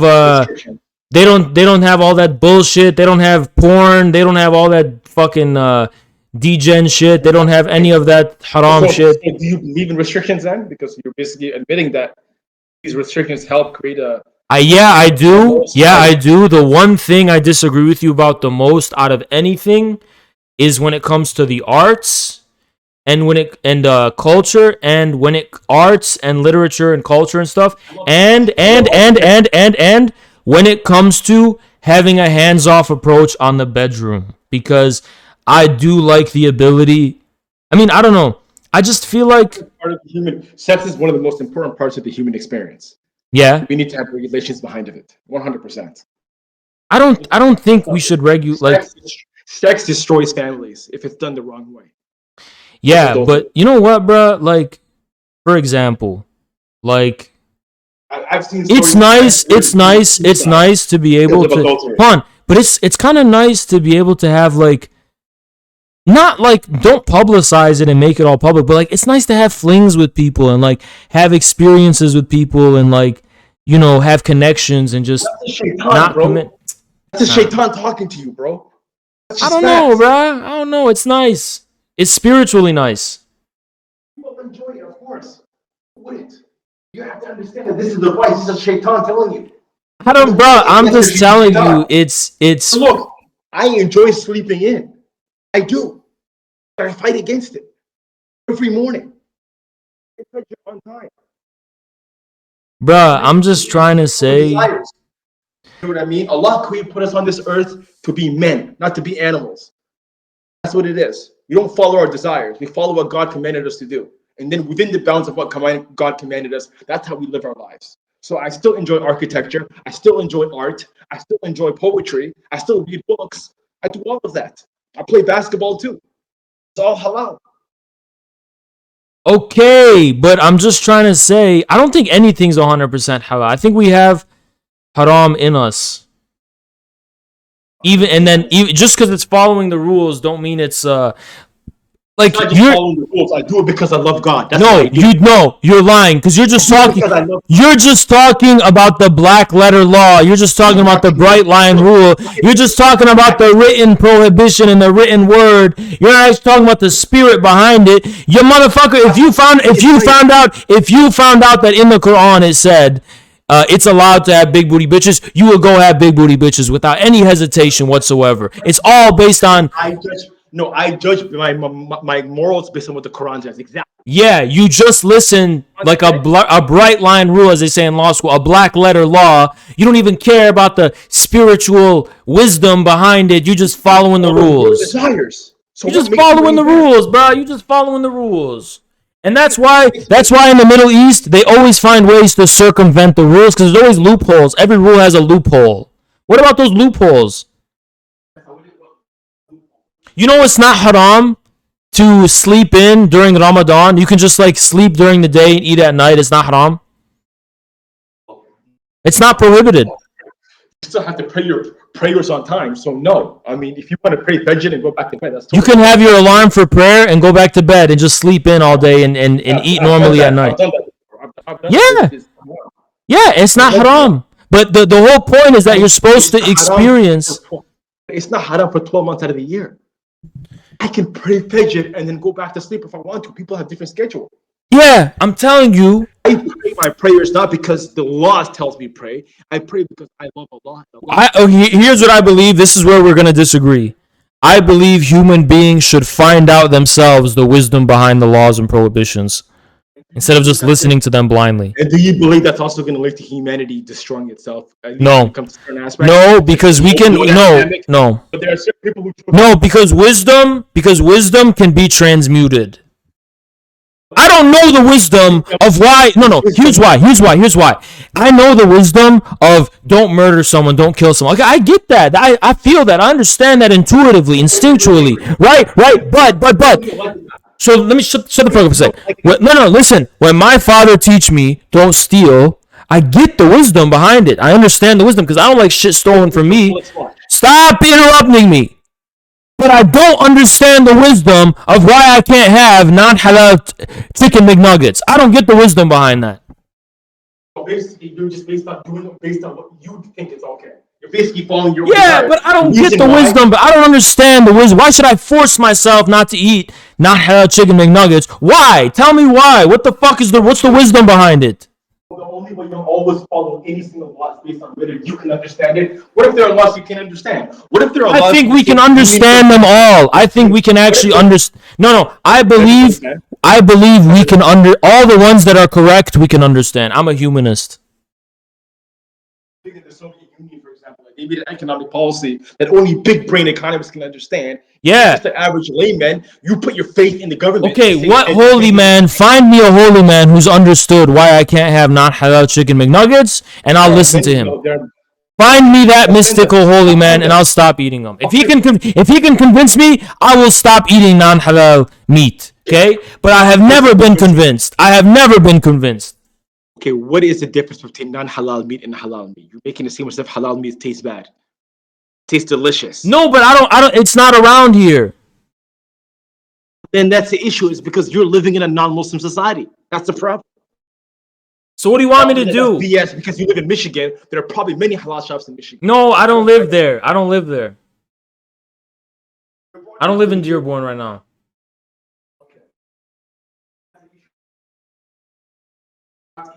And Islam creates an exception that if you can't have any option, we're allowed to eat the meat of the Jews. We can't eat the meat of the Christians. We are allowed to do that. They don't have kosher here either, brother, motherfucker. It's not. I don't live in a Jewish community. I live in a normal Michigan town. That's an issue. What do you mean that's the issue? Look, meat comes from animals. Animals were created and raised by Allah alone. So for you to slaughter an animal and not invoke God's name is actually... I didn't slaughter shit, bro. I gave him my fucking 99 cents and I got a McChicken. You get a McChicken in Abu Dhabi, that's halal. It's just as good, if not better.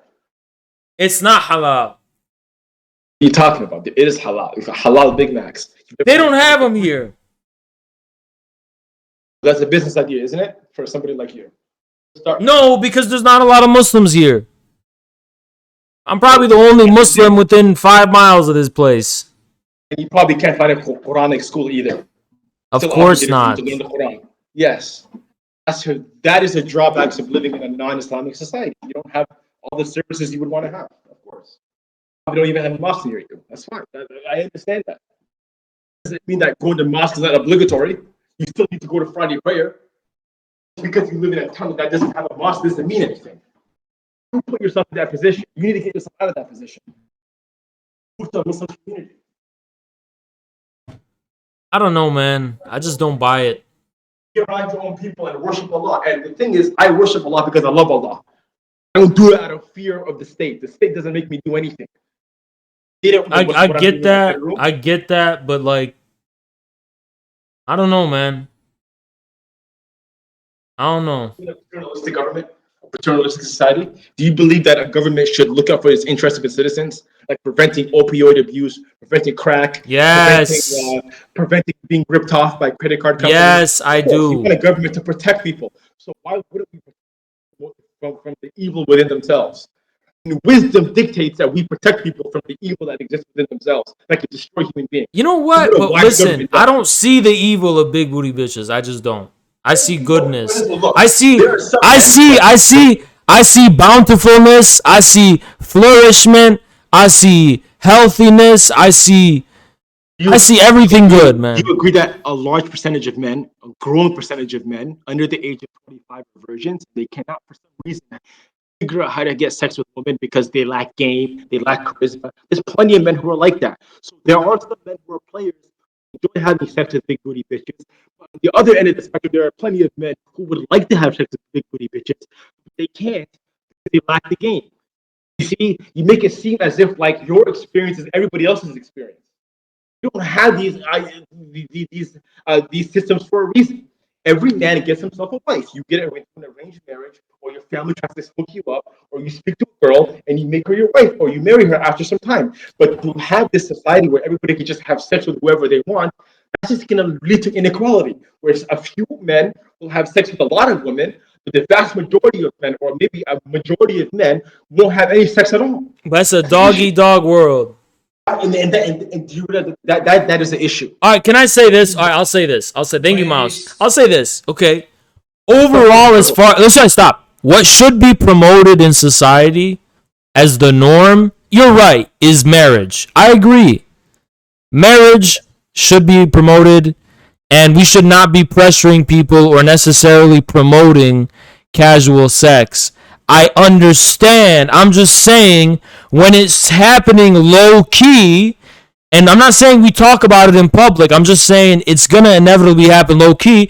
I don't like how Islamists lose their shit and come with their shoes like, yo, it's all haram. Yo, we're haram. No, just leave it be. Just turn your other cheek and you know, hypocrisy's good. Hypocrisy's good, you know? Why? Because just look the other way. Just look the other way. I'm not saying promote it. I'm against promoting it. I'm just saying it's going to happen anyway. So don't make a big deal over it. Don't make a big deal out of it. On the internet who brag about how much sex they have. I see it all the time. I don't brag about shit, bro. I've never bragged about anything. I've seen men get mocked for not having sex with women enough. I've seen. Okay, we can have a more conservative. Listen, we can have a more conservative culture about how we talk about it. But I'm just saying, learn how to have distance with realities you can't control, and don't lose your shit and bring out the haram police and the Sharia police when people are doing shit low key, on the down low. The first step is fear Allah and don't do it. Okay, I agree. That's what we should tell people. We should tell people that. But not everyone's going to listen. And for those that don't listen, don't put them in jail. Don't hunt them down. Just leave it be.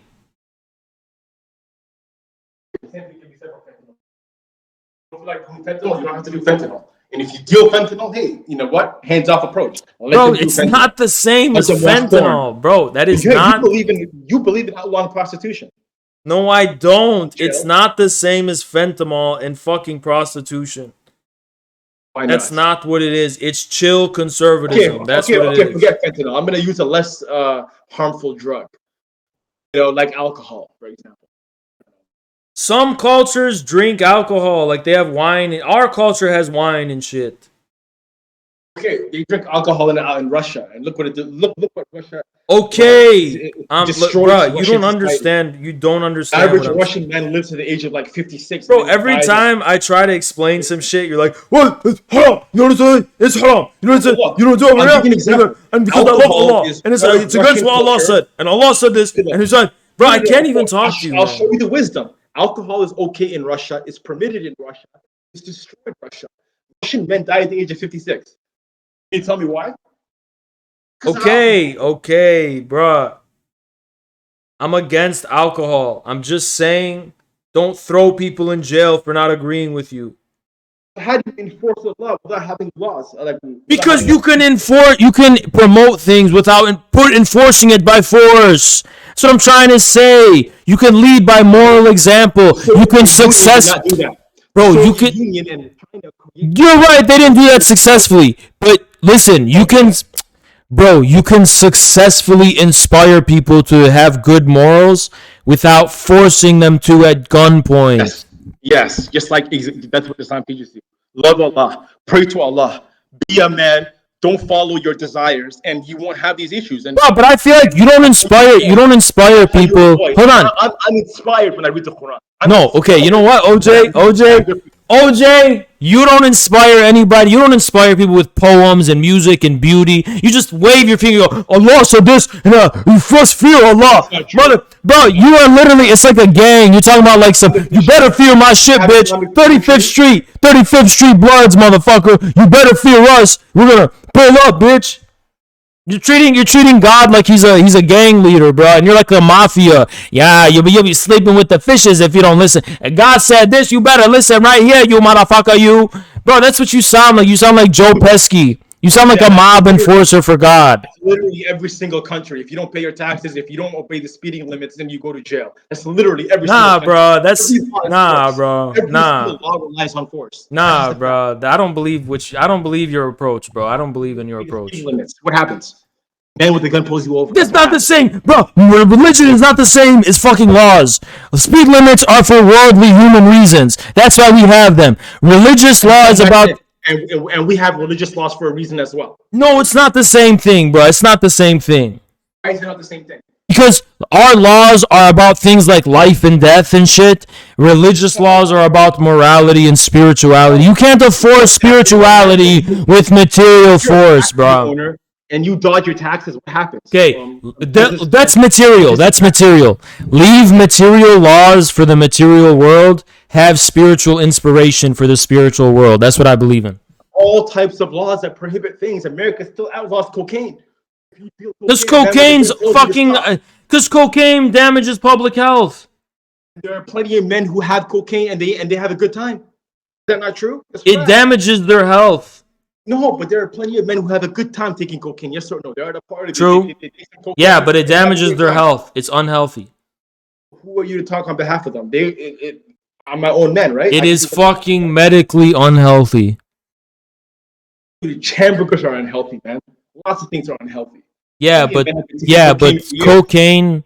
All right, you know what? I don't know. You know what? Cocaine should be illegal, but big booty bitches should not be illegal. I rest my case. Okay. So now you're just drawing the line arbitrarily. That's the thing. You're making your own decisions arbitrarily. Plenty of men will tell you cocaine should be illegal because I have a great time taking cocaine. Nah, it ain't the same. It ain't the same. You mean? It ain't the same, bro. It's different. People taking lines of coke. It ain't the same, bro. It's different. It's not the same. There are plenty of men who know how to drive drunk. How about I tell you that? There are plenty of men who, when they're drunk, they're better drivers when they're drunk than when they're sober. It's still illegal. Why? Bro, you literally are grilling me. Like, you have such an accusatory tone. Motherfucker, I'm not a witch on the Salem witch trials. I didn't do nothing wrong, man. Every single law is based on force. Why are you blaming Islam for that? Every country has laws. Every law is enforced by a man with a gun. Every single law in the country. Bro, you cannot say that enforcing the speed limit is the same as enforcing religious laws. You're gonna force people to pray? No, we don't. But at the end of that law is what men will do. So you're saying if someone's not waking up, so you're saying if someone's not waking up for prayer, what are you gonna do? You're gonna bust in their house and beat their ass or some shit? Wake up, motherfucker! Time to pray, motherfucker. Wake up! Because Islam respects privacy, so you don't really know what to do behind closed doors. You really can't tell. That's what I'm saying. Respect privacy. I'm saying respect privacy. That's all I'm saying. Islam is prohibited from violating people's privacy. You can't just bust into people's houses. Okay, that's what I'm saying. Because if I'm doing some shit in my house, then that's my privacy, man. Nobody knows what you're doing in your house. Yeah. So don't if you're playing or if you're sleeping in, nobody knows. Can't tell. Or if I'm getting head, you don't know. Unmaritally, just leave me be. Don't be busting my house. Exposing me when I'm. You will not be penalized for what happens behind closed doors as long as it's not publicized. Okay, I agree with that. I agree with that. When it's publicized, that's it. That's when the state comes out. Okay. I agree. I'm not against that. I agree with that. I mean, I don't know if I fully agree with the like, I think in public it shouldn't be promoted. I agree with that. But I'm saying behind closed doors, don't be busting people's. And you shouldn't be allowed to brag about it either. Okay, I mean that should be discouraged. I agree, it should be discouraged. And that's how a society is. Like you have a moral society based on spirituality as well as material reality. And that's what Islam went. So you need to ignore that. The Chinese ignored that. The liberal Americans ignored that. Every society has ignored that. That's not true. China. China is an atheistic society. What are we talking about? They have Xi Jinping thought it's a spiritual, moral revolution they're having in their society. Xi Jinping does not believe in the afterlife. He does not believe. He doesn't even believe in God. They don't need to believe in anything, bro. They believe in. Dude, how can he be spiritual without God? Tell me, how does that make any sense? Because it's different, bro. They come from a different spiritual tradition. There's no such thing as spiritual without God. It's a massive cope. Bro, Chinese civilization is different. It's Confucian, bro. It's different. Confucian is not really a theistic ideology, is it? That's the issue. Yeah, but like they're a civilization. They're very organized. Islam speaks to our real human needs, not just the material needs. Then prove it. Then prove it to people. Don't just fucking. Needs. Who are we? Who created us? Where did we come from? And where are we going? Islam answers these questions. No other. Does communism answer? No, it does not. Communism is just based on economics and the workers controlling the means of production. That's a hollow ideology. No, you don't understand it, bro. It doesn't answer any of life's prime questions. Yes, it does. Yes, it does. It doesn't answer any of that. Yes, it does. Go ahead, ask a question. I'll answer it as a communist. Thank you. I got punched. Communistic stance on humanity beyond material economic sense. Communism is just strictly economics. No, it's not. No, it's not strictly economics. Well, what is it then? Communists believe they're in a universal humanity that is, yes, material, but it is the essence, it is the highest essence of man is man. That's what communists believe. Communists believe in, the government, the workers have solidarity across countries, across the world, and on what? Based on what? What are they organized about? Based on humanity. What brings based on our humanity. What brings a Somali and an Indian in the same room and to see each other as brothers? What brings us together as brothers? Other than religion. No, not just religion. Religion is the only thing also ideology. Ideology too. Ideology in the same sense, like for example, if I'm an American and I'm a liberal, I might go to war with another. Okay, I'm gonna ask you a question. No. Do you think I'm different from other communists around the world? How? I have the same music taste as them. I have the same mentality. I have the same attitude, same mannerisms, same outlook, same look on my face. I've seen it. I'm just like them. Yeah, but you're not a libertarian. That's the thing. But we understand each other. We understand each other across borders. We just get each other. Yeah, I don't know. We do. I'm telling you, firsthand experience. Firsthand experience. Easy to understand the other communists because I wouldn't be able to talk to Bosch. Bosch would be insufferable. Bosch is not a communist. I'm talking about like a communist from India or a communist from Palestine or a communist from Greece or like a communist from Russia or something like that. Like You had that. Like, for example, Somalia was communist, and we went to war with communist Ethiopia. Two communist countries went to war against each other. We went to war against Fidel Castro's Cuba. Fidel Castro was communist. Somalia was also communist. There is no I understand Muslims also fight each other. At the same time, is that like there is an Islamic brotherhood. There's a communist brotherhood. Okay, there's all right. There's an Islamic brotherhood. Why is that incompatible with communism?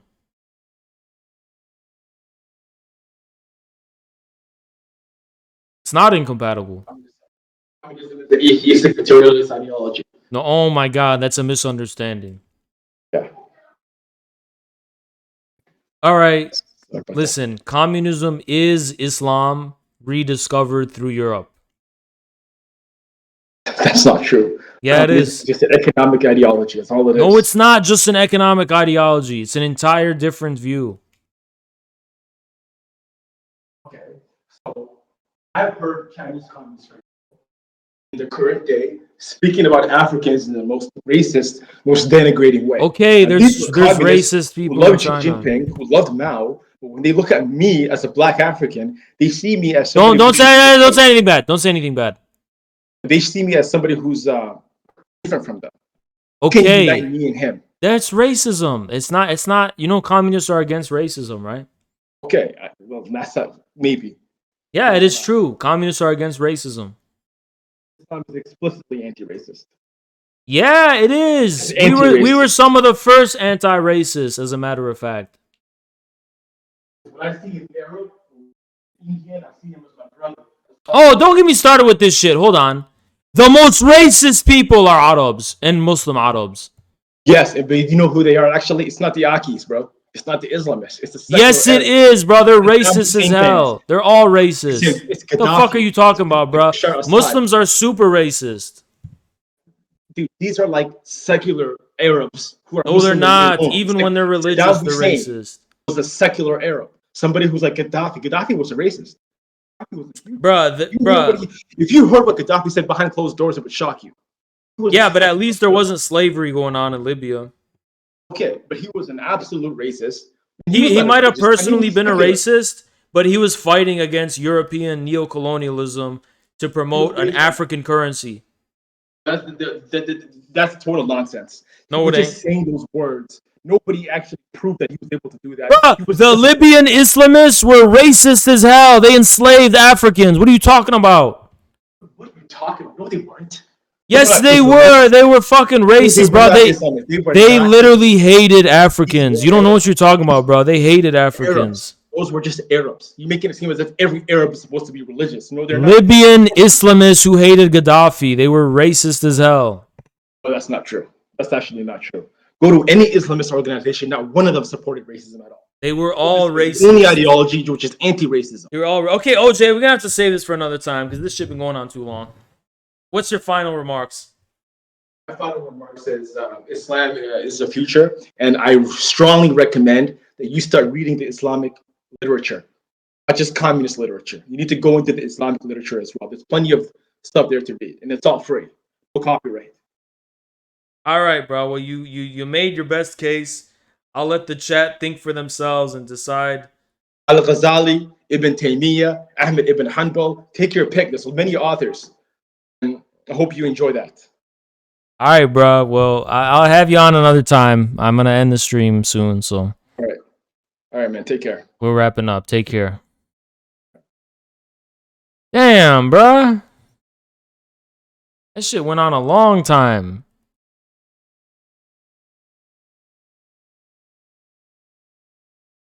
Shit's been a long time, bruh. Alright, damn. Alright, I'll see you guys tomorrow. This person's cool, right? This is a cool person. She's cool. Be nice, don't be mean. Don't be mean, or you get banned from my chat. I'm personally cool with this person, okay? And they're gonna come on the showdown and shit. So don't fuck that up, motherfuckers. And everybody, if anyone talks shit, make sure to point out they're not affiliated. Those are hate watchers. Those are hate watchers. Oh, bro, I don't give a fuck about this bullshit, bro. I'm a human being for anything. Oh, shit lib. Shut the fuck up, bro. I'm trying to make, you know. I barely got any friends on this bitch. Twitch. You know? I'll see if OJ will come on the showdown. I don't know. I'll see if he comes. Alright, y'all. I'm gonna see you tomorrow. I'm gonna go to the gym. Let's see if I can have time. Maybe watch a movie tonight. I don't know. I don't think I have time. I got work to do. Alright, guys. I'll see you tomorrow. We'll continue the Hassan thing and the Anna thing and the trucker stuff tomorrow. See you guys. Bye-bye.